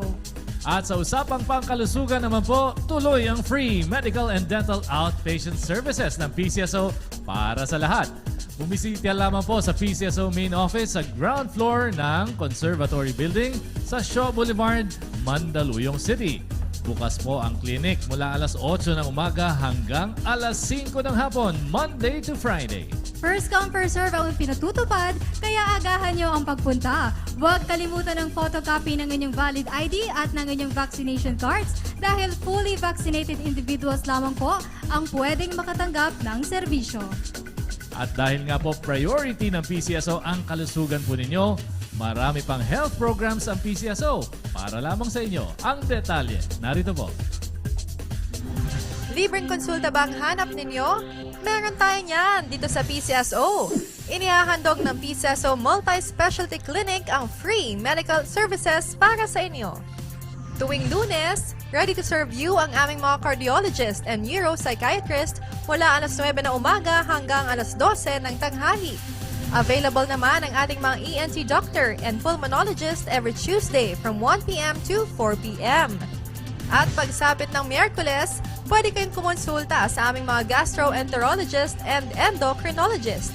Sa mga may problema sa buto, handang maglingkod sa inyo ang aming orthopedic surgeon every Thursday from 1 p.m. to 4 p.m. At kung may problema sa inyong paningin, worry no more dahil ang ating ever-reliable ophthalmologist na ang bahala sa inyo. Tuwing araw yan ng Biyernes mula 2 p.m. hanggang 5 p.m. All these services are free, kaya bumisita na sa PCSO Multi-Specialty Clinic. Pero reminder lamang po, Fully vaccinated individuals lamang ang makakapag-avail ng mga nasabing serbisyo. Kaya dalhin po ang inyong mga vaccination cards, pati na din ang inyong mga valid ID with photo. For your inquiries and appointments, tumawag lamang sa aming Medical Services Department sa telephone number 8846-8757.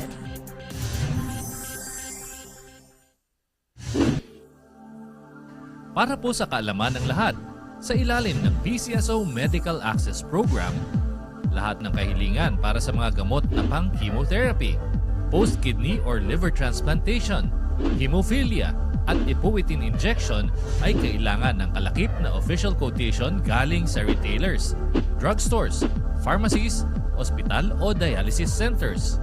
Para sa kumpletong listahan, bisitahin ang PCSO website. I-click ang e-services tab at i-click ang list of medicine providers accepting PCSO guarantee letter nationwide. Para sa karagdagang kaalaman, magpadala ng mensahe sa email address na pcsomain.charity@pcso.gov.ph para sa NCR. Maaari ring makipag-ugnayan sa Charity Assistance Department sa telepono bilang 8366-3329 o kaya sa pinakamalapit na PCSO branch na matatagpuan sa directory ng PCSO website.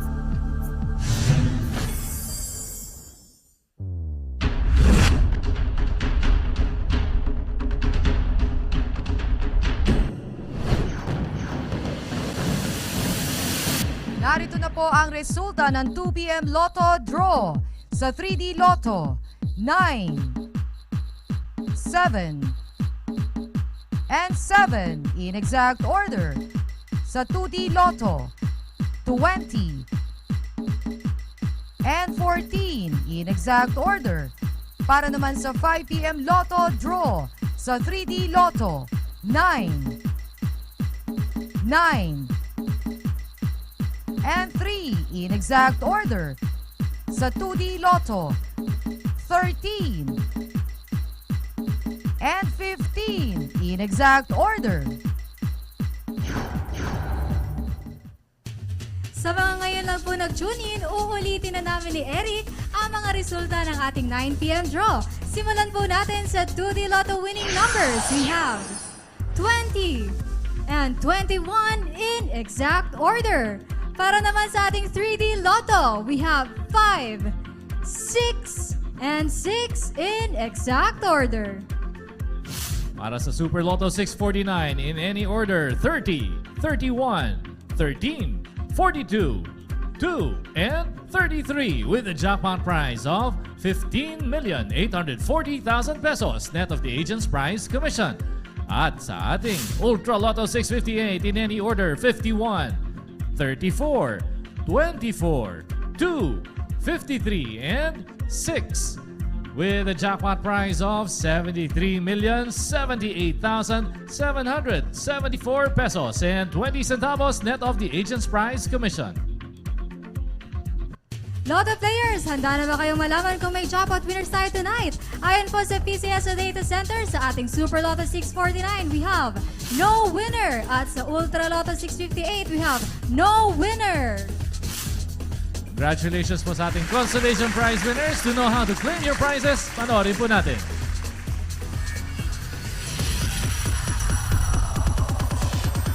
Napakasaya ng manalo, napakadali pang mag-claim ng premyo sa mga Lotto games ng PCSO. Kung isa ka sa pinalad na maging Lotto winner, isulat ang iyong pangalan at pirmahan ang likod ng inyong winning ticket. Kung 20 pesos hanggang 10,000 pesos ang napanalunan, maaaring i-claim ang inyong premyo sa kahit saang authorized Lotto outlet near you. And for winners of more than 10,000 pesos up to 300,000 pesos, you can claim your prizes at the nearest PCSO branch in your area and present 2 valid IDs. Kung ikaw naman ang super swerteng jackpot winner, dalhin lamang ang inyong winning ticket at 2 valid IDs sa PCSO Main Office, Shaw Boulevard, Mandaluyong City. Tandaan lamang, may 1 taon kayo mula sa petsa ng inyong pagkapanalo para makapag-claim ng inyong premyo. To all the winners, congratulations po! That's all for tonight. Para po sa PCSO, Princess Laurel Elefante, good night to all of you. Ako ba si Eric Imson. Stay safe and healthy para sa bagong Pilipinas!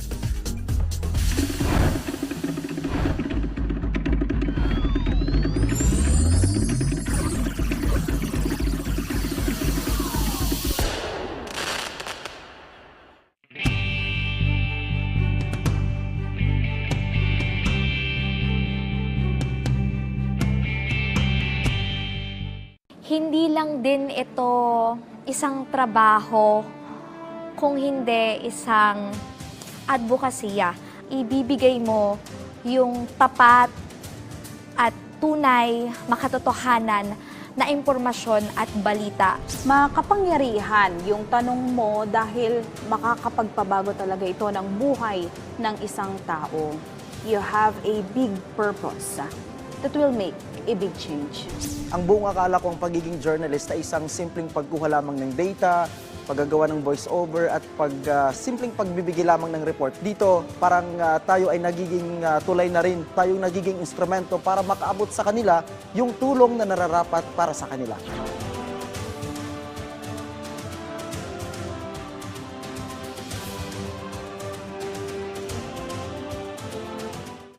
Gina G ka na ba sa pagboto ngayong barangay at sangguniang kabataan elections?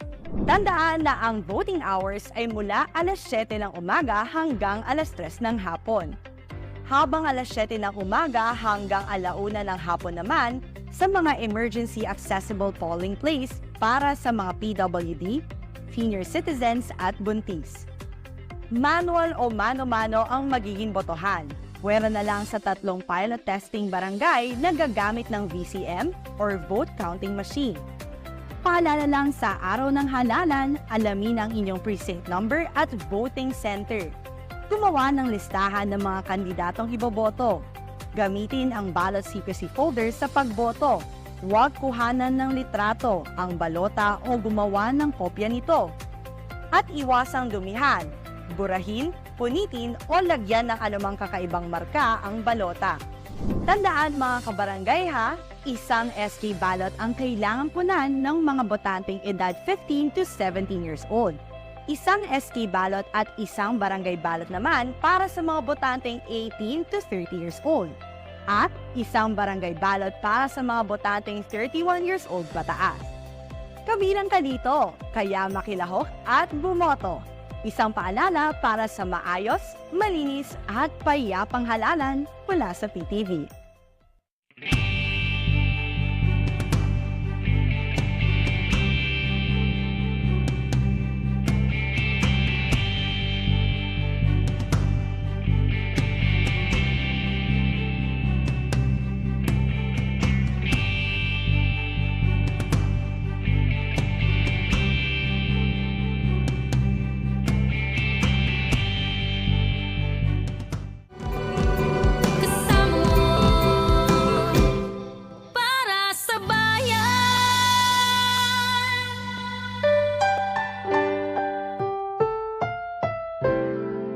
Susunod na programa ay rated PG. Ito ay nangangailangan ng patnubay at gabay ng magulang para sa mga batang manonood.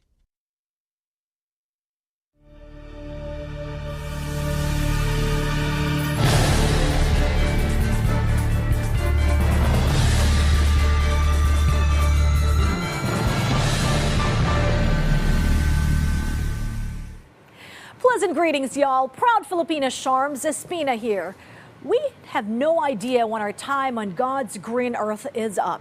And we all remember how one Yevgeny Prigozhin, whose meteoric rise to fame from Putin's chef to one of his top military advisors to founder, leader of the dreaded mercenary group Wagner. The beginning of the end for him came when he turned on Putin in late June of this year in a planned coup that failed miserably. VOA's Inside Story takes a deep dive on the events leading to Prigozhin's mysterious plane crash and the just as mystifying fate of the persecuted Uyghur minority in China. This week on the Inside Story, uncertainty in Russia, fear in China. A mutiny by the leader of the Russian paramilitary Wagner Group and the dramatic challenge to the Putin regime. What happened? What are world leaders saying about the Kremlin? And what does this mean for the war in Ukraine? Plus, the VOA mini-doc series From Fear to Freedom. See what life is like for China's Uyghur population. Now, the Inside Story. Uncertainty in Russia, fear in China.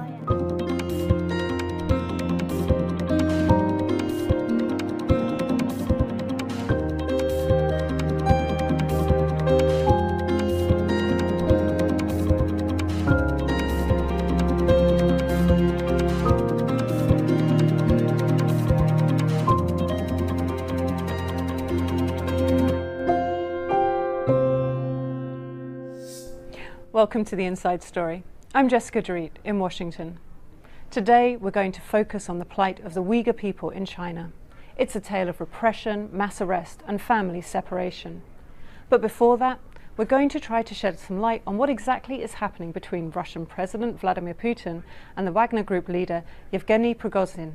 It's a tale of two men and three countries, Ukraine, Russia and Belarus.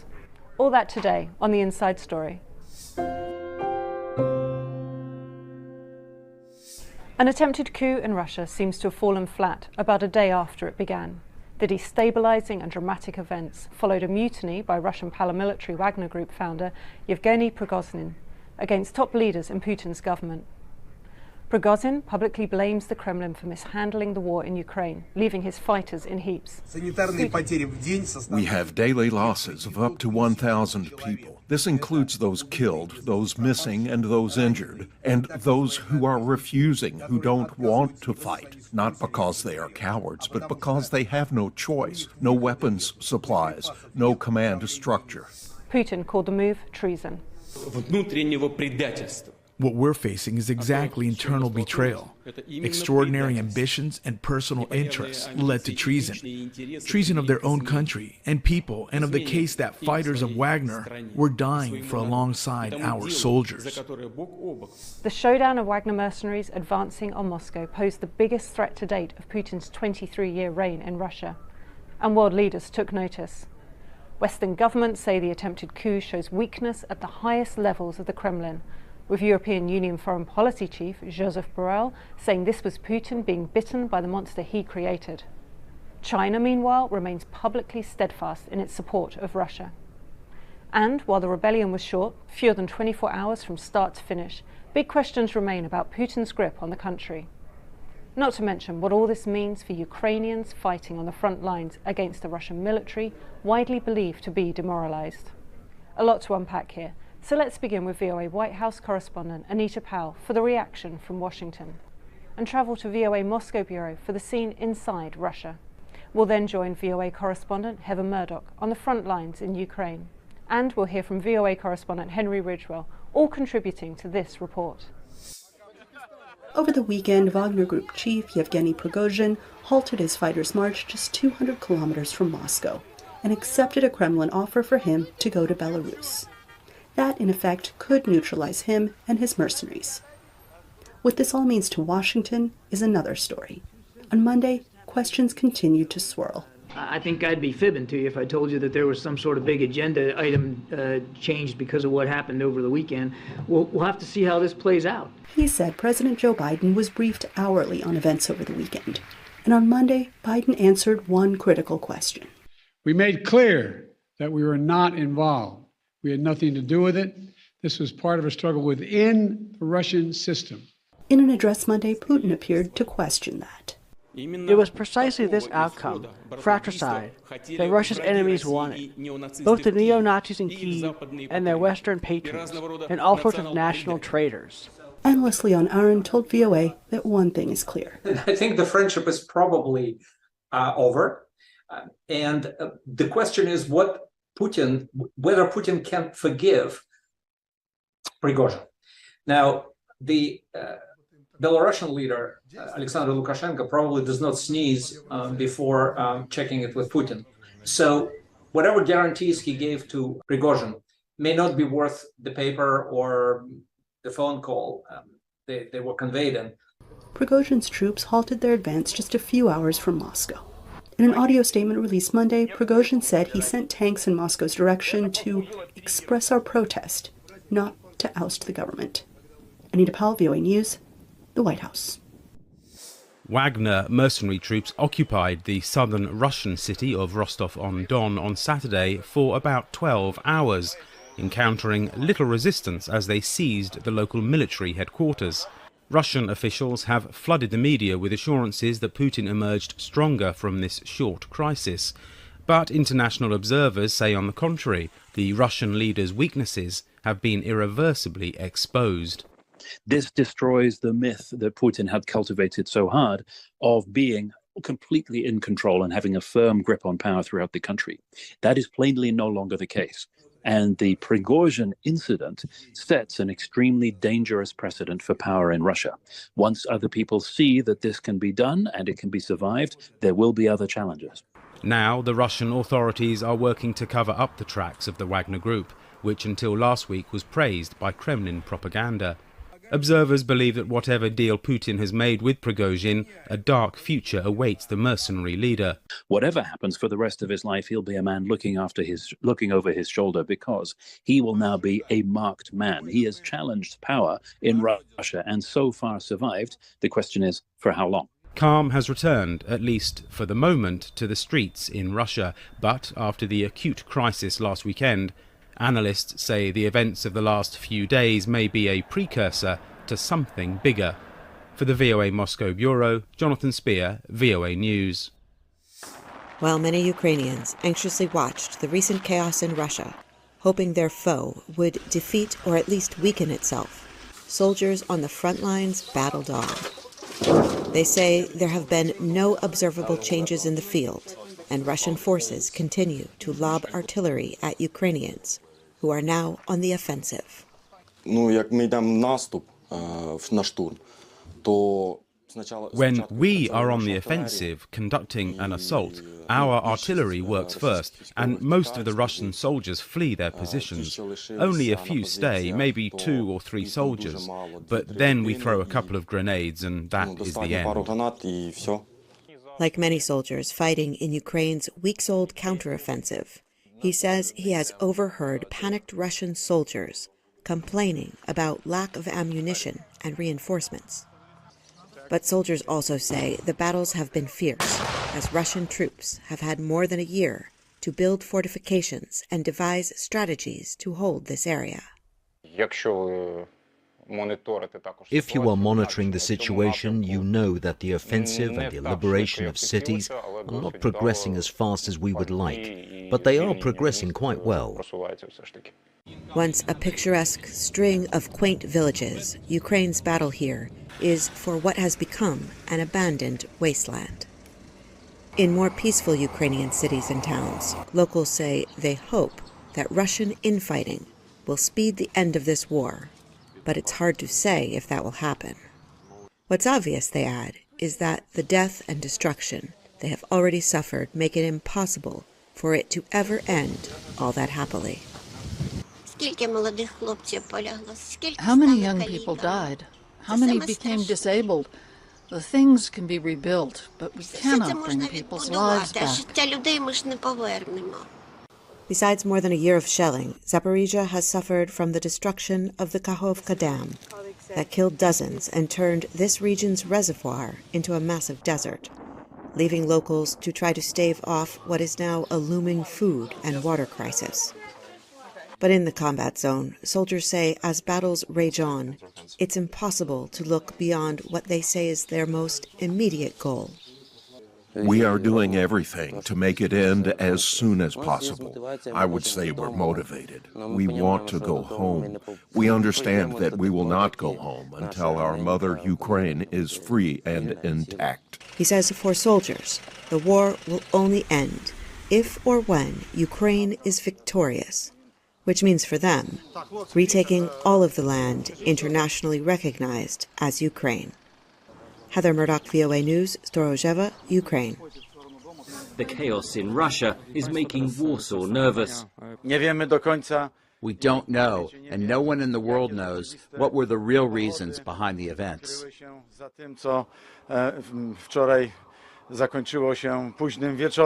European Union Foreign Policy Chief Josep Borrell said the mutiny revealed weakness in the leadership of Russian President Vladimir Putin. The monster that Putin created with the Wagner, the monster is biting him now. The monster is acting against his creator. The political system is showing the fragilities, and the military power is cracking. British Foreign Secretary James Cleverly noted that Prigozhin had questioned Putin's justification for the invasion of Ukraine. The Russian government's lies have been exposed by one of President Putin's own henchmen. NATO Secretary General Jens Stoltenberg echoed that view. And yet another demonstration of the big strategic mistake that President Putin made with his legal annexation of Crimea and the war against Ukraine. Can Ukraine take advantage of the turmoil in Russia?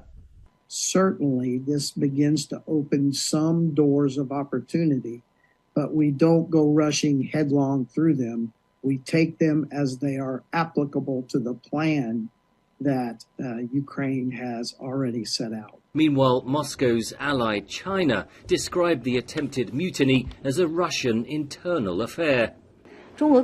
China supports Russia in maintaining national stability and achieving development and prosperity. European Union member states agreed Monday to boost a special fund used to finance military aid for Ukraine by $3.8 billion, raising its ceiling to over $13 billion. Henry Ridgewell for VOA News, London.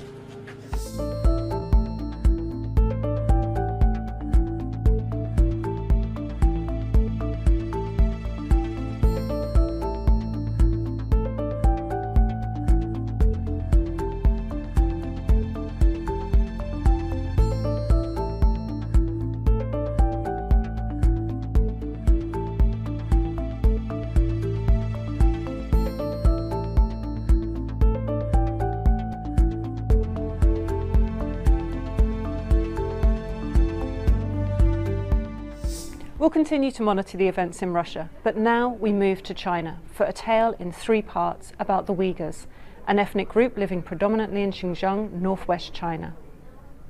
In a new documentary, From Fear to Freedom, VOA looks at the struggles of Uyghurs living under Chinese repression. We begin with the story of Kasem Kashgar, a reporter who works for VOA's Mandarin service.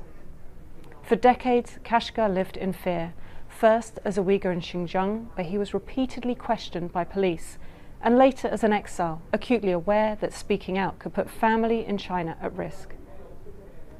Kashgar fled to the US, where he now has asylum and the courage to speak out. He shares his story with Elizabeth Lee. Fear can be paralyzing. You just lie in your bed, but you can't just get up.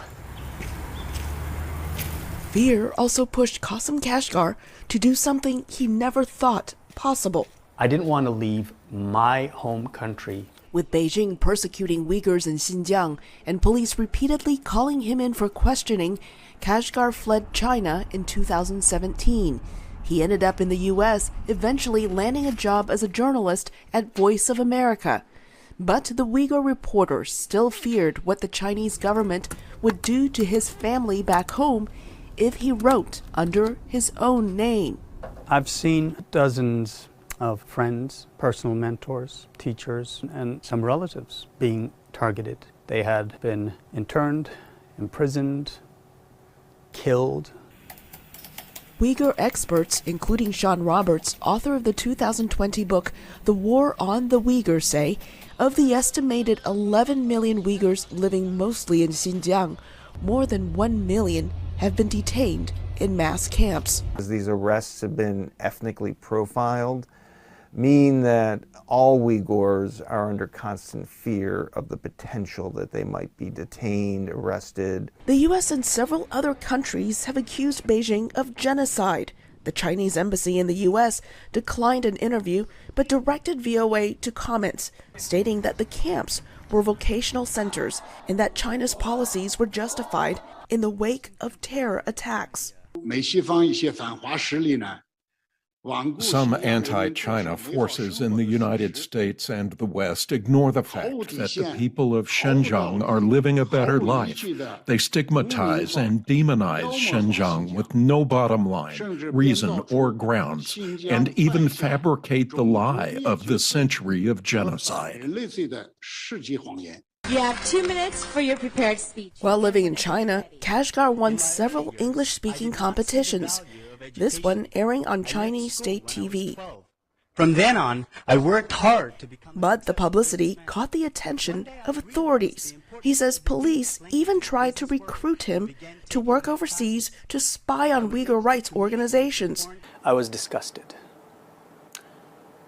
I felt dishonored. Instead, Kashgar started a language school. But as China's repression increased, authorities began interrogating him, and people he knew started disappearing. Fearing he too could be disappeared, Kashgar fled with his wife and young daughter. At VOA, Kashgar now reports on Xinjiang and China's minorities. At the end, I would feel joy and comfort in doing this because I know that I am making some impact in letting the world know what is happening. Knowing that silence is no guarantee of safety, Kashgar says he is ready to share his stories and those of others by writing under his real name. We just saw the risks for Uyghurs trying to escape Xinjiang, but even those who return to their homeland face danger. Take Miragul Tursun. She returned to her home city in 2015 so her family could meet her months-old triplets. But at the airport, officials separated her from her babies and took Tursun away. What came next still haunts the young mother. Here, she recalls the events that forever changed her life. What is this? Moez? Hot.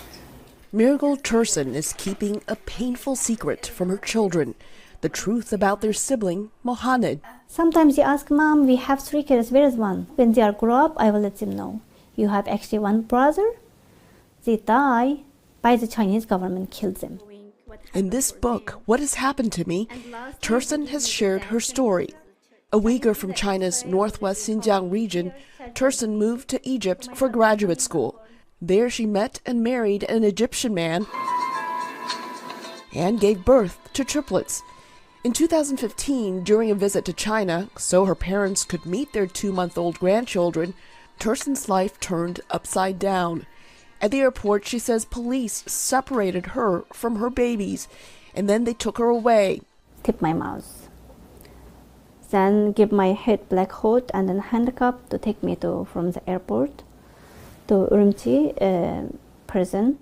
Fergus Shiel has heard similar stories. He managed an international journalism project that analyzed and reported on evidence of mass internment camps, as revealed in Chinese documents leaked to the outside world. One of the quickest ways you can get yourself into a detention camp, this is really quick, you're on the fast track, is to either have a passport or to be returning from overseas.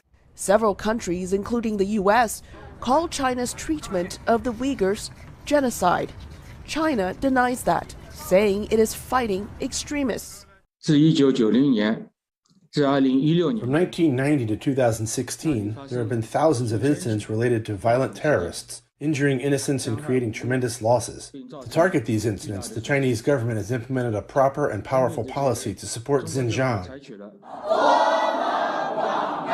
China claims the detention facilities are vocational centers. Tursun has a different view. She spent close to 3 months in detention before the police briefly freed her, saying her children, Moez, Alina, and Mohamed, were sick. She is still haunted by what was waiting for her. Your son, Mohamed, is passed away morning, so we put his body in the freezer. How my kids die in the morning, put in the freezer like ice cream. Shave my hair, give torture. Tursun says police detained her 3 times and tortured her with electric shocks. With help from the Egyptian embassy and her husband, Tursun was finally released from custody 3 years after arriving in China. She fled with her 2 children, first to Egypt and then to the U.S., where she spoke about her ordeal. But doing so prompted Chinese state media, CGTN, to air a report showing this photo more than once, suggesting the photo is of Mohamed. But if you listen carefully, Tursun's mother is saying this photo is of Moez, her grandson, who survived. Tursun says China is forcing her family to discredit her, but she doesn't mind. Near to 7 years, I don't have any contact with them. While in detention, Tursun promised God that if she was released, she would speak out and give voice to those still detained. As we saw, China denies and dismisses claims that Uyghurs are abused. But bringing awareness to what is happening in Xinjiang has become the passion of activist Zubaira Shamsheddin. Motivated by a deadly protest in her hometown and the jailing of her brother, Shamsuddin now devotes her career to exposing abuses. We go back to Elizabeth Lee, who has more on this story. Zubaira Shamsuddin can never return to her homeland. If I was in China, I don't think I will be alive. As a Uyghur living in the U.S., Shamsuddin is devoted to fighting against what she and many other organizations worldwide say are injustices against Uyghurs in China, especially in the Xinjiang region. As Chinese outreach coordinator for the group Uyghur Human Rights Project, she tries to educate Mandarin speakers about what is happening there. Uyghurs either detained in the concentration camps or detained in the slave labor Chinese factories. A 2022 United Nations report found China responsible for serious human rights violations. The U.S. and other Western countries have accused China of actions akin to genocide in Xinjiang. In response to VOA's inquiry, the Chinese embassy in Washington sent links to statements by officials about Beijing's policy in the region. The Uyghur population in Xinjiang has more than doubled in the past 4 decades. Where did the genocide come from? Forced labor is also nonsense. Workers in Xinjiang choose occupations entirely according to their own wishes. Chinese officials say its policies in Xinjiang have helped suppress terrorism. Shamsuddin says members of her own family have experienced violence under China's Xinjiang policy. In 1997, in the city that Uyghurs call Gulja, a protest calling for equal treatment turned deadly. It's kind of turning point in my life. In 1997, the Gulja massacre happened, which is my hometown, and many my family members became direct victims of that massacre. One of my brother, he's still in prison as a political prisoner because of his connection with the Gulja protests. Shamsuddin decided to switch her career from computers to law and international relations, which led her to activist work in the U.S. China sees what happened in 1997 differently, as shown in the state media report that uses the city's Chinese name, Yining. Among some of the worst incidents, the 1997 Yining terror attack, which left 7 dead and 198 wounded. Beijing also says Xinjiang is benefiting from its counter-terrorism efforts. This is a land of harmony and stability, where people from various ethnic backgrounds live and work in peace and contentment. There are Uyghurs all around the world that can tell you that they are not living a safe, happy and fulfilling life, despite what Beijing says. Shamsuddin says even those who are not in prison are still not free and live under digital and physical surveillance. Uyghurs have no space to breathe. Because of her work, Shamsuddin says her relatives in China are under surveillance and travel and communications restrictions. But it is her connection to that repression, she says, that compels her to fight for the rights of Uyghurs. Elizabeth Lee, VOA News, Washington. Stay up to date with all the news at voanews.com. You can follow us on Instagram and Facebook at VOA News. Follow me on Twitter at Jessica Dorit, and you can catch up on past episodes at our free streaming service, VOA+. For all of those behind the scenes who brought you today's show, I'm Jessica Dorit. We'll see you next week for The Inside Story.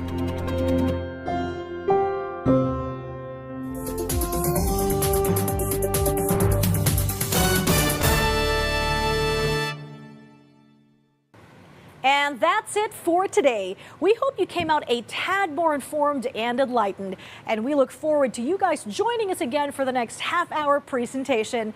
Please be reminded to always work hard and dream big. Give thanks and be kind, and catch the news right here on PTV. This is Sharm Zespina for Stories from the Grid.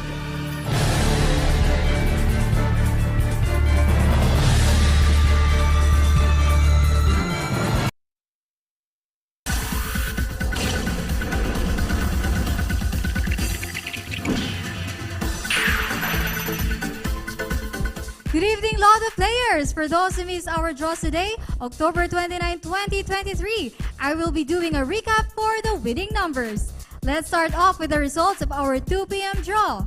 For the 2D Lotto, we have 20, and 14 in exact order. For the 3D Lotto, we have 9, 7, and 7 in exact order. And the results of our 5 p.m. draw for the 2D Lotto, the winning combination is 13 and 15 in exact order. For the 3D Lotto, we have 9, 9, and 3 in exact order. And finally, the results of our 9 p.m. draw. For the 2D Lotto, we have 20 and 21 in exact order. For the 3D Lotto, we have 5, 6, and 6 in exact order. For Super Lotto 649, we have 30, 31, 13, 42, 2, and 33 in any order, with a jackpot prize of 15,840,000 pesos net of the agent's prize commission. And for the Ultra Lotto 658, we have 51, 34, 24, 2, 53, and 6 in any order, with a jackpot prize of 73,078,774 pesos and 20 centavos net of the agent's prize commission. Do we have jackpot winners tonight? According to the PCSO Data Center, for the Super Lotto 649, we have no winner. And for the Ultra Lotto 658, we have no winner. That's all for tonight. I am Princess Laurel Elefante for the PCSO Lottery Draw Recap. Thank you and good evening.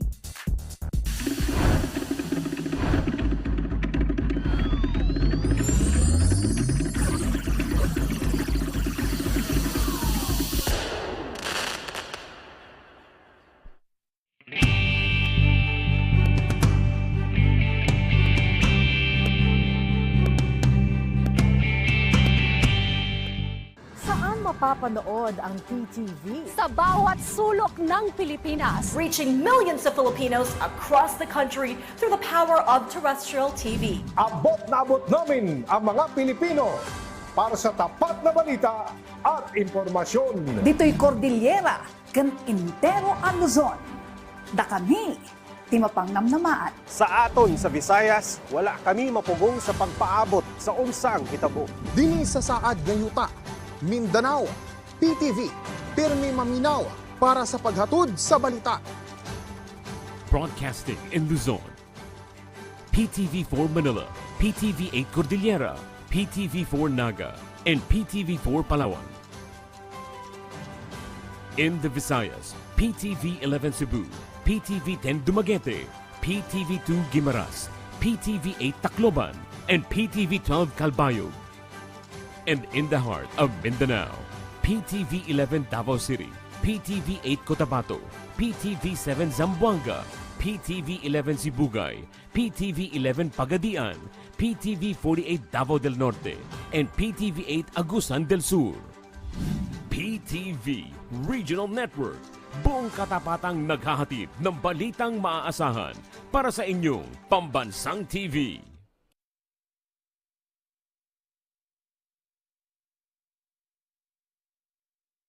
Pato-pato sa langit. Tama na yung pisto. Sumali na lang sa political exercise. Ang tamaan sa may init na komentaryo, baka pwede nang ibalik ang parusang bitay. Ay huwag magagalit. Kukonsintihin nyo ang kawatan dyan sa airport. Wow! Mike Abe, live. Balanse at walang prenong pagtatalakay sa mga pinakamaiinit na issue ng bayan. Lunes hanggang Biyernes, alas 9 ng umaga. Simulcast over Radyo Pilipinas. Mike Abe, live.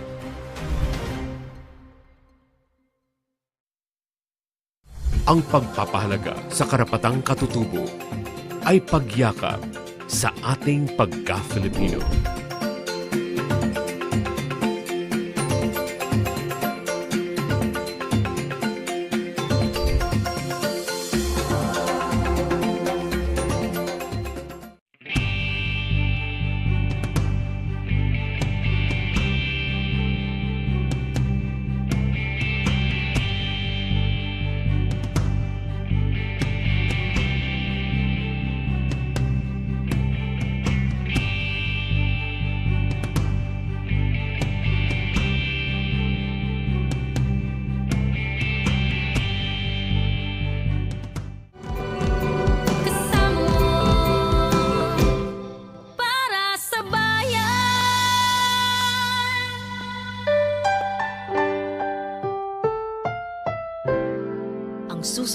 programa ay rated PG.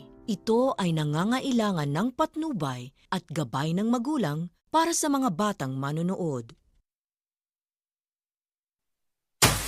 Ngayong gabi sa Ulat Bayan Weekend. Iba't ibang rehiyon sa bansa kasado na para sa pagdaraos ng barangay at sangguniang kabataan elections bukas. Daan-daang volunteers ng NAMFREL at ilang election watchdogs handa namang magbantay sa halalan bukas. Isa pang paaralang gagamitin sa eleksyon sa Maguindanao del Norte, nasunog din. Inaguri ang Pork Barrel Queen na si Janet Lim Napoles. Hinatulan ng Sandigan Bayan ng dagdag na 78 taong pagkakakulong. Mga Pinoy sa Gaza at Israel na ilikas na sa mas ligtas na lugar sa gitna ng panibagong ground assault ng Israel. At halos 40 patay sa pananalasa ng bagyo sa Acapulco, Mexico.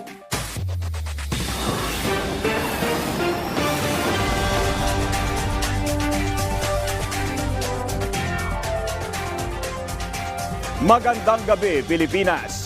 Libo-libo pa rin ang mga dumaragsa sa mga bus ng terminal para humabol ng pag-uwi para sa undas at sa barangay at sangguniang kabataan elections na idaraos na bukas. Yan ang ulat ni Clazel Pardilla live mula sa Cubao. Clazel.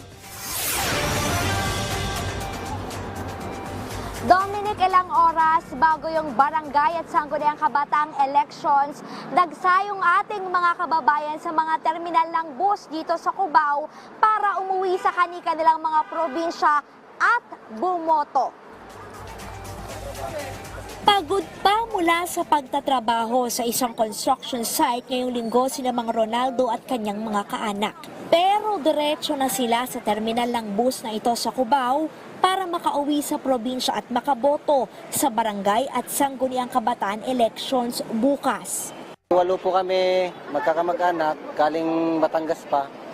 Uwi kami ng Pangasinan kasi nga po, yun nga, butuhan, karapatan po natin yun para makapili po tayo ng yung totoong iuupo nating kapitan.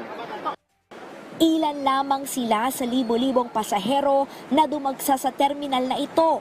Pampanga, Tarlac at Pangasinan ang biyahe ng mga bus rito. Ayon sa management, papalo sa 3,000 pasahero ang naihatid sa kanilang mga probinsya ngayong araw. Mas mababa yan ang 1,000 kumpara nitong Biyernes at Sabado na sinasabing bugso ng mga commuter. Hindi na kinailangan magpa-reserve ng ticket ni Romel dahil maluwag ang biyahe. Bukod sa botohan, uuwi siya ng Tarlac para bisitahin ang puntod ng kanyang namayapang ama sa parating na undas. Mahalagang mabisita siya kada undas kasi parte ng buhay natin yan magulang natin yan Kundi dahil sa kanila, wala tayo. Kaya dapat talagang lagi natin sila binibisita kahit na wala sila. Sa katabing terminal sa Cubao, aabot naman sa 5,000 ang pasahero ngayong araw.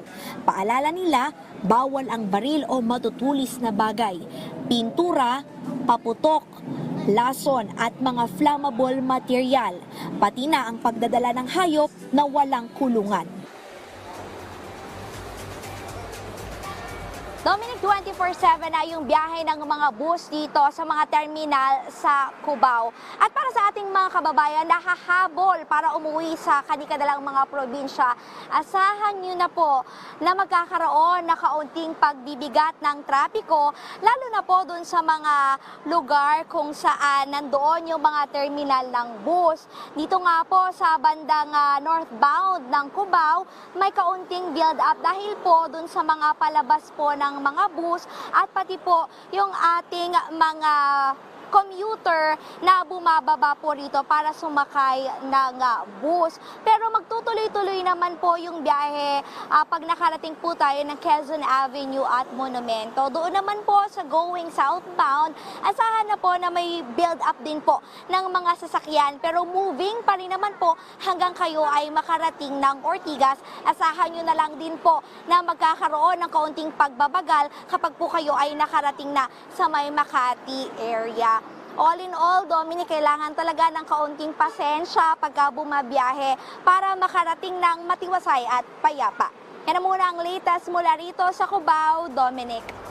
Alright, maraming salamat, Clazel Pardilla.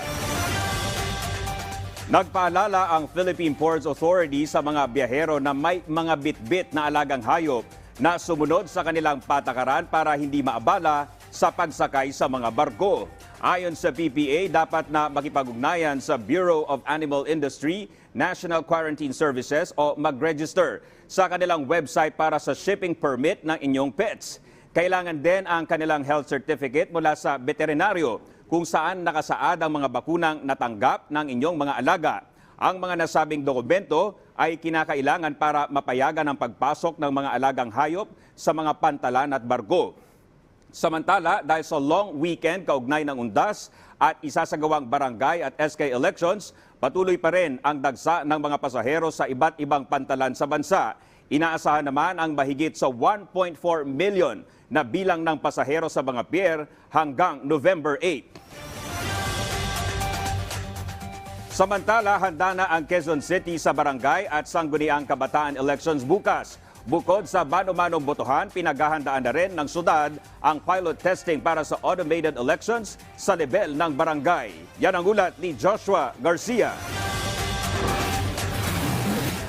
Mahigit 700 sasakyan, kabilang ang aircon buses at marked government vehicles, ang ginamit ng lokal na pamahalaan ng Quezon City para sa distribusyon ng mga balota sa mahigit 4,000 cluster precincts ng lungsod. Ayon kay City Treasurer Edgar Villanueva, simula kahapon ay naging maayos at organisado ang kanilang pamamahagi ng balota at iba pang election paraphernalia, katuwang ang Commission on Elections.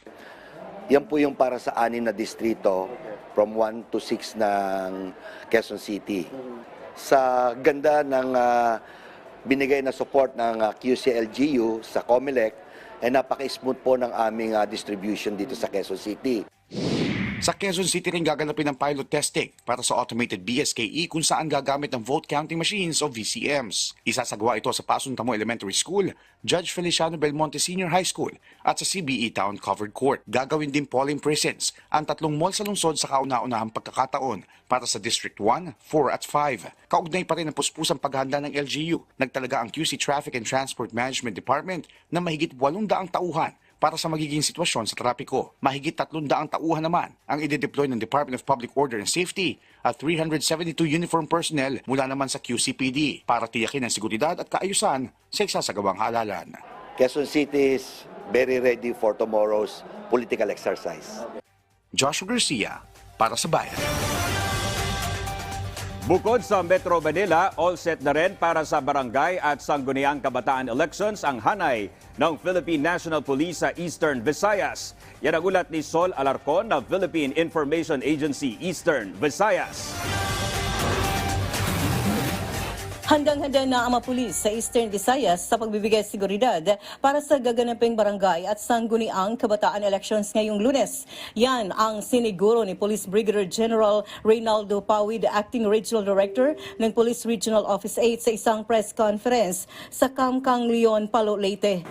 Nakakaasa po kayo ng inyong kapulisan kasama ang kasundaluhan at mga miyembro ng Philippine Coast Guard ay magbabantay sa lahat ng mga lugar na pagdaradarausan ng eleksyon at patuloy na sisiguraduhin ang peace and security sa lahat ng mga barangay sa buong silangang Visayas.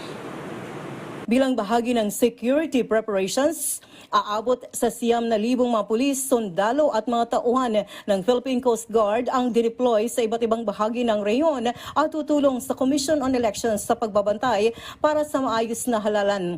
Nilibot din ng opisyal ang Northern Samar, Eastern Samar at Samar kung saan personal siyang nagsagawa ng assessment sa kahandaan ng mga tropa doon. Sa 4,365 barangays sa Region 8, 63 barangays barangays ang nasa Category Red o Areas of Grave Concern. Pinakamarami rito ay nasa Samar. Sa panayam kay Acting Election Regional Director Attorney Felicissimo Imbalsado sa kapihan sa PIA, tiniyak niyang all set na para sa BSKA.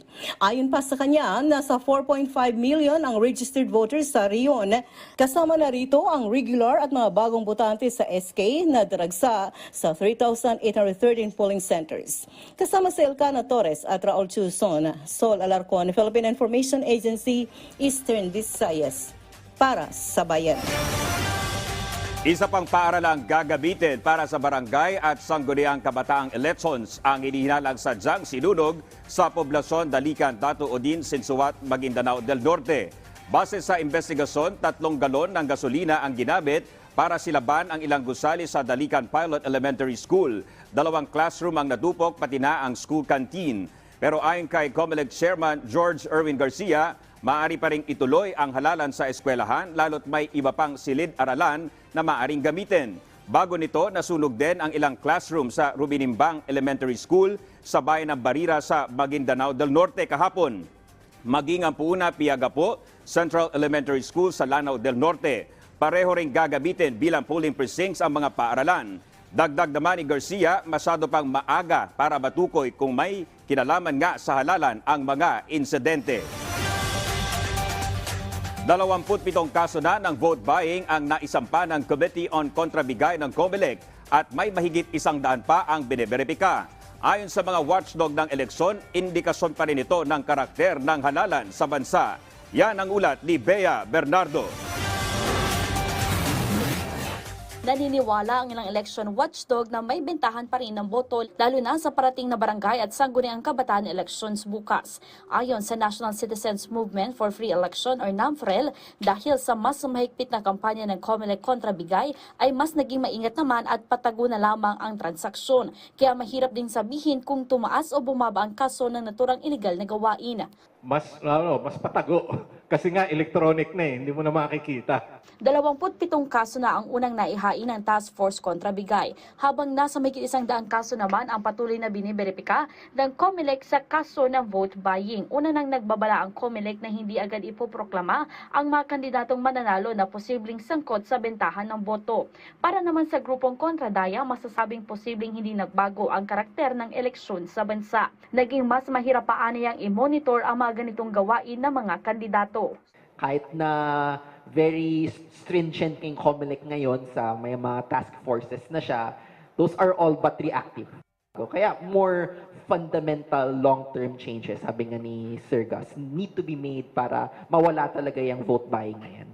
Sinabi naman ng NAMFREL na nakahanda na ang daan-daan nilang volunteers para magbantay sa eleksyon bukas. Hinihikayat din nila ang publiko na i-download ang kanilang app para mas madaling makapag-report sa kanila ng mga kaso ng dayaan at bentahan ng boto. Bea Bernardo para sa Bayan. Susunod, mga Pinoy sa Gaza at Israel na ilikas na sa mas ligtas na lugar sa gitna ng panibagong ground assault ng Israel. At tinaguri ang pork-barrel queen na si Janet Lim Napoles, hinatulan ng Sandigan Bayan ng dagdag na 78 taong pagkakakulong. Ang detalye sa pagbabalik ng Ulat Bayan Weekend.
50 taon ng tapat na pagsiservisyo. Kailanman, kahit saan, para sa bayan. Reaching the Filipino from every corner of the country via terrestrial TV. In Luzon, PTV 8 Cordillera, PTV 4 Manila, PTV 4 Palawan, and PTV 4 Naga. In the Visayas, PTV 11 Cebu, PTV 2 Guimaras, PTV 10 Dumaguete, PTV 12 Calbayog, and PTV 8 Tacloban. And in Mindanao, PTV 11 Pagadian, PTV 11 Sibugay, PTV 11 Davao, PTV 8 Agusan del Sur, PTV 8 Cotabato, PTV 7 Zamboanga, and PTV 48 Davao del Norte. And through the power of 6 digital transmitting stations, PTV 14 Manila, PTV 42 Cordillera, PTV 46 Naga, PTV 42 Cebu, PTV 23 Guimaras, and PTV 45 Davao. Connecting with the rest of the world in the era of digital technology. Through the power of television and our extensive online network, we continue crossing borders to serve the timeless news and information, bridging public service through innovative programs, fostering pride in the Filipino, and inspiring the people to be active partners in nation building. Noon hanggang ngayon, kasama mong naglilingkod. PTV.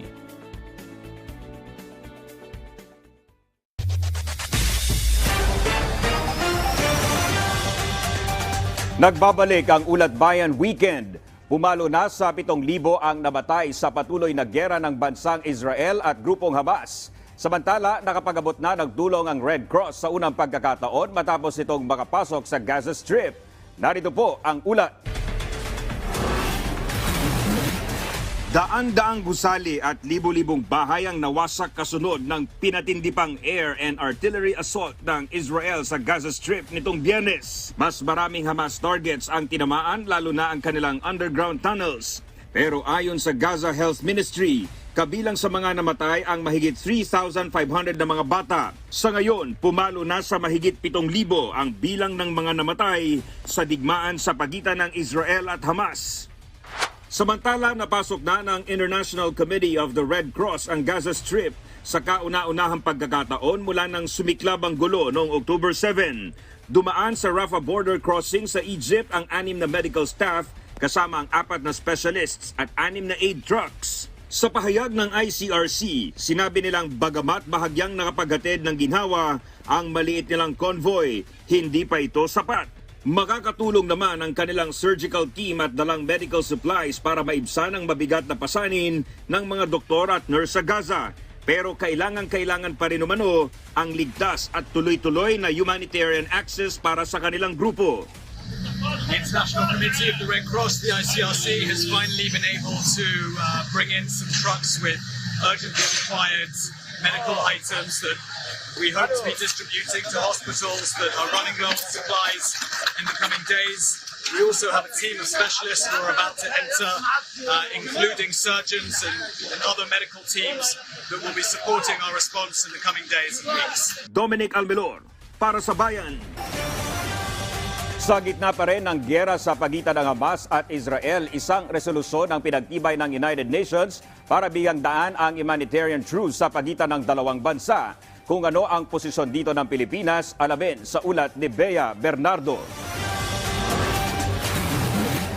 Pinagtibay ng United Nations ang isang resolusyon na magkaroon ng humanitarian truce sa pagitan ng Israel at militanteng grupong Hamas at hayaang makapasok ang tulong sa Gaza. Sa gitna pa rin yan ng tumitinding tensyon sa pagitan ng dalawang kampo. Naipasa ang United Nations General Assembly Resolution na pinangunahan ng Jordan sa boto 120 ang pabor, 14 ang tutol at 45 ang nag-abstain. Kabilang ang Pilipinas sa bumoto ng abstain. Paliwanag ng Pilipinas, maraming aspeto ng resolusyon ang sinusuportahan ng bansa. Naaalarma rin ang Pilipinas sa nangyayari at kinukundina nila ang mga terrorist attack. The resolution does not mention nor condemn the terrorist attack of 7 October by Hamas, leading to the death of innocent civilians, including women and children, as well as some Filipinos. 4 na overseas Filipino workers ang nasawi sa supresang pag-atake ng Hamas sa Israel. Dahil dito, kinikilala ng Pilipinas ang karapatan ng Israel na ipagtanggol ang kanilang sarili. Nananawagan din ang Pilipinas na pakawalan ang mga bihag ng Hamas. Posibleng 2 Pilipino ang kabilang dito. Sinabi naman ng Department of Foreign Affairs na sinusuportahan nila ang resolusyong ginawa ng Canada, ngunit hindi ito nakalusot dahil kulang ng 8 boto. Sa kabila nito, tiniyak ng Pilipinas na patuloy nilang susuportahan ang hakbang ng United Nations, partikular ang UN Security Council at UN Humanitarian System para matigil ang gulo sa Gaza at Israel.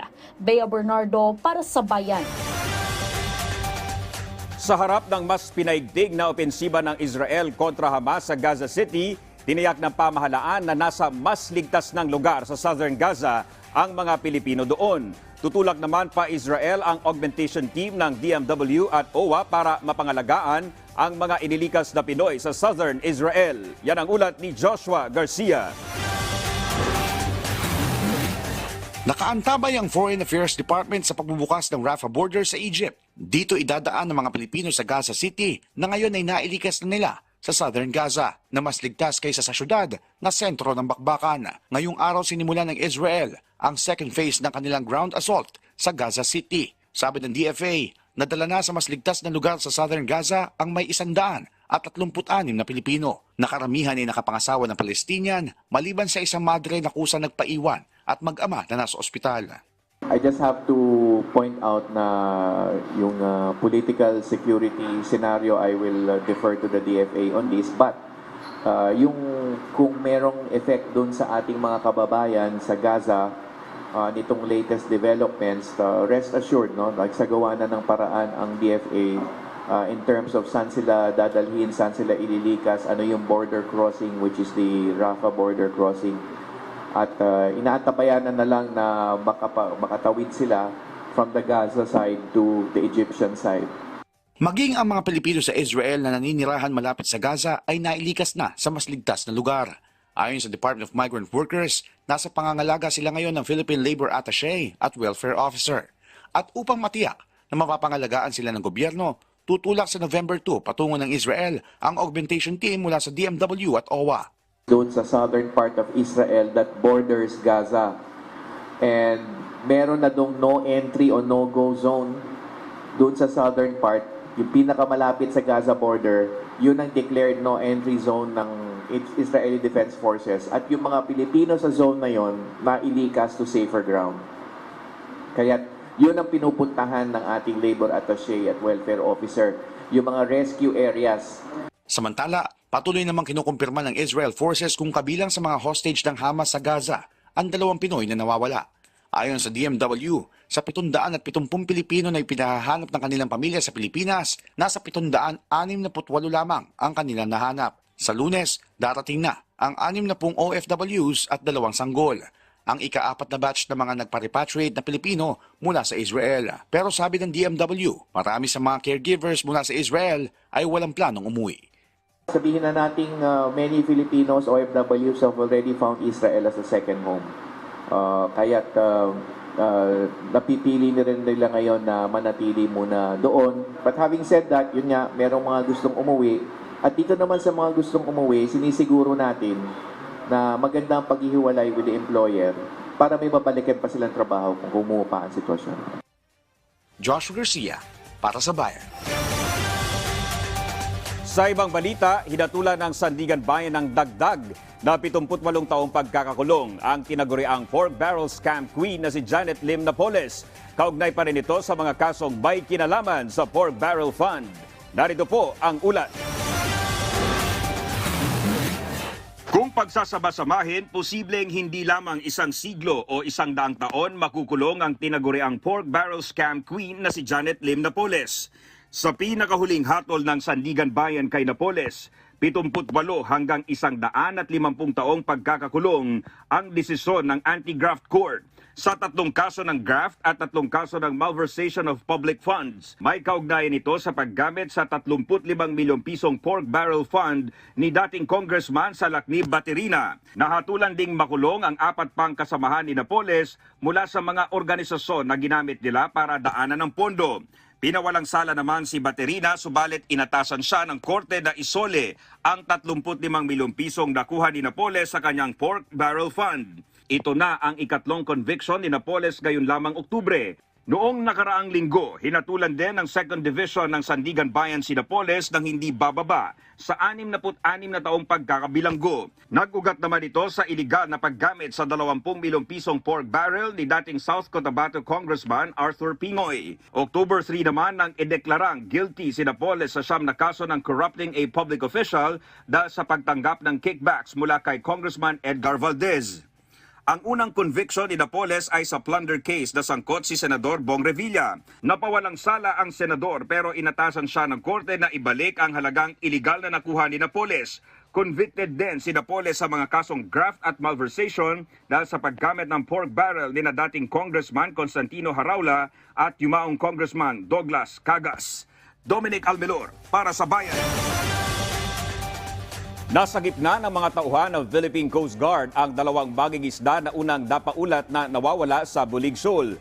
Ayon sa PCG, halos 2 araw na nasa dagat ang mga baging isda matapos maubusan ng gasolina ang kanilang demotor na bangka at alunin palayo mula sa kanilang motherboat na FB Lantis Andre.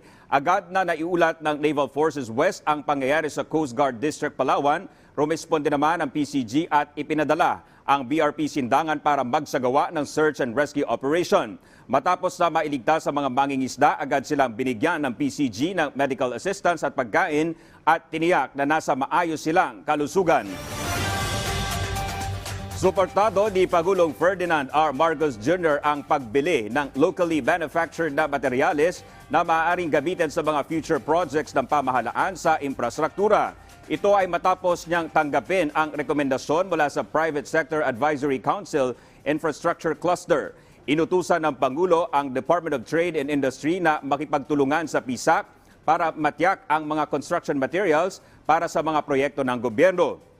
Iniutos din ni Pangulong Marcos sa Department of Budget and Management na magbuo ng mga guidelines para i-prioritize ang local materials sa government procurement.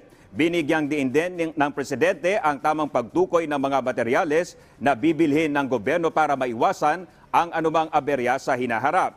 Ipinahayag naman ng mga miyembro ng PISAC ang kanilang suporta sa pag-promote ng world-class products na gawang Pinoy. Kinumpirma rin ng DTI ang suporta ng gobyerno sa Buy Local, Go Local policy para i-promote ang local products sa bansa. Pinag-aaralan na ng MMDA na itaas ang multa sa mga motorista na pumapasok sa bus carousel lane sa EDSA. Ayon sa MMDA, sa ngayon ay nasa 1,000 piso ang multa sa mga lumalabag. Pero mukhang hindi raw ito nararamdaman basta't makaiwas lang sa masikip na trapiko sa EDSA. Mula July hanggang Setyembre, umabot sa 2,100 motorista ang nahuling gumagamit ng bus carousel lane.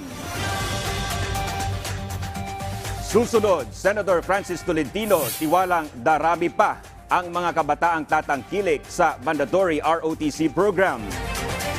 At kultura ng mga Pilipino isinusulong ng isang Pinoy artist sa China sa pamamagitan ng kanyang mga obra. Ang detalye sa pagbabalik ng Ulat Bayan Weekend.